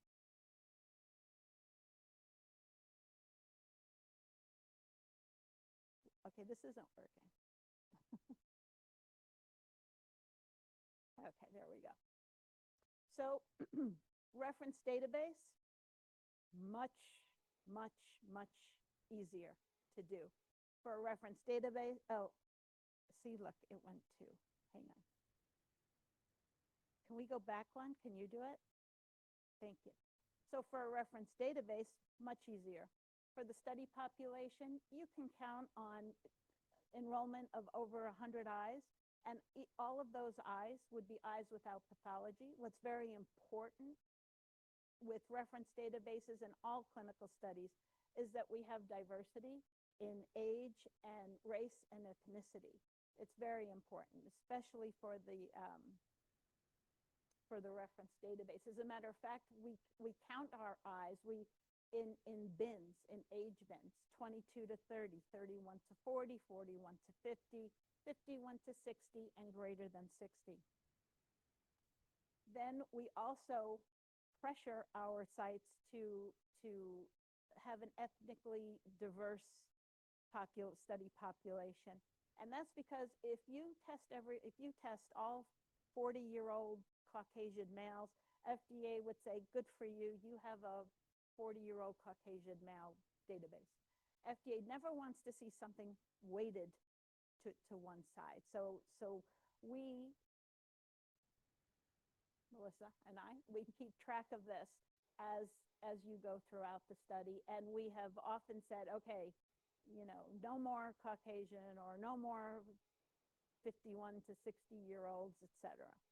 Study procedures are the same: informed consent, eye exam, eligibility assessment, and then in your device testing, one device, 3 scans, 3 acceptable scans. And then with those 3 acceptable scans, you have to do this scan assessment for manual segmentation correction. Much easier. And then we have visualization studies. With visualization studies, there is no quantitative output. It's only a picture. And I shouldn't say only, but it's an image. So how do we validate an image? Well, this is when we employ a reading center. And what we do is in the clinic, we have 20 eyes without pathology, 20 eyes with pathology. Here I'm talking about OCTA. We go through the normal informed consent, eye exam, eligibility assessment, and device testing is one image on the subject device, one on the reference device. For OCTA, we also need a fundus camera, and we do FA. The imaging is all sent to a reading center. And what does the reading center do? They have 3 graders, and the graders are masked to each other's grades. They're masked to subject population. They're masked to everything they could possibly be masked to. And they grade those images for image quality, visualization of the ocular structures, and identification of pathology. And the FA is graded as well for identification of pathology. And the analysis is based on OCT versus FA and the test OCT versus the reference OCT. clinical study involvement, the expectations, to be honest, the last bullet point is the most important. Oversight over entire study for data integrity, and we touched upon data integrity before. You have to follow that clinical trial. You have to stay current with things, because when we fall behind with case report form responsibilities or scan assessments, things start to fall through the cracks. But without data integrity, everything fails. So, and that part would be up to the clinical site. And that's it for me. So thank you all very much, and I turn it over to Melissa.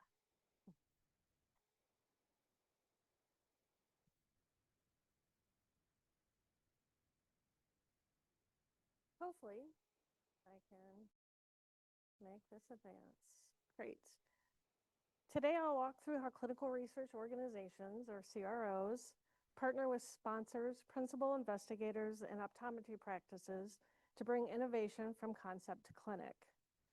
We'll focus on the unique role that optometry plays in advancing research and how practices can become more engaged at every level. So let's talk about the role of the sponsor. The sponsor holds the ultimate regulatory responsibility for any investigational product. They provide the strategic oversight of the trial designs and secure funding and resources. They are responsible for the protocol approvals. The sponsor also manages the research and development and remains accountable for all safety reporting to the regulatory authorities. In short, they set the vision and carry the ultimate responsibility. So let's talk about CROs. And I'll just stop here for a brief minute, because Lena and I work together, and we always say she's the left hand and I'm the right hand. Of course, with that, Lena is always known as the nice one, and I'm always the mean one.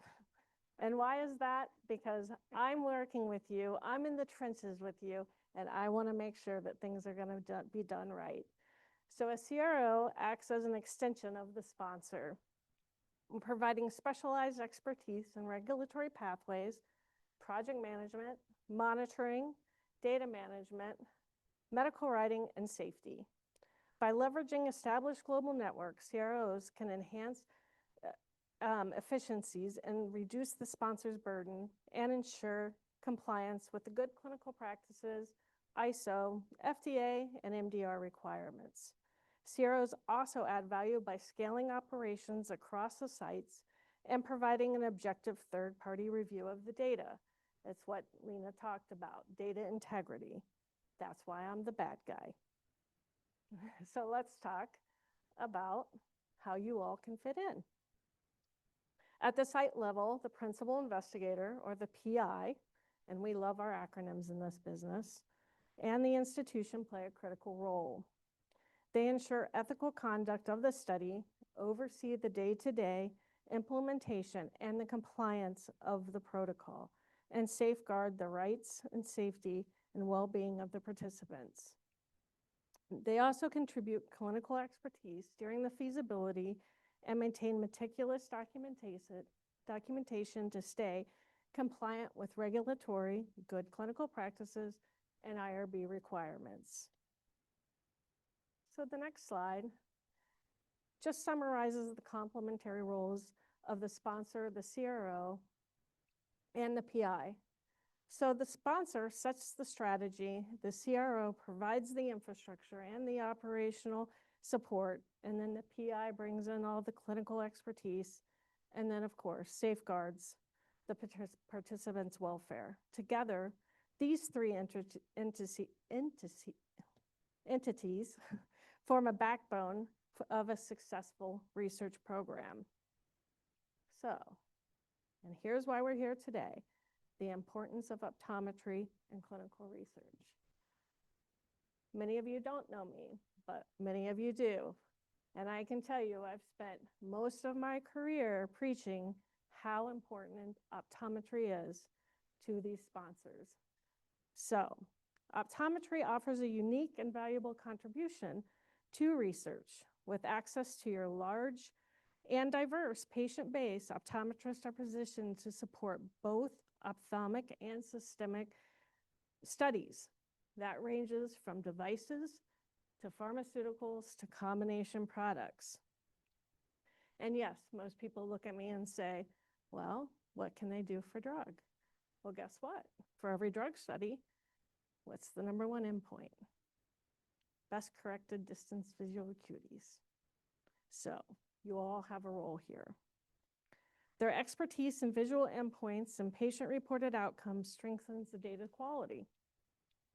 Existing patient networks also enhance recruitment and retention, while real-world practice diversity improves the validity of our results. Optometry technicians further support operational excellence.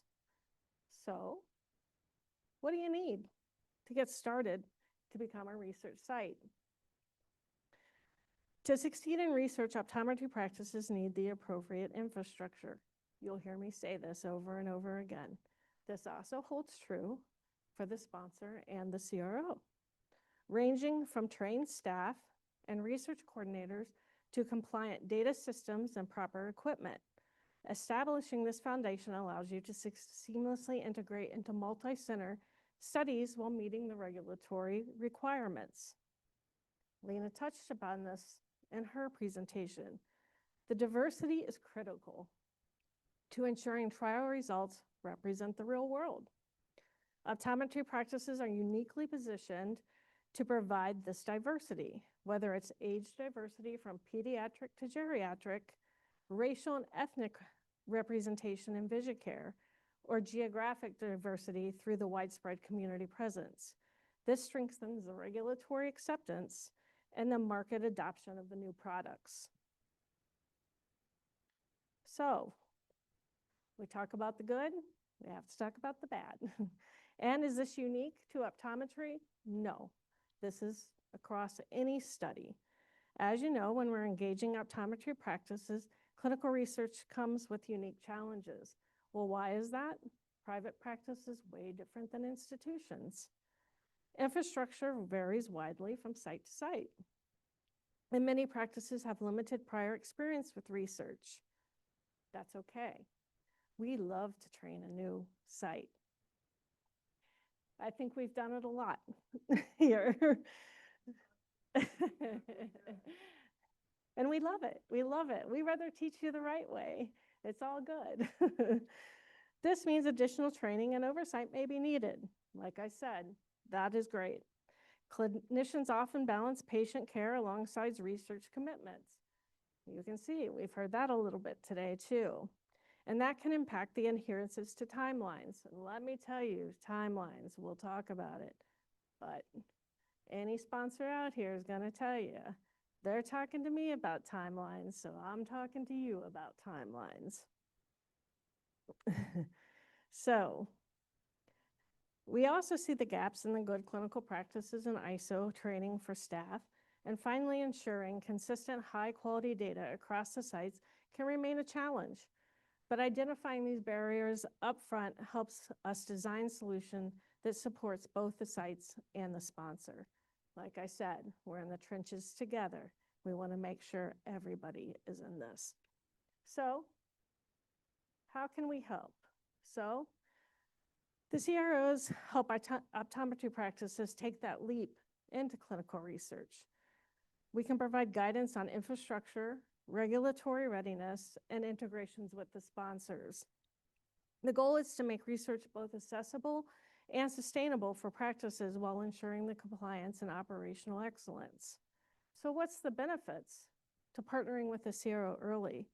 Well, one of the most efficient ways to mitigate any of those challenges is to bring a CRO in and partner with them early.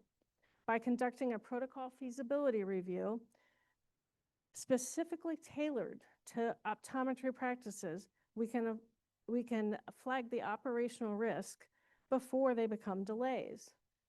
And we've seen this in real life. So we've gone to many of our docs and we've said, hey, FDA wants this. Now, how can you make this happen for us? So we are partners in this. Early alignment with FDA, MDR, and the ISO requirements help ensure smoother approvals.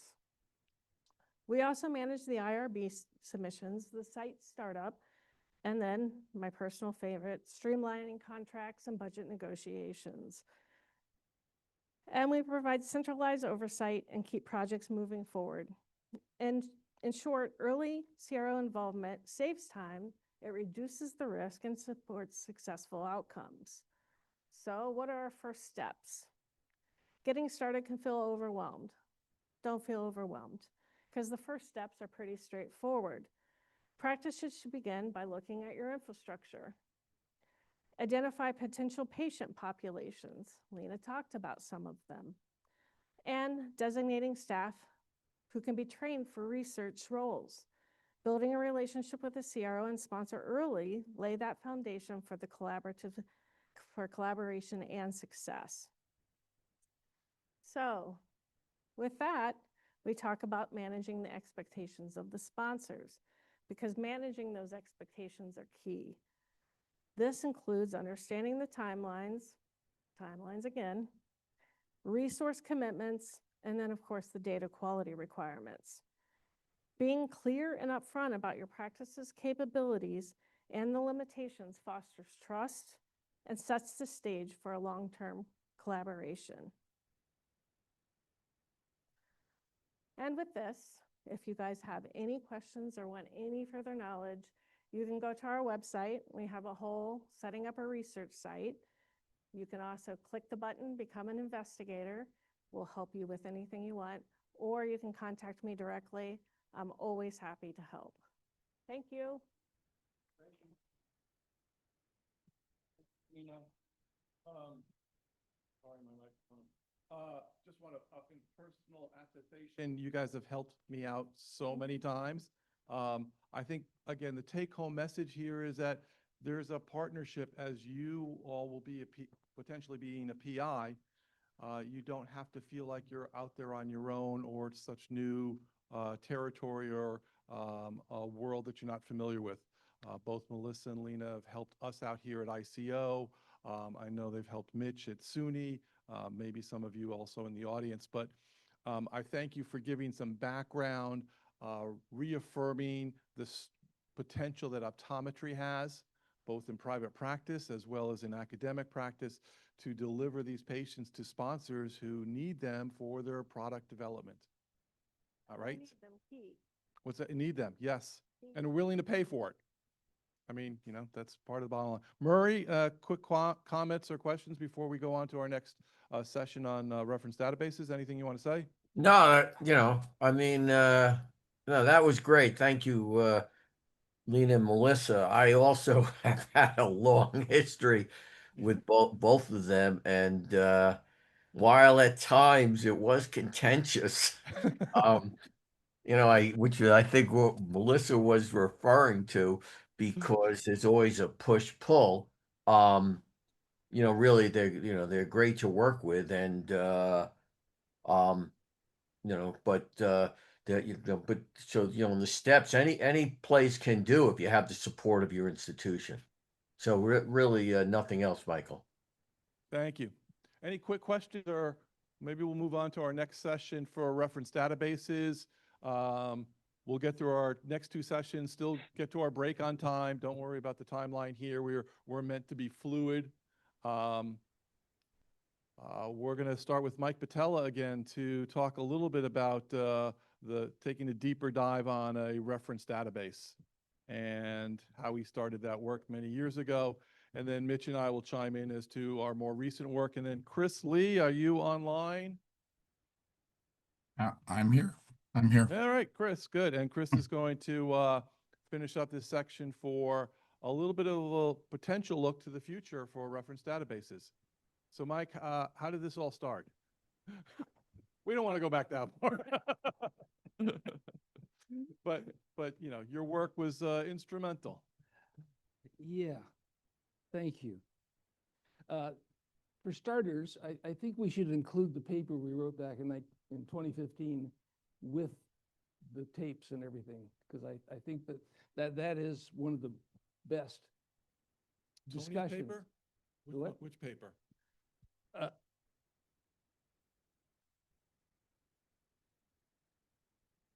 Yeah. Okay, I think it's there. You're right. Okay. And then No, I'm thinking of this one. You're thinking of another one. I'm not sure which the other one is. I'm thinking of that one. Yeah. Oh, this one, right, by Yeah. Tony. Yes. Yeah, by Tony Riolini. Yep. All right. Have I got this thing upside down? No, it No, just needs no, one firm no. click. Yeah. All right. Now I need to back up. Let's start with the textbook definition, and I'll explain a couple different ways that a reference database definitionally has moved a bit, in my view. Google tells us that an ophthalmic RDB is a collection of data from healthy eyes that serves as a benchmark to compare against measurements from patients suspected of having eye disease. That's perfect for 2005. But things have moved, and 35 years ago, we started collecting RDBs of the reproducibility of glaucoma visual field tests. So it's not a new difference. It's not always about healthy eyes. And we're now talking about RDBs for artificial intelligence applications in which we have normals or putative normals and also people with the disease in question. So I call that an RDB, and I think we have to allow for that. And finally, you're going to hear from Chris Lee in a few minutes about real world RDBs, in which we're going to have all the benefits of much larger data samples with much less trouble getting there. So I'll leave that to Chris. And I would say that making reference databases is serious business. 67 years ago, Wolfgang Leidecker published tonometric measurements from 10,000 Germans. And he came up with some numbers, a magic number. And he just took 2 standard deviations from the mean, and he said anything above 2 standard deviations, that's glaucoma. That number was 21. It's still 21, even 67 years later. And suddenly, 2.3% of the German population were told they were abnormal. I mean, imagine their surprise. So many doctors actually did treat people. Anybody over 21 millimeters of mercury in pressure, they got treated. I don't think Wolfgang liked that idea. And as you may know, there happened to be a long period in which we had to prove that was wrong. And that took some time, but there's some of ophthalmology and optometry's greatest heroes fought that battle. The first parametric database was Anders and I, 26 years after Leidecker, realized we needed an RDB for the brand new Humphrey perimeter in the 80s.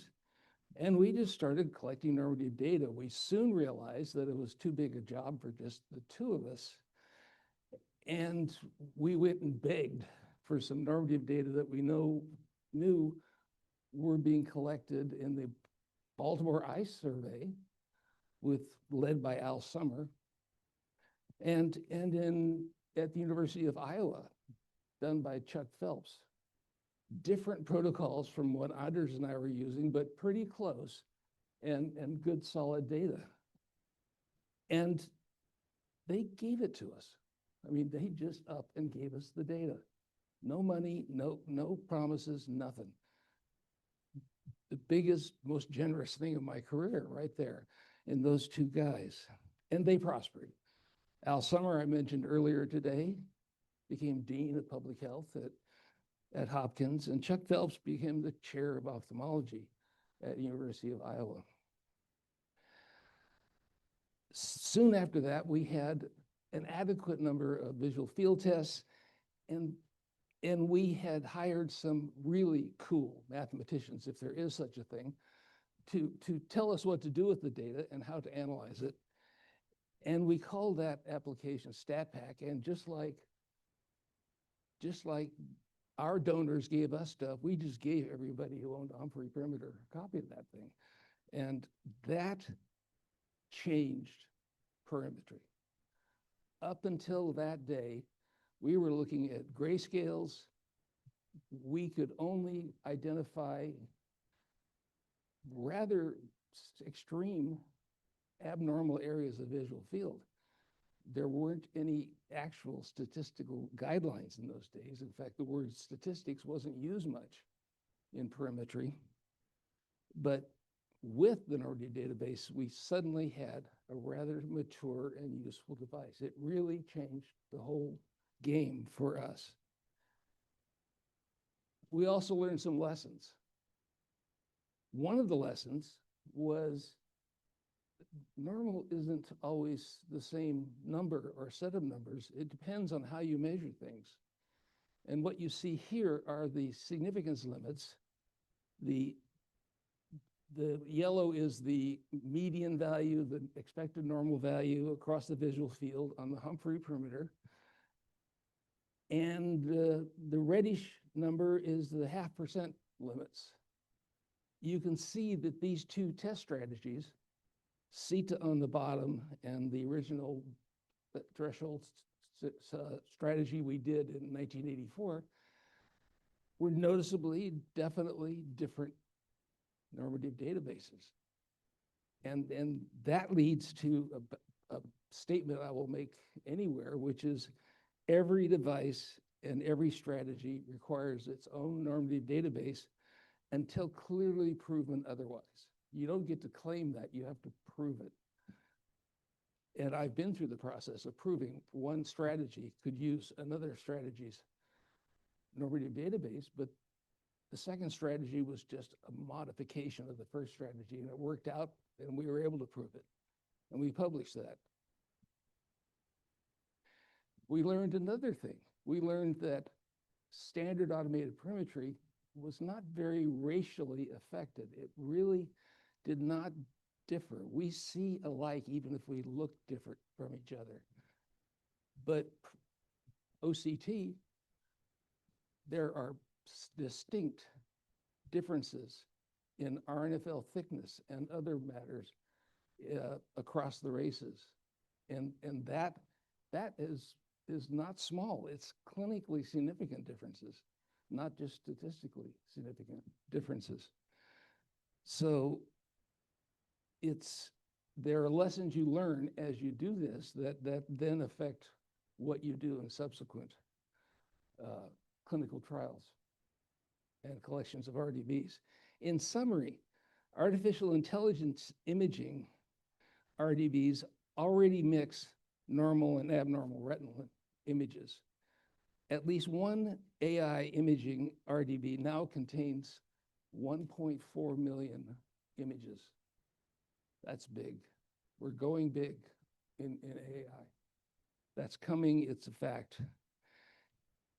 As the AI applications take hold, we won't be saying outside normal limits so much as normal, abnormal, or I don't know. That's changing. Parametric and imaging RDBs and all the rest, I think, may increasingly be population-based, which is the real-world database thing that Chris is going to talk about. So it's changing as we speak, and it's changing for the better.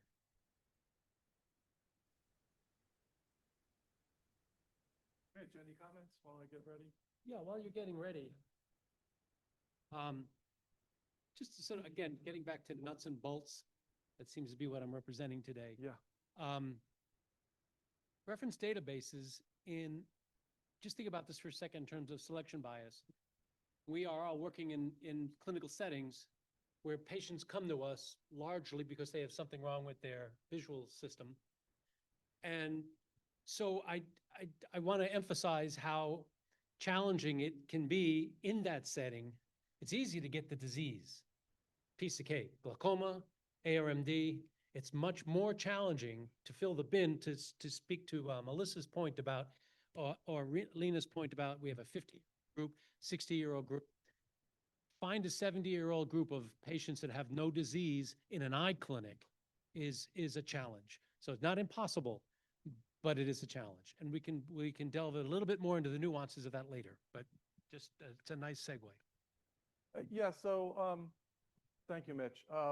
My quick section here was to give just, we could spend a whole day on reference databases and the evolution, and we're trying to condense it for you. I thought just, by pictures of devices, showing you that, optometry, myself here and others at ICO have been fortunate enough to be involved in one of the data collecting sites. These are typically multi-site studies to collect the diversity of populations, sometimes 6 or 7 or 8 or 9 sites. The database size has grown over the years. What's that? 800 now and up? Correct. So it has changed a lot. You'll see some of that in the papers.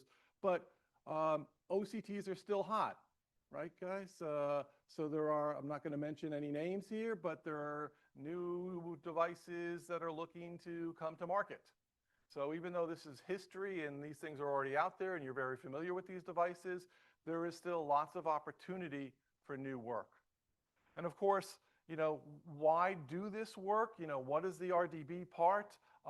It's taking the scans from these devices and translating it into summary reports that clinicians can use. And for good, better or worse or ugly, reference database and, finding the statistical analysis of who's, within the normal range and who's not, who is in the, 5% and 1% and 2% outliers.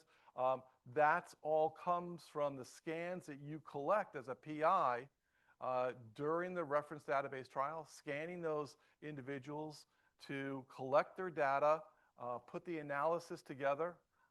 Frankly, I don't do any of the science part. I'm the collector person. I'm screening and making sure that the protocol is followed. We have data integrity, data quality, and try to stick to the timeline that the sponsor wants to get this in to the FDA as quickly as possible, typically. But this is all the data part, and this is the science behind what's going on, and that really leads into basically the work that we're doing. And I find it, helpful for the community, helpful for my patients, helpful for my institution, and just a different sort of approach to my day-to-day academic life. Here's a quick outline. You probably have a pretty good idea. We've discussed it a little bit already. What happens on a study visit day? You're going to have in the setup that you design, you work with your CRO, you work with the sponsor. Mitch and I may have slightly different approaches in our own institutions to doing it, but we have to get these tests done. We have to do it efficiently and accurately. We're going to talk about space and logistics and other things later on. But basically, it's, here's the protocol development. That's what we have to collect. We have to document that. We have to use case report forms or an electronic data collection piece of software. All these things to collect this data. Make sure that it's high quality. The data review, as Lena mentioned, to make sure that the data is accurate and of good quality, and make adjustments when necessary. So back in the 2013 to 2016, I was able to work on the database for the TopCon Maestro. There were a couple of hiccups during the study, so normally a reference database shouldn't take 3 years, in my opinion, but things do get delayed and waylaid, and you have to come back, and well, it's business, and then it's not. I don't know what the story is there. The paper comes out of that. Lots of highlights, and you can read the paper. And you've all done this because you've always had questions about, what is my OCT device telling me? Is it reliable? Is it accurate? What it was the reference database. Back here was about 500 subjects. I think actually fewer than that ultimately finally enrolled, and a fairly narrow, by today's standards, population. Compare that to working on the Cirrus 6000 reference database that was done by myself and several others in 2023. Upwards of 800 to 900 subjects enrolled. Again, though, with the same purpose. Do a clinical exam, make sure they don't have any coexisting disease. You may need to do a visual field. You need to bring them in then and do all the scans. You need to follow the protocol and collect all of this data, get all of this together so that the packaging part to the FDA, and that's the part I don't really see very much for the FDA submissions. And again, the CRO would be working with the sponsor primarily on that to put everything together. So my part here, though, is to get them the data they want and work with these new devices and then help it translate into clinical practice, which is what I'm going to talk about later on this afternoon. I worked on more recently a perimetry reference database with the TopCon Tempo perimeter.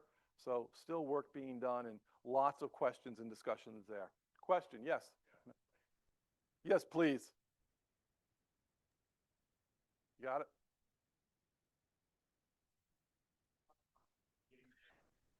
Mike, can I ask a question also? Yeah, sure. Just let Matt go first. Yeah.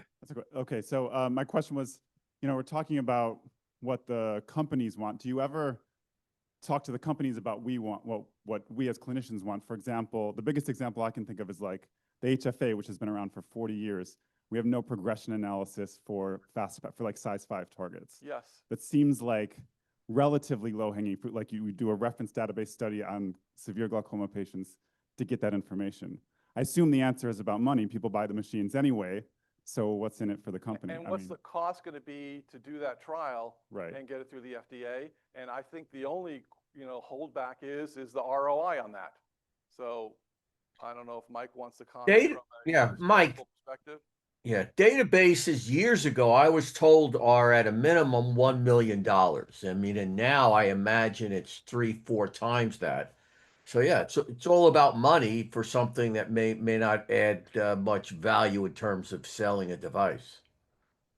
I mean, great question, Matt. Any other comments, Mike?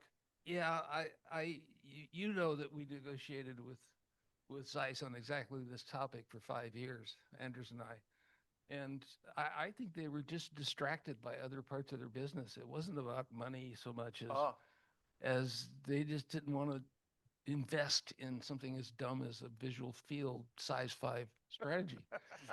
So I retired. Anders quit consulting for them.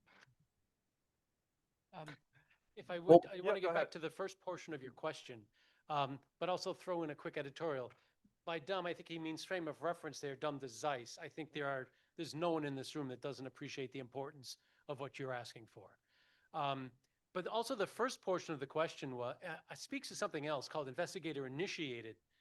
You can interface with industry with an idea of your own. That's not what we're describing here, but that's a real thing. That exists, and industry would welcome those ideas. So while we're talking more about a protocol that's handed to us and we're executing that protocol, industry is sensitive and interested in interacting with us about investigator-initiated. So that's there. Get to know your industry partner. And there is some support for that. Oh, absolutely. It's not maybe the same dollars as you might be for a fully sponsored reference database or agreement and precision study, but your initiative, and maybe you can parlay that into something down the road. Yeah. Mike, for Lena or Melissa, I think so there was a point in time, and I'm asking if it's still possible, that having a device approved, in particular an OCT, was this 2-step process that you can have an OCT approved, but there was no reference database approved. I mean, we all know instruments that happen. Is that still possible? Do you still see that happening? Those OCTs without a reference database? Was that the Yes. answer to the question? Yes, thank you. Because it used to be 2-step approval process through the FDA. It was on. Hold on one second. I could imagine the FDA saying, what are your claims? And if your claims have nothing to do with what's normal and abnormal, in terms of an RDB, I'll bet that you could go do that. I think it'd be a dumb move, but it could be a pure imager, just like a No, I camera mean, is. no, but Mike, I mean, it was, we remember for years the TopCon OCT did not have a reference database, and yet they would sell it saying that that one is coming around the corner. I mean, that was years ago, and it turned out that it never came, and I'm just wondering if that is still possible. It is possible. Basically, to put a reference database on an OCT device, you must have your agreement and precision study intact, because FDA will only allow the addition of a reference database if the device is proven to be to agree with its predicate and to show good precision. But obviously, for marketing reasons, it's optimal to submit to FDA both at the same time, Right. your agreement and precision and your reference database. Sometimes timing wise, just things happen, and maybe timing wise, the AP study is ready, but the RDB isn't.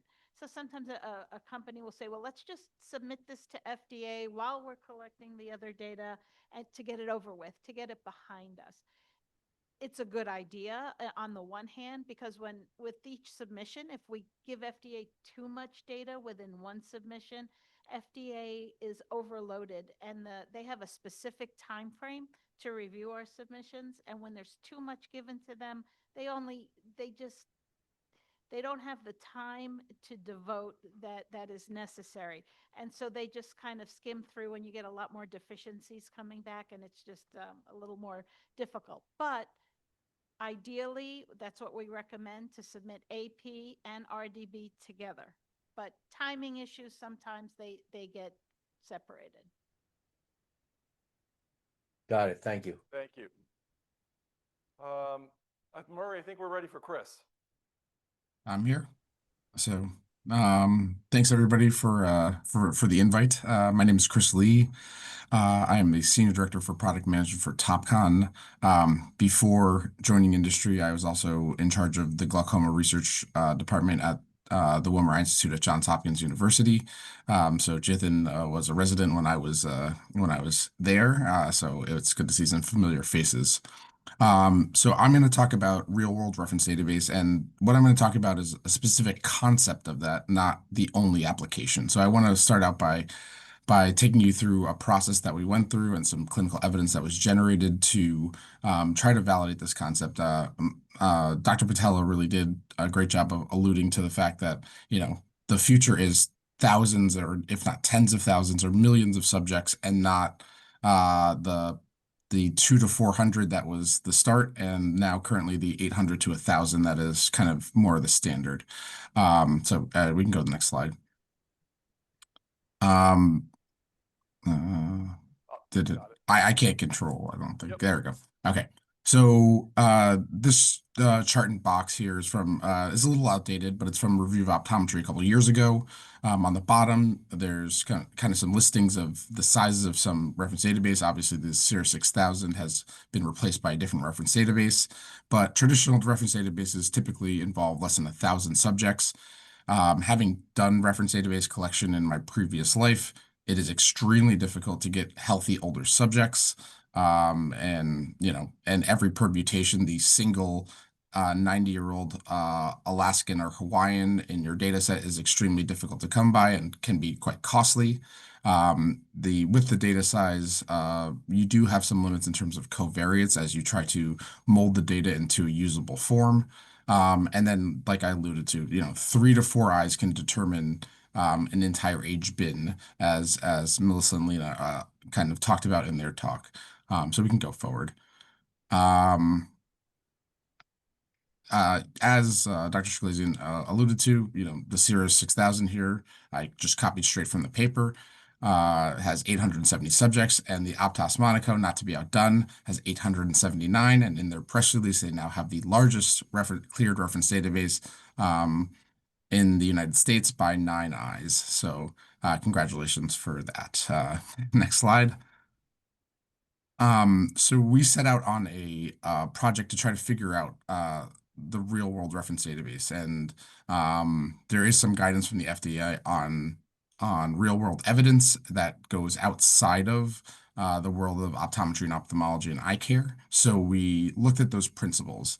I will note here that that optometry is an extremely interesting field. And Lena may have been on that call with the FDA where they don't understand the optometric practice almost at all, especially ones that are not contained in academic institutions. They really have a hard time understanding the concept of even things like vision insurance and medical screening, because they think of every OCT as being reimbursed by either the federal government or by an insurance plan. And we know that's not how optometry is practiced in the real world.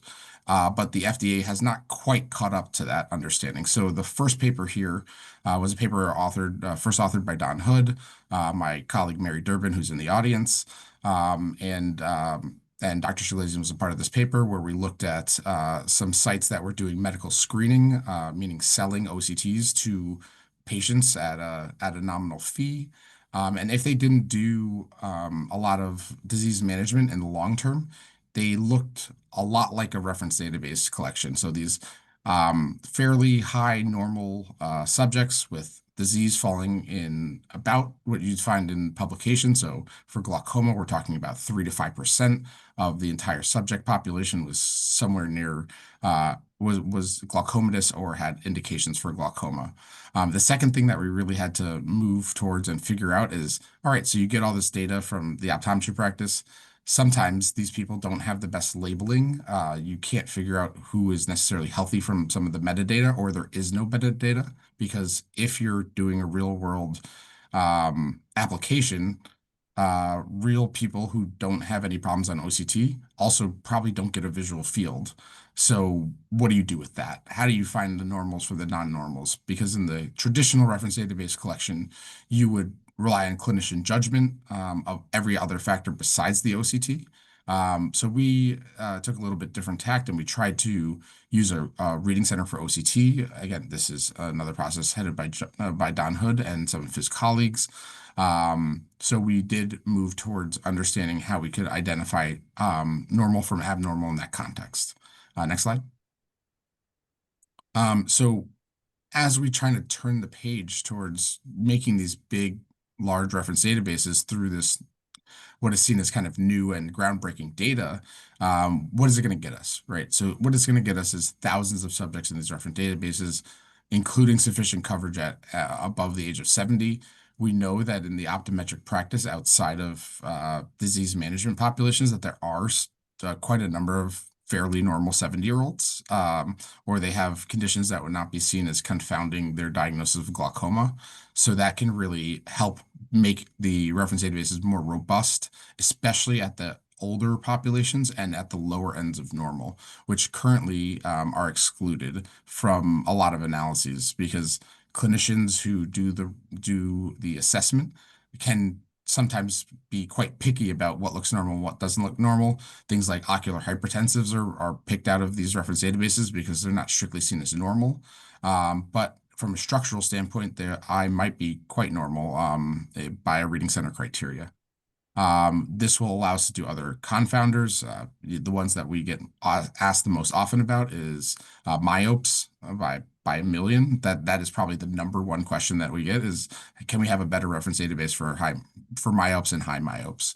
And then the data size, and I'll get to some of the results of some of these analyses in a minute, allow us better confidence and precision in the limits. So the things that determine the red, yellow, and green flagging in the reference database, we can have better limits associated with them. So we know or hopefully we know that the specificity of the limit is better, even if sometimes the sensitivity of that value is not quite as high. Next slide. All right, so if we look at a theoretical reference database, what would we find? We would find multiple thousands of subjects, which means that we would boost the current reference database size by about 5 to 10x. That would be the hope. We would be able to add additional covariates and correct for different but non-pathologic ocular anatomies. Imagine, being able to correct for fovea to this distance. That could technically be a surrogate for myopia as well. Or you could correct for gender in some cases. You could correct for a lot of different things if you had sufficient data size and data science. You would definitely have a increase in older eyes in this reference database. There's no doubt about that. You would also increase the percentage of myopic eyes, because right now a lot of reference databases exclude myopic eyes and exclude eyes that have astigmatic correction beyond a certain point. So hopefully we would be able to move towards a more inclusive reference database that wasn't so as is now referred to in our reference databases as super normal. So only the normalist of the normal people tend to get through. So hopefully we would get towards towards a better definition of normal.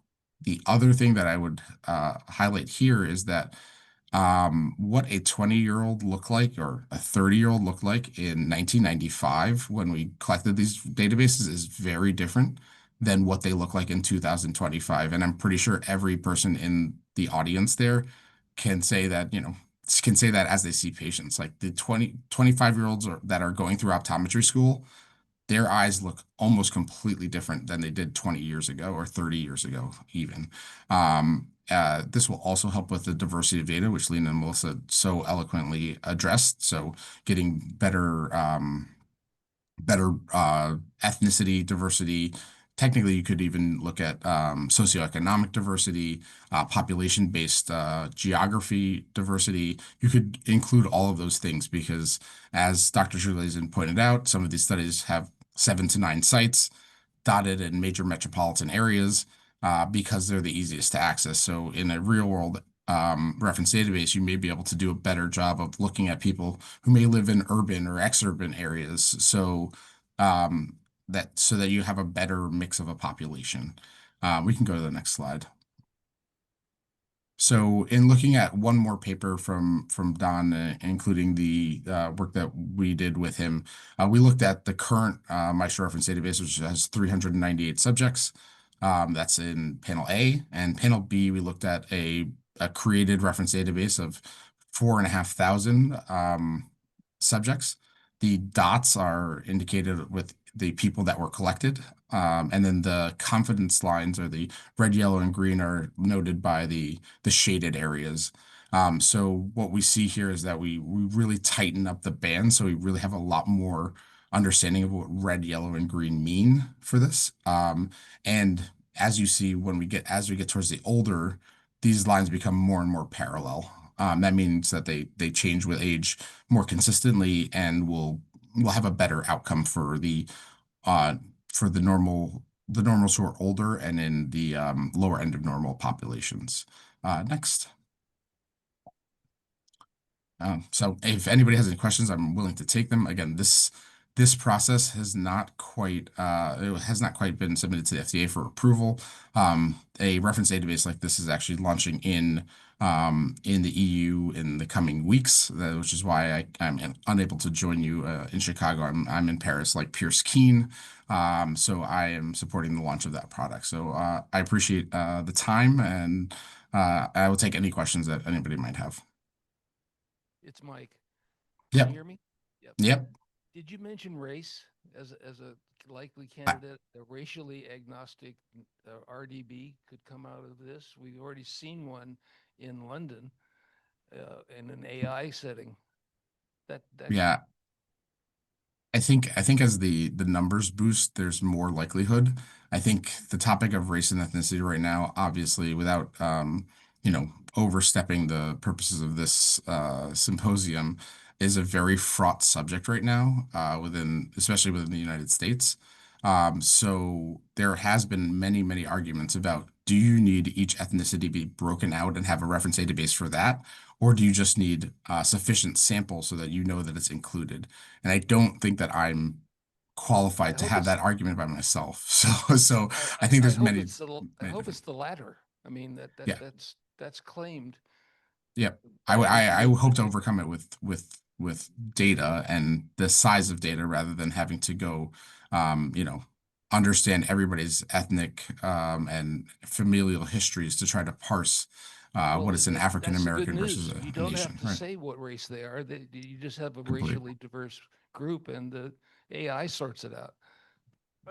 I completely agree with you. Focus on the ocular parameters like disc size, Yeah. right? You know, That one's not an issue, I think. right. But that helps increase, you know, one of the reasons why for an increased reference database size is to include different bins of small, medium, and large disk size subjects. And that speaks to Chris's point about the challenges with older subjects and being able to pool across a larger sample. I think we've also underrepresented large, healthy discs because there's often because those patients almost default become glaucoma suspect. They do. And we have many patients in our clinics that, you know, been followed 20 years or more that have never had glaucoma. They suffer from having large discs. And I think they're woefully underrepresented in the OCT databases. Murray, any questions here? I think we're going to try to stay on time. Yeah. No, Mitch brings up an interesting point. I mean, years ago when we did the FTT database, we made the mistake, and this was 30 years ago, with Chris Johnson. The mistake was made that used a visual field as the entry criteria, a clean field to be included in the database. And it turned out that FTD suffered, to this day, in that having this supernormal database. So it was always I always understood that you cannot use a qualifying test, such as if you're doing an OCT, you really can't use the optic nerve. You have to use the field as the main entry criteria, unless it's so overtly glaucomatous or suspicious, though Mitch brings up a good point.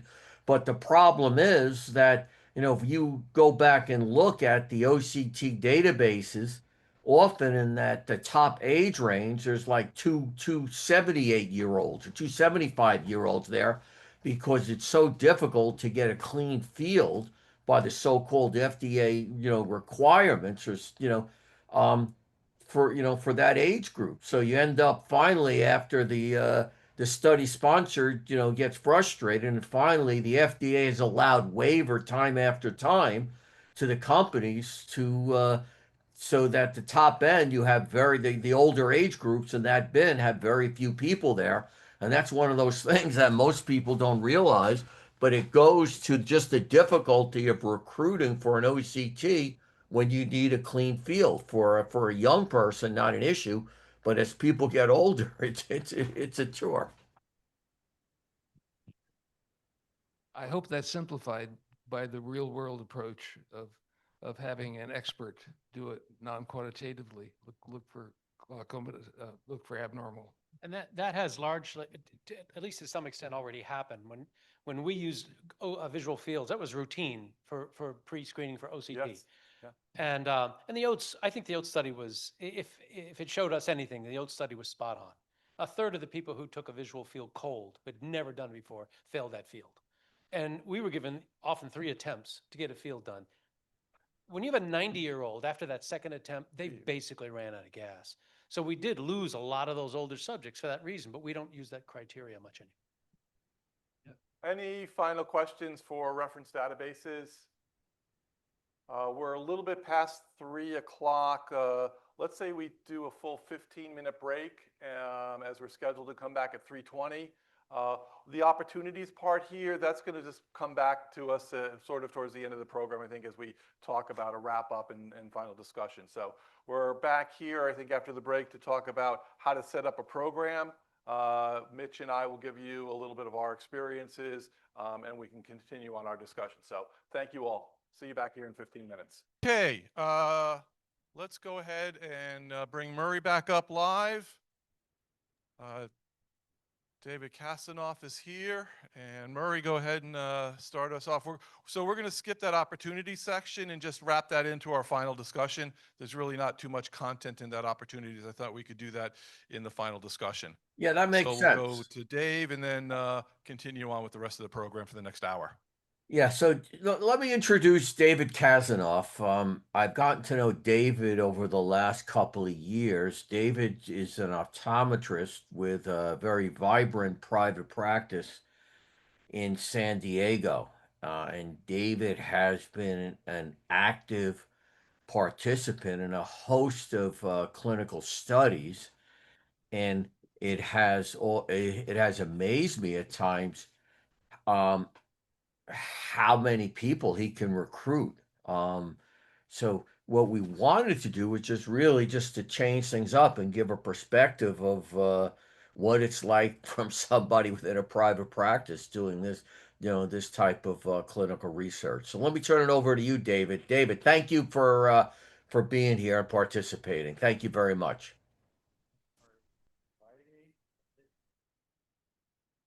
Turn it up.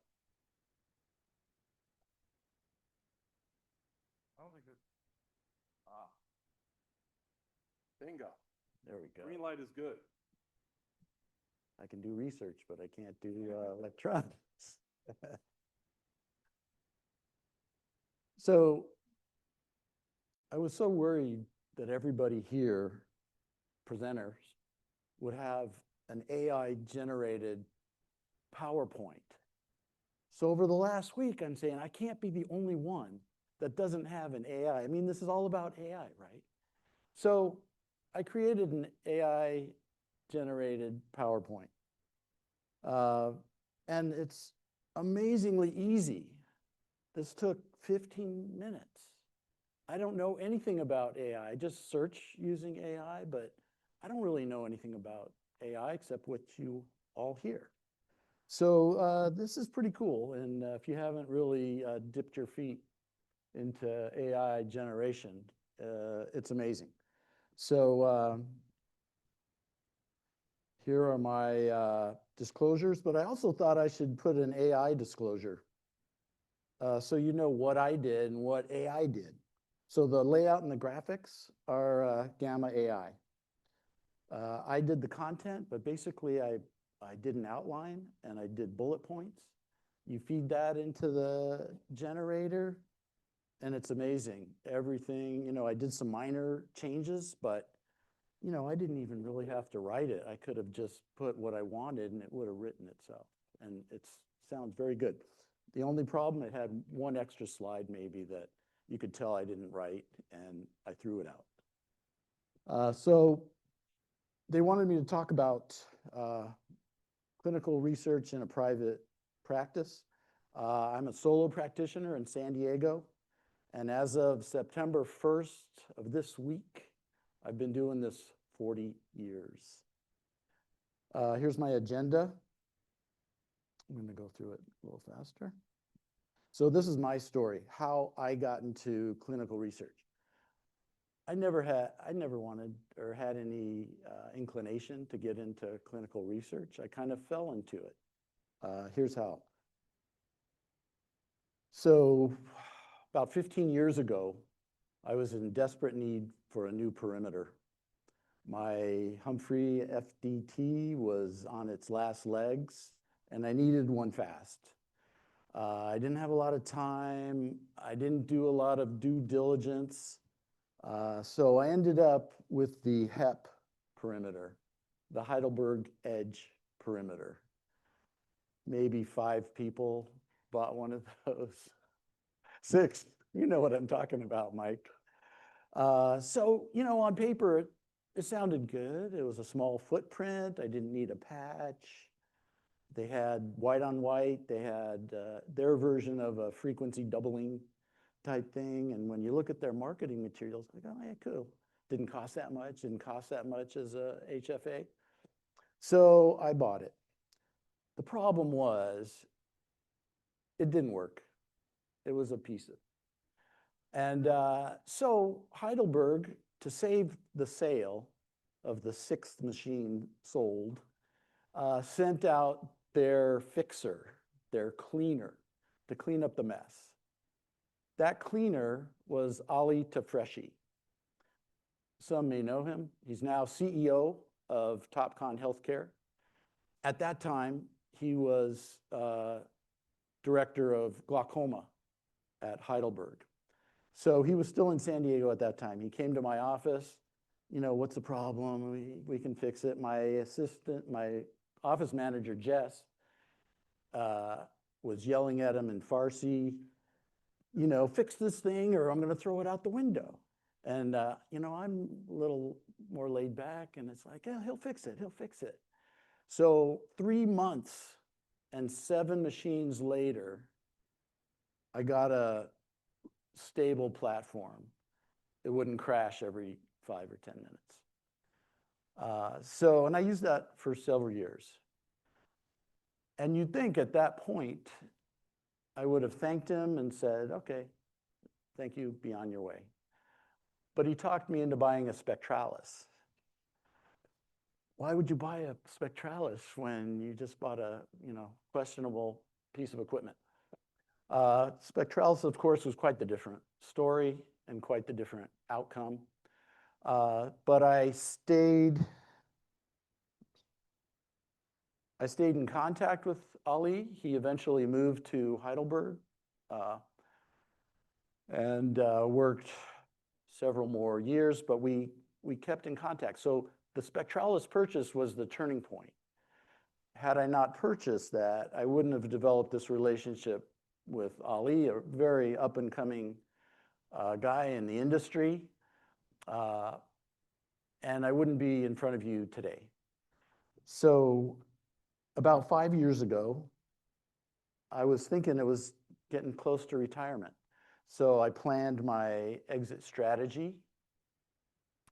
I was going to work another 5 years, sell my practice, buy a nice little cabin on a river in Montana, and fly fish the rest of my days in peace.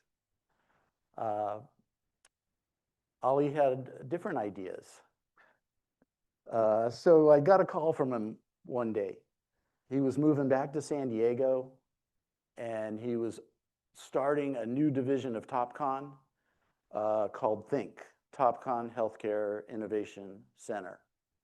It's like, okay, that's cool. So he goes, let me come over. I want to tell you about it. I want you to be part of it. I want you to be the first satellite research site for THINK. Go, what's that? I don't know what you're talking about. So he comes over, he and Myra, his wife, come over, and Jess, my office manager, and now research coordinator, and does everything pretty much well. Melissa makes her do all the hard stuff. She's like Melissa's bad cop, Jess is my bad cop, I'm the good cop. So he whips out this whiteboard and he's feverishly drawing circles and arrows, incubators and accelerators and big data analytics and CROs. You know, to figure out all the acronyms takes months to just figure out all the acronyms in research. So I didn't know, my head was spinning. We didn't know what he was talking about. But, you know, he's very persuasive. He got me to buy a Spectralis, and he got me to jump on board clinical research, which we did. We talked about it for a while, and we thought it would be a good thing. So for now, or for then, fly fishing would have to wait. All right, so what do I have to offer industry? And when I say I mean optometry. What does optometry have to offer industry? So as alluded to before, we have a large demographically diverse database of loyal candidates willing to participate in clinical research studies. Not as large as Moorfields, but you know, it's big. For a private practice, it's big. The ability to efficiently and effectively recruit these patients with a high acceptance rate. They want to help us. They want to participate. We have the judgment and expertise in ocular pathology to advise protocol authors on inclusion and exclusion criteria and how to optimize study methodology to achieve the desired results. We have the license to dilate subjects, perform Goldmann tonometry, Van Herrick angles, binocular vision evaluations. Some of these devices are binocular vision devices. required for many studies. Medical directors and project managers, they know research, but they often don't know the subtleties of ocular pathology, staging a disease. They don't often know what they really want for their device. For instance, a company that was testing a FAF device, they send me an email. They just say, here's what we want. They wanted early geographic atrophy. But I said, how do you differentiate early GA from moderate GA? Is it the size of the lesion? Is it the number of lesions? Is it subfoveal? Where is it? So they couldn't answer that. And I even talked to retinal specialists, and there's no real definition of what early GA is. So I had to use my judgment to send them a handful of early GA patients. And it turned out well, but that's the type of thing that optometry is good at, and they need us for that. So what else can we offer? The ability to refine protocols and methodology to avoid costly delays with the IRB and the FDA. You know, there's these things called continuing reviews, changes in protocol, and if you exclude certain pathologies that you shouldn't have, it can be expensive. You get charged. IRBs charge you for every change you make. And if you deviate from the protocol and you change protocol, you got to pay for that. So the whole purpose is to be efficient and cost effective. And also, if a candidate shows up for a study, but they're rejected due to something that was foreseeable, they have to be paid, even though we didn't use them in the study. I have the communication, organization, and administrative skills necessary to perform the duties required as a principal investigator. These skills are essential for managing research teams, coordinating with sponsors, and ensuring compliance with regulatory requirements. My optometric colleagues have diverse skill sets and are willing and able to do clinical research. They just don't know how to get into it, which Mike has talked about. This network of ODs creates opportunities for multi-site studies and brings specialized expertise to various research projects. What's in it for me? It's a nice change of pace from routine clinical practice, and it's a shield against burnout. I look forward to my research days after clinic days. You need that change. You know, how many times can you explain astigmatism? Say which is better, one or two, you know. It's mentally stimulating to engage with cutting-edge technologies and research methodologies, and is financially rewarding, providing an additional revenue stream beyond clinical practice. So it's definitely can add to your revenue stream. I get to be on the forefront of oculomics, such as TopCon's Healthcare from the Eye initiative. I get to shape the design of prototype devices, fine-tune the user experience. Research elevates my reputation in the community and with my colleagues. I get published in major journals, and I make valuable and rewarding professional connections, such as many people that are in this room today. What exactly do I do? So I provide qualified research candidates and their data for pilot, pivotal, and retrospective studies performed at my office and elsewhere, including Think. I send a lot of my patients to Think and have studies done there. As principal investigator, I am ultimately responsible for the success of a research project. I oversee its scientific and ethical conduct. To stress the importance of ethics in scientific research, I take good clinical practices. You see that, Melissa? and human subject protection periodically. As PI, I ensure compliance with all regulations, in addition to Melissa.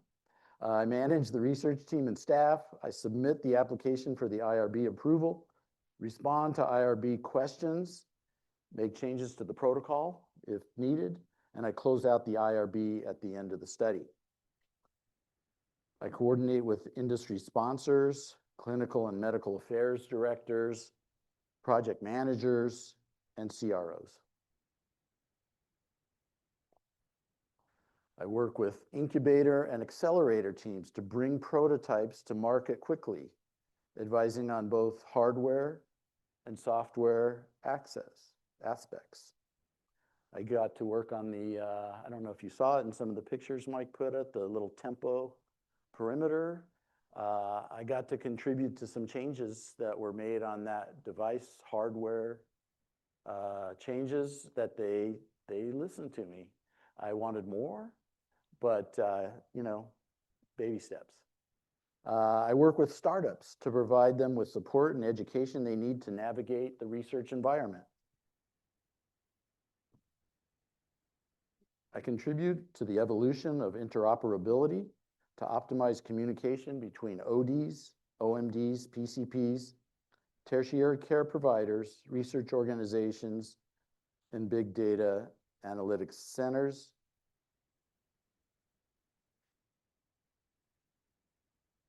How does this all work in my office?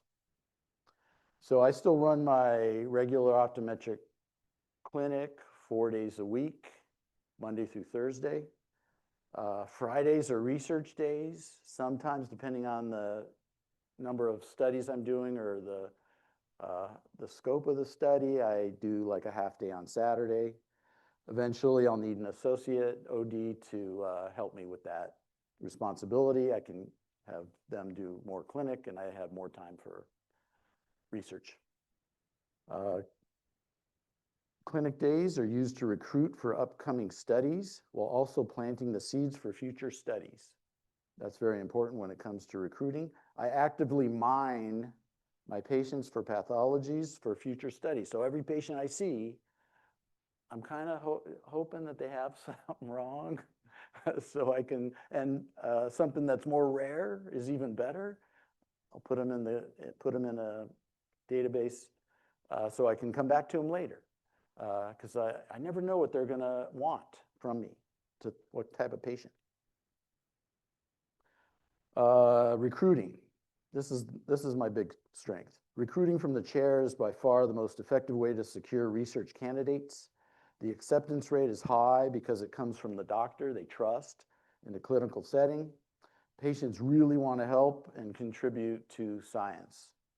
Second most effective is when my research coordinator, Jess, calls them directly. Not a voicemail, not a text, she just calls them and talks to them. She knows them, has a relationship often better than I do with the patients, and she's a closer. She'll close the deal. I don't post flyers or send emails or texts. I've just found that to be less effective. I do send them an email afterwards telling them where to be, you know, their compensation, directions if they go to think, that type of thing. I negotiate contractual terms and my compensation with the sponsor or its intermediary. A study has to make financial sense for me in the practice. You got to take into account time, expenses, and intellectual property. And it is negotiable. Sometimes they'll throw a contract and just expect you to sign. It's like, that doesn't work for me. And you have to, you know, don't just sign it. Subject compensation is variable depending on the study and the time requirements. I pay them in cash. I find they like cash better. Other sites will provide gift cards. I find they hold on to the gift cards and they don't use them for some reason, or they give them to somebody, but they love cash. All my diagnostic devices are connected via Topcon's Harmony, and all the data is gathered and sent for analysis via Harmony. Harmony connects all my different devices, and they don't have to be TopCon devices. My Optos, my Spectralis, they're all connected and they all get sent to Harmony, and then Harmony can send them to the data centers or the analytics center. We use shared spreadsheets, like shared Google spreadsheets, to track the patients, which study they participated in, their pathologies, their demographics, numerical identifiers. That's very handy when you have multiple sites. Takeaways. So research provides an intellectual challenge and professional growth within optometry. Financial compensation enhances practice profitability. Research creates connections with leading professionals in the field. So what started out as frustration and buyer's remorse after buying a questionable piece of equipment led me to an exciting second career. I didn't know anything about being a PI. I didn't know anything about clinical research. But with a lot of help from Ali Tafreshi, the crew at TopCon, everybody at TopCon, the people back there at TopCon, Mary and Derek, Mike here taught me a lot, and I've worked on projects with him. They taught me what I needed. You're not going to know it all. It took so I've been doing 4 years, and I'm still learning every day. The best part is I get to leave a legacy where I contribute to the reduction of morbidity and the prevention of blindness. That's the best part. What could be better than that? And fly fishing for now, we'll have to wait. Thank you very much. Thank you, David. That was great. Really, again, one of the pleasures of collaborative work that we do here at ICO is to work with you and private practices like yourself. It's so important, and it's really been he's got it stuck on here. I can't get it either. Everybody will just have to listen to me the rest of the day. Here we go. Yeah, so again, thank you for that, David. We have had the opportunity to work together on projects, and again, it's a change of pace in my life that has been so rewarding as I've gotten more and more into research.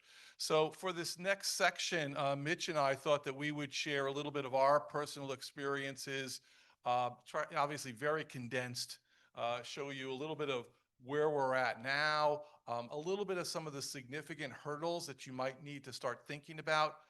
We're just trying to give a framework for you to take back to your institution and try to think about how to start up programs like this. There's lots of moving parts. We'll address many of them. You'll need more information.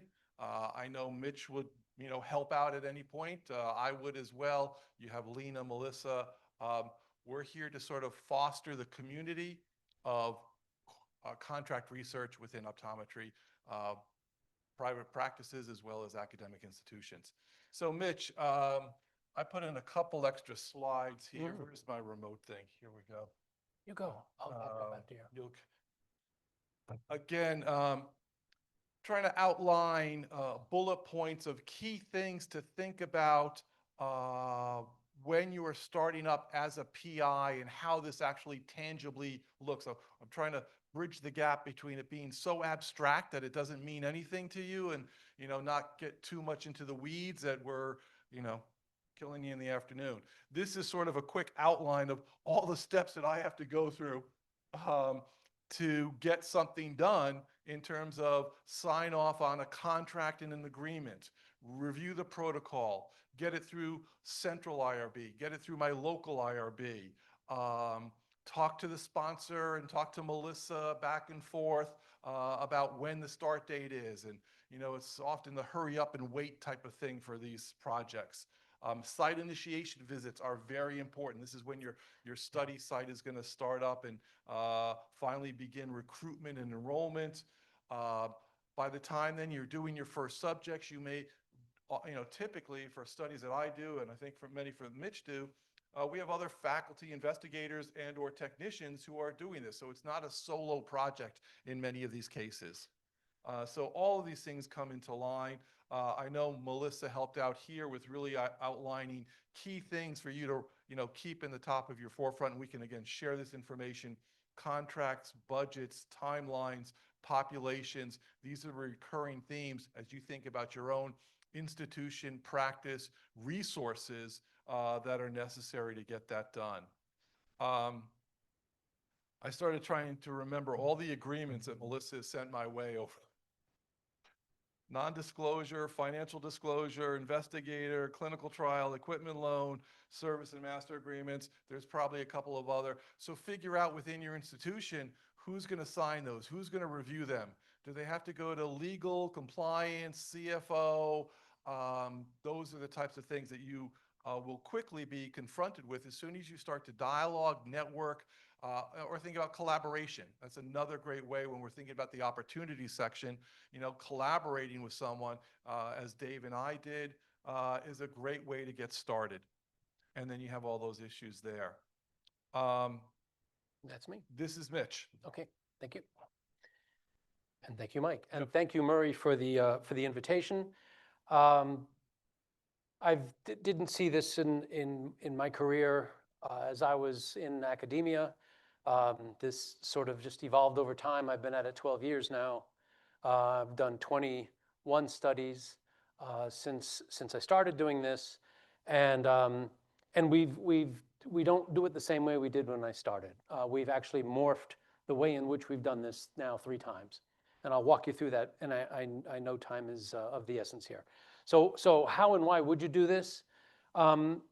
Very often, if you think about the goals and objectives of a protocol for this type of work, it aligns already with the institutional values.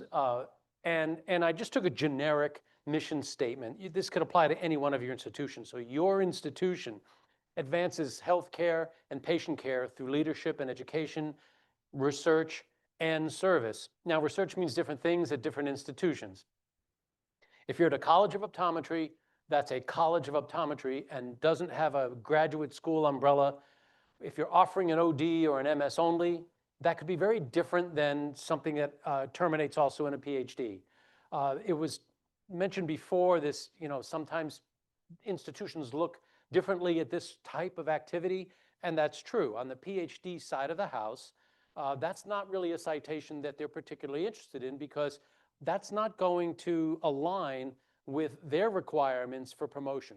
If you're on a tenure track at a facility, you're expected to have independent funding, independent ideas, an independent laboratory producing basic science with a high citation rate. That's a different avenue than what we're talking about here.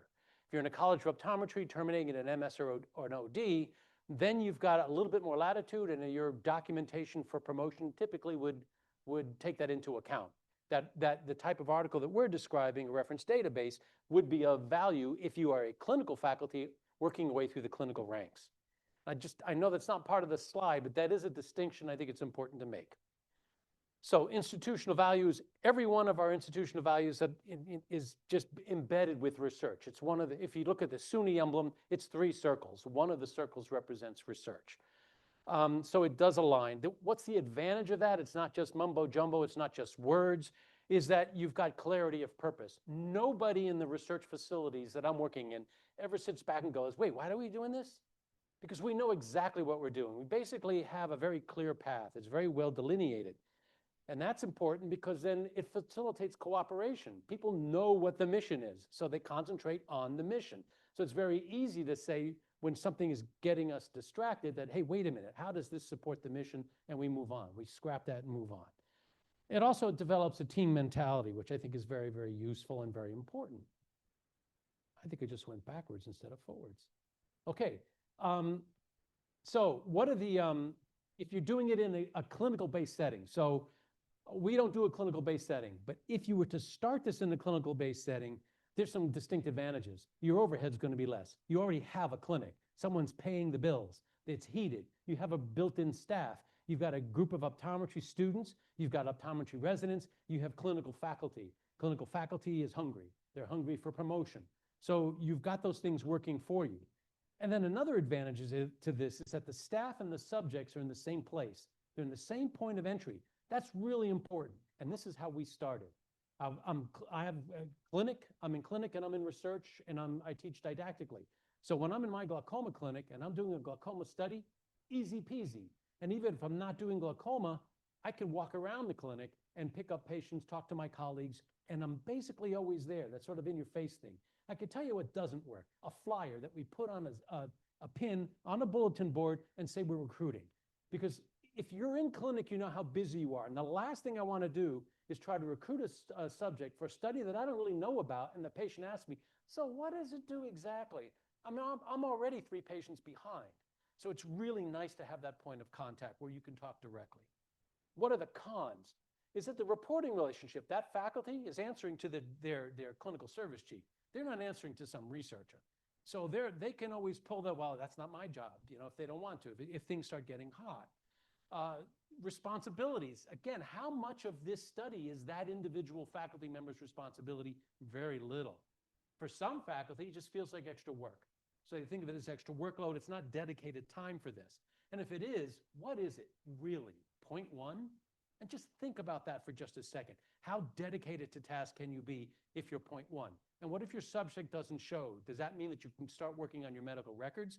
Well, that's what a lot of people did. We had other things that we needed to do in research, but for some faculty, it was like, no subject, no working. Access to equipment is, you know, you think about it is that, well, you know, how could that be a con? The equipment's already in the clinic. That's the problem because everybody's using it now and you're competing for that same equipment. That's a problem. And also students, we don't even let students do imaging anymore. I mean, we just need to maintain our equipment and that becomes part of the problem.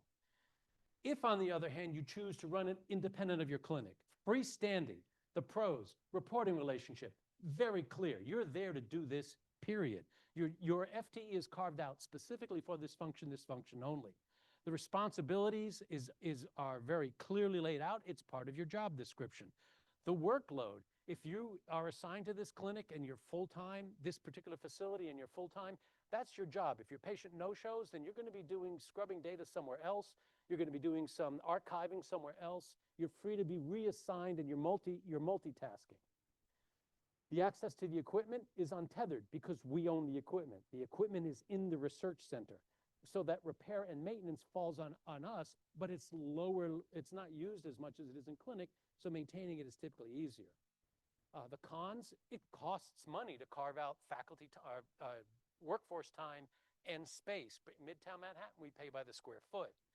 And then the awareness part, that's what really, in my opinion, really suffers. Because now all of a sudden you're an entity on another floor, you're not in the clinic anymore, and you've broken that line of communication. So as an alternative, it would be ideal to sort of hybridize these two. That's what we've done, but we're going to talk about how Mike does it first. So again, we have very similar issues here at ICO. These photos are from our very recently, last year completed new Newton K. Wesley Research Center. This was a long time in the making. We started in what was really a little side. This was the bookstore space, I know that. And before that, we had 2 clinical exam rooms and a small study coordinator room, and we were just outgrowing our research space. So this research space, of course, is separate from the clinic. It's really always been separate in our model. Recruitment of patients from the clinic, yes, it's challenging. You're doing it yourself. You're trying to get others to help out.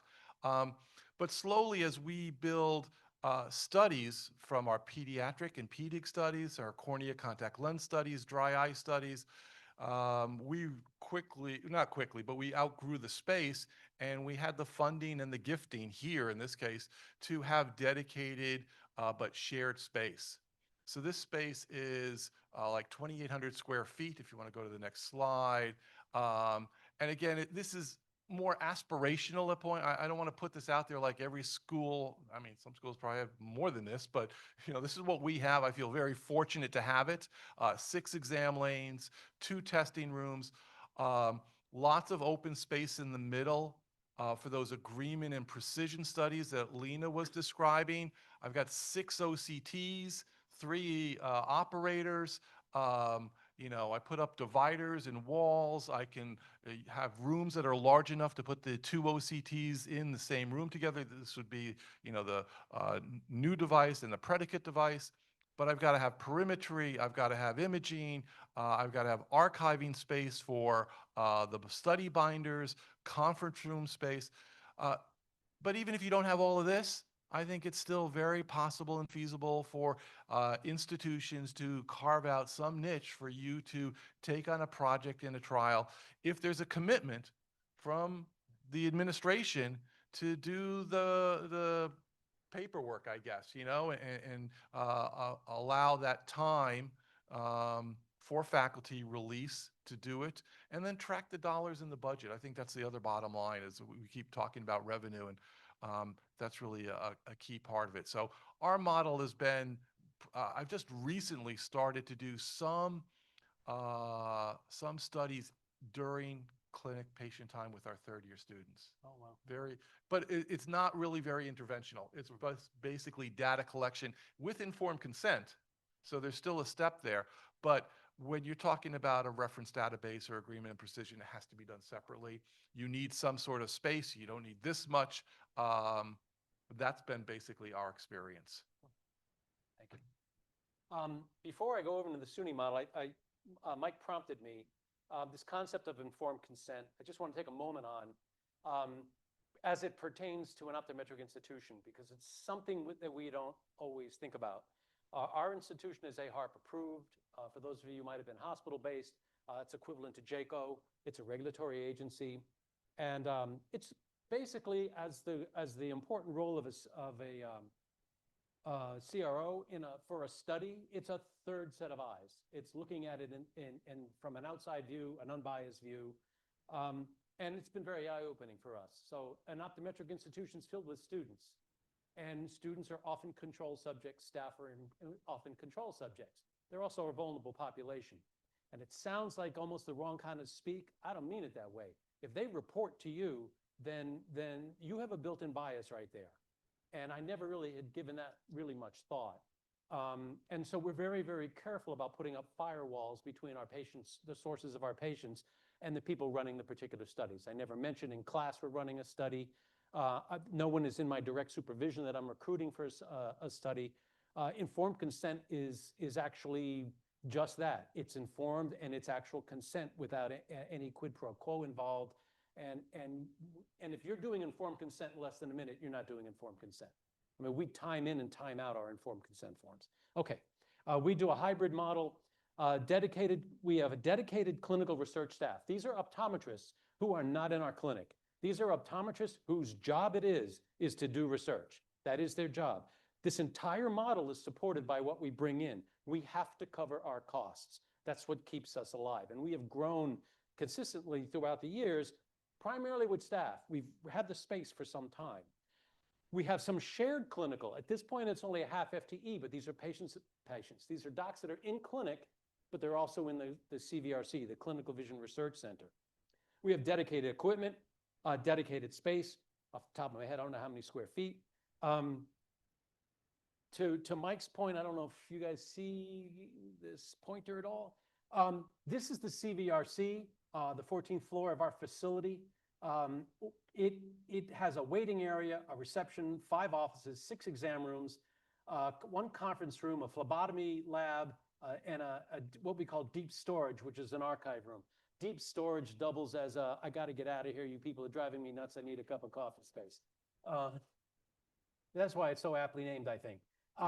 But what you need to appreciate about this is surrounded by basic science laboratories. Our graduate students are around us, and the graduate labs are around us. In fact, my lab is right there. And the upside to that is we share one of the exam lanes with the graduate students. So if they're doing clinical research in their PhD, they can use the resources of the CVRC. So we have more of a link with the research side of the house than the clinical side of the house.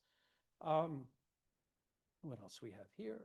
So moving on from like models for optometric institutions, whether you're university-based, not university-based, you do it in the clinic, you don't do it in the clinic. I've been to all three of those possibilities, in clinic, out of clinic, hybrid, and the hybrid really seems to be working. It took a long time for us to get there. Budget considerations. When you interface with a potential sponsor, the things you got to have in the back of your head. I've made so many of these spreadsheets, I can actually kind of do the math in my head right now. The things I need to know are how many subjects are we talking about? What's the number of visits? What's the duration of the study? Estimated screen fails. I heard this was alluded to.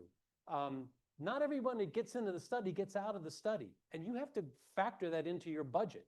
Because if you don't, you have people who leave, they want to be reimbursed for their time. They don't get paid the whole amount, but they get paid something. And that has to be factored into your costs. Pre-testing and post-hoc analysis. Post-hoc analysis, for instance, are you doing, as Melissa and Lena mentioned, the post-hoc segmentation manually yourself? I spent a lot of time doing that. You have to take that into account on your budgeting. Your administrative overhead, the IRB fees, whether it's a centralized IRB, even our internal IRB is expecting some remuneration if they're reviewing something that's been done centrally. Advertising costs. You may choose to advertise different ways. We put electronic signs in our facility. Archiving and storing. I'm not kidding when we pay by the square foot for storage or just space in general where I work. So the archive room is a space, and you have to take that into account and bill for that. Storage is another thing. We've had sponsors leave equipment and just let it sit there. Well, that's not appropriate. That's taking up space. Now, we either leave it in the hallway or we put it somewhere, and now we charge a storage fee because we have to. The storage fee, as I see it, is more disincentive for them doing that. Because honestly, and you may remember this, I had three OCTs in my own office because we had nowhere else to put them. And they were in there for months. What's that? Yes, that's true. For those of you who know me, I have a lot of plants in my office. I literally have plants growing across some of these OCTs. I'm not making that up. I'm sure you're not. And then the famous one, the F&A, I say it's famous because that's really hit the fan politically. F&A is the cut that your institution takes. They look at your overall budget and they take a percentage cut. And that percentage cut just adds to the cost, and you have to take that into account. It varies frankly, across the nation. And some institutions are much higher than others, but you need to ask your institution what their F&A is, because they're the ones that are actually paying for the lights, not you. And the security for the days that you're open on Saturdays and things like that. So that's what goes into a budget. How am I doing for time? Be honest. You're good. Keep going. All right, thank you. Yeah. All right, so what factors should you consider when you're choosing a study or industry partner specifically for your facility? Let's break this into what's your contribution and what's your industry partner, about your industry partner. Do you actually have the resources that you need to do this project? By that, I mean institutional support. Do people in the building even know you're doing this? Or do you even have facility for it? Do you have the staffing, the equipment, the time, the space, and even the interest? Please, and this probably should go without saying, but just in case, don't go into a study thinking, well, this would be nice to have under my belt. This is something I could put on a resume, and even realize in the back of your head, there's no way on God's green earth I'm ever going to actually complete this. Because everybody gets screwed, and your reputation is really critical. That type of reputation, you can't, you have one opportunity to blow your reputation, basically. I'm lucky I did it once, and I think I'm still on somebody's happy list. And it wasn't even me, but you're a team, and one of your teammates does something that hits the fan, it's your face that actually sometimes gets the mud. So, yeah, just don't start it if you can't do it. Your patient base, this is a favorite of mine. Can you effectively review your available patient data? You may think from talking to your colleagues, oh yeah, we talk about retinal degenerations all the time. We must have thousands of these patients. Well, yeah, maybe you do, and 80% of them are dead, right? These are ones that you've been talking about because they're so cool, they don't even live anymore, or they've moved out of state, and you're still pulling up their slides as if they're today, right? Just like the internet. You think the price of something is $17, and you realize it's actually now $50 because that site that you just looked at is ancient. So make sure you have a way of realistically canvassing your data before you pull it in. Also keep in mind that if you're recruiting for pick a disease, geographic atrophy, that you are also able to screen for other conditions that would be part of the exclusion criteria, not just the inclusion criteria. Does this patient have dense cataracts? And that's an exclusion. Does the patient also have retinitis pigmentosa? So you need to be able to really be able to manage your data. Now, the same thing can be said about your controls. And this has been alluded to before, so I'm not going to beat a dead horse. Controls in an optometric institution, at least in an academic setting, much harder to find than the diseases. So if your responsibility includes controls, then make sure that you've got those controls. Because filling bins, Chris Lee was talking about filling bins. Those 90-year-old normals, good luck with that. So make sure you're able to actually, and we do it. And then he added on that extra piece about them being Pacific Islanders, and I lost it because that's a fact. You know, it's a big challenge. Let's see. Does the study population involve children or other vulnerable populations? That ramps up the amount of time you're going to be spending in an IRB because it's a vulnerable population, and that's a full board review every single time, I promise you. From the industry partner side, do they have the necessary resources to complete a project? Some of the hardest things I do are people that I've known for years, working their way through industry, branching off, starting their own company. They want to do something, and you realize they can't afford this. And you just have to, unless you have a mechanism for that, you're going to probably lose money on it, and you're going to have to find a way to absorb that, or you just have to respectfully say, maybe I have a better alternative for you. We just can't do that. Is the study a well-developed protocol? Don't start a study where you're looking at a bunch of loose ends saying, wait a minute, how is this going to pass muster ultimately? Which is why you really, I'm going to strongly advocate for CRO, because CRO would never let that happen. CRO picks up on that right away, and you contribute to it, feed it back so that you're starting something that you get midway through and you decide, I'm going to say it another way. Do anybody in here do like more basic research? Like kind of, you know, you have an idea in your head in basic science? If you do that, it's not uncommon. You start with a half a dozen graduate students, a vulnerable population, and you start running there and you go, oh, that's not going to work. And so we go on to a different arm. You can't do that in this. This is like a bullet. Once the study starts, it's out of the chamber. There is no stuffing that bullet back in. So you'd better be on the right track before you take off, and that has to be a very, very sound protocol for that to happen. If you stop at midstream, then you've got to basically, it's just a lot of extra work on the back end. And then, is there a central IRB, or is it your own IRB? And is there substantive funds around for you to cover your costs? Otherwise, you're going to lose money on this. Is that it? No, that's it. Yep, that's it for me. So that's been my experience. As Mike said, I'd be happy to talk to any of you about that. You know, it's been a real interesting thing to watch something grow from scratch into something that it is now with the number of employees we have. It's also been fun indirectly partnering with Mike, because I know when there's other clinical studies, other sites involved, I know he's involved. And so that's just kind of nice. It sets up I go to my staff and say, oh, you know, Chicago's killing us. And that just gets them all ramped up. And, you know, that part's been a lot of fun too. Tabs on you too. Don't worry. You know, it's friendly competition, right? Yes, It's friendly competition. Yes, it is. And the whole, right. No, the whole idea of this is to work cooperatively and collaboratively, because there is a lot of business. Yeah, we'll go with that. Yeah, we'll go with that, exactly. But I get first dibs, right? We'll see about that. It's like, right, Lena has I just want to say that, you know, your facilities are quite impressive, but it's important to note you didn't start out that way. Yeah. correct. That's Yes, I tried to say that, but we should say that over and over again, because you don't have to start at the top. We all started in a closet, basically. And In the pediatric clinic, and you could hear kids screaming. right. You know, when they had pit drop in their eyes. But I think the idea is to start small in your institutions and allow it to grow. And as we work together, there's an opportunity to do that. I think our next section is on managing expectations. I think it's a good opportunity, though, to get some of our panel speakers up here.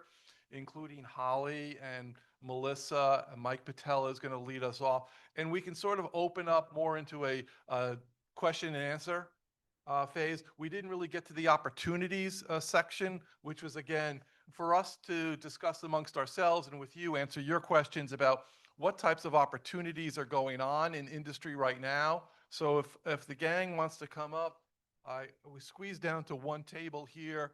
I don't know if Chris Lee is still on, but just pull up a chair near the table. And can we switch slide decks? Mike, you want, so again, do we have any questions right here? We can do the questions. Yes, Jessica. One nuanced question, but while we've got everybody here, our institution has made a shift to requiring startup fees or having a startup fee as we are starting a project. Yeah. Is that Yes. standard? Oh, yeah. So we're behind that Oh, we yeah. haven't been doing Yeah. this. You just go, whatever the number is, it can range into, reasonable, fair, but it's got to cover your costs. And startup time is, and again, something, I have learned to be more and more aggressive with the budgets and costs for my studies. Sometimes I am trying to negotiate a deal with a company in the promise of getting more work.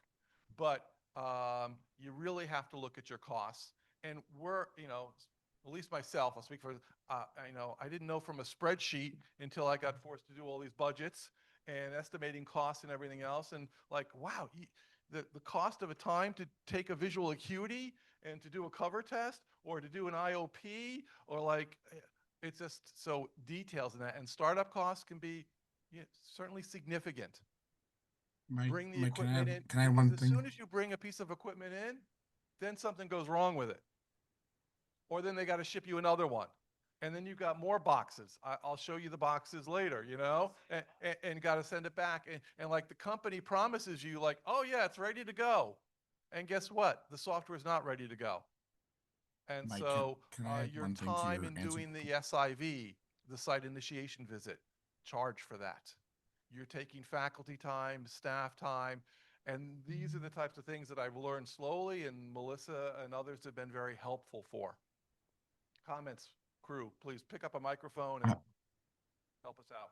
Hey, Mike, can I add to your answer just a little bit? Sure. So I think this is only applicable for sponsored clinical research that goes towards these FDA submission studies, because if you're doing clinical research that is, like Dr. Schmidt said at the very, very beginning, that is post market clearance or that is investigator initiated, like Dr. Dool said, startup fee would actually may not be appropriate. So you really have to separate the types of research you're doing, because this entire session has been about those large sponsored clinical trials and does not always apply to other types of research.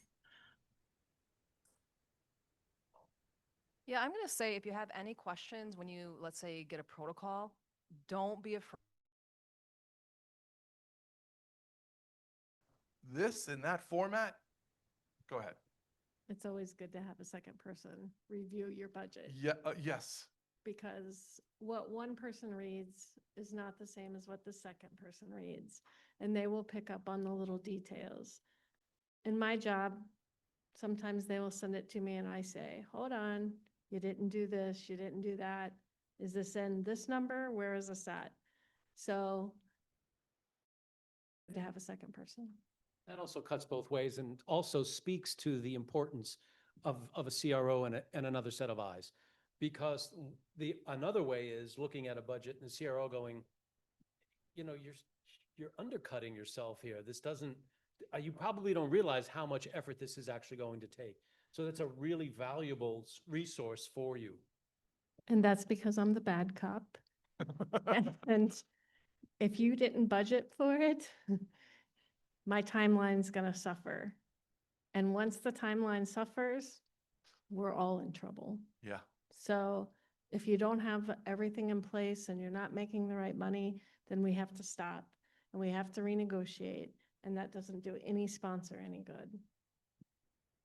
Yeah, timelines have been brought up a few times, and so I'm gonna reiterate that. So, Mike, you're right. I mean, a lot of times we're like under the gun because all of a sudden We finally get to a point that we want to be, and then R&D has a specific timeline that they have to start the study and they want it completed by, because then they have to submit all the analysis and so on. So one thing that I was very appreciative of, I had come to Mike about a study and he's like, I've got too much on my plate right now. We're too busy. I can't do it. And I'm so appreciative that he was very transparent, because that's the last thing I want to do is go there and then know we're going to be totally stalled and don't know for how long because they're trying to finish other studies. So don't take on more than you can, because it's not good for you, because we wouldn't want to come back to you. And then it's also not good for us because it also puts us behind. Thank you. Cost you extra money. Yeah, absolutely. Well, we've Yeah. had to pull studies before because they weren't finishing it in time, and we gave them a lot of extra time and it still wasn't getting done. Right. So we had to pull it and we had to start over at a whole nother clinic. And so not only did that delay FDA clearance, then of course it delays sales, and then it's more money, and it's yes, you're absolutely right. Mike, you have a few comments on expectations? Yeah, but I think mostly. We got them, yeah.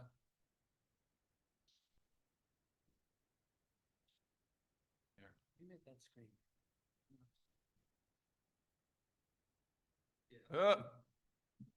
Can I just ask a question? Yeah, sure, sorry. about That, if you are engaged as a provider, with a sponsor and they are running behind deadlines, they're having issues with the quality of their product.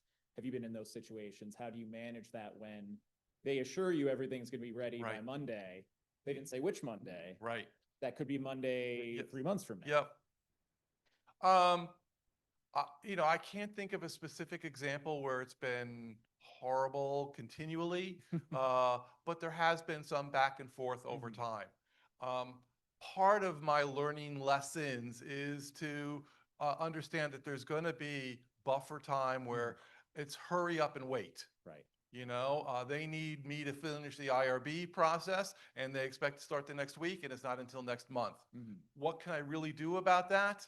I can complain to Melissa maybe, or I can, if I'm working directly with the sponsor, we can try to negotiate a little bit, that sort of thing. Right. But Good. So there is a possibility of renegotiation if things are way yes, off yes. the I mean, rails. Come up. They will come up. correct. And generally the sponsors understand that and will work with you. But again, I've really been very fortunate that the sponsors I've worked with, I continue to work with repeatedly. They know me, they know the work that my investigators do and we do. But there are a couple that are, you know, way down, further down on the list that I don't really want to work with again. Right. Okay. But yes, I think it's knowing to have that voice. And you know, quite frankly, it took me a little bit of time to learn how to have that voice. Thank you. Yes, great question. Let me say something about contracts. Yeah. If somebody puts a contract in front of you that makes your face turn white Yeah. because it gets your firstborn child and Yeah. Forever, and they get to change it whenever they want to. I've had those contracts put in front of me. If you're dealing with a mad dog lawyer writing the Yeah. contracts, feel free to just say no. Yeah. It's hard for us though, Mike, as PIs, you know, OD educators. I'm not the best at reading contracts. I don't like to read them. You probably don't read them. I don't read them. That's a bad idea. ChatGPT reads why them he's so for popular. me. But And they all the same boilerplate. I can't do this, and then, you know, indemnification and this and that, you know. Send it to me, I'll read it for you. There you go. Jeez. Yeah, but you've got to read your contracts Right. because they put in stuff that is just inappropriate. They put it in front of me. Yes. I was doing a little consulting for a company that won't be named. Yeah. And I refused to sign their Yep. damn contract. And for those, you know, the institutional ODs here, or academic ODs, there's going to be a process in a chain. And oftentimes, unfortunately, that's where it gets bogged down. Because university administrations, you know, don't really care about your nice little revenue stream project to do OCT RDBs. It's nice money, but it's not the end all. Within a private institution, I've had much closer working relationship to business office, CFO, compliance, risk management, those types of things. It's all right in here. It's 2, 3, 4 people. And so that's been very fortunate for me. University-based programs, obviously it can be done. Mitch does it great, but Yeah, but maybe more layers. On the institutional side, on the legal side, when we have a legal team, and I don't know collectively anyone in here might have experience where things can get sometimes bogged down. Yeah. I think one of the most common sticking points is access to the data, at least at our facility. We like to bake right into a contract that we own the data, we could publish independently from it. Most companies really would rather have that not happen. And that becomes a pain point in contract negotiations that frankly, I don't need to worry about. And I'll be honest with you, and I don't know how novel this is, but I can tell you that it worked for me, was me actually as PI writing a letter to our legal team saying, I understand your concerns, and in general, I agree with them.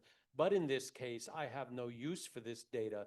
This is not intellectual property as I see it. I am fulfilling a contractual obligation for a protocol, and that's as far as it will go. And that's gotten me through that before. But that's I think, more of a typical bugaboo with the legal side. I've also had a legal issue where someone was disagreeing with the laws of another country, which just really gummed me up and just made it was untenable, and we actually lost that contract, never went any further than that. For years, my deal was the academics get academic rights to the data. I'm the industry guy. I get industrial rights. I get to use the data to make products. I will help you publish if you want me involved, but you own your academic rights to your data. I can't get between academics and science. Right. That's wrong. It's interesting you say that because, again, I'll just do it by scenario. With as many studies as I've done, I've had many experiences, not necessarily different than that. But I've had one in which a manuscript was created and I was asked to review it. Now, I review manuscripts, as many of you do in academia, regularly for many, many journals. And so that was the mindset that I had in reviewing it. So I literally edited it. And they came back and they said, well, this isn't the position that we really had as a company. And so now my brain is saying, then why did you ask me to do that? And so I asked them to remove my name from the paper. And I've never been on a paper. You've seen papers here that I was involved in. We're in the acknowledgement section. I really have decided to keep a firewall between that. I look at this as service myself, and I'm speaking for myself. Yeah. I have other avenues for me to work my way through the academic ranks. Any other questions? The final minutes here, I have a few slides on translating our clinical contract research into clinical practice. Can we move Chris off to the side there? Thank you. So I think we know what we've discussed. Great discussion, participation today. Thank you again, everyone. Ultimately, how does this get translated into clinical practice? Now I can't advance. Press. There we go. I'm at a loss here. Sorry. No easy answers here, I think, translating what we've done in contract research to take it into clinical practice. The way I see it, bottom line, I am accessing new technology, new devices, new instrumentation. I have firsthand and hands-on experience with that. I can advise my faculty, co-faculty, residents, and students. We can often be the first users of that technology as it comes to market. I have great insights into it, but translating all of this into clinical practice, is a timeline. And there's many different phases and many different aspects to that, and there's no magic bullet here, I think. As I said earlier, there are devices and instruments and softwares that got approved and maybe should not have, and other devices that, for a variety of reasons were wonderful diagnostic devices, primarily diagnostic, but never successful in the clinical marketplace. And so we can't always predict what the end users are going to really want and demand. And there's many other factors in terms of price point and feasibility and ergonomics and efficiency. So translating what we do in contract research to clinical practice has a number of different hurdles. I'd like to think, again, as Mitch, you were alluding to, the work that we do here is a service, and there can be positive outcomes from that. But primarily, maybe it is best kept as a service, a valuable service in many cases, but we have to balance our academic hats and responsibilities and ethics with all of this work. And, I don't think I've ever, there are issues sometimes where you are at odds with the sponsor on certain things. And so it's uncommon. Generally, we've outlined a lot of the work, and it is relatively straightforward. So again, I would love to see a greater role amongst the optometric academic community in clinical and contract research with industry. I hope that the session that Murray put together here today has stimulated some of you to reach out, have discussions amongst this group. You have contact information. You have industry contacts now. We do this on a yearly basis, and I look forward to the day where optometry is well known for delivering high-quality contract research to a much greater degree. Murray, we're going to reach out to you for final words here, because I think we're coming right up on 4:30. No, this was great. This was amazing. I really would like to thank all the participants, across the board from Patella, Mike Jaglazian, and Lena and Melissa and David and Holly, and Mitch. Thank you really for participating in this. My idea was to open this up and to make the folks who teach in our schools aware of this, with the possibility that you may be able to get involved with this going forward. And there are opportunities, just in the people that you've heard. Be glad to talk to them and sort this out. But there's a lot of things that are blossoming, and optometry can take part. I'd like to thank all the educators, everybody who made the trek to Chicago. Thank you very much. And Mike, you want to put up where we're going to be next year? Yes, we have, I think, one final slide in Okay. in that blue deck, Chris. And we're going to get Kelly up here and give Kelly our big warm welcome once again for getting us here and keeping us on track. Thank you, and Kelly. handling everything. So Murray's going to finish up. Which slide do I want? Sorry, he closed the deck, but yes, let's tell everyone where we're going to be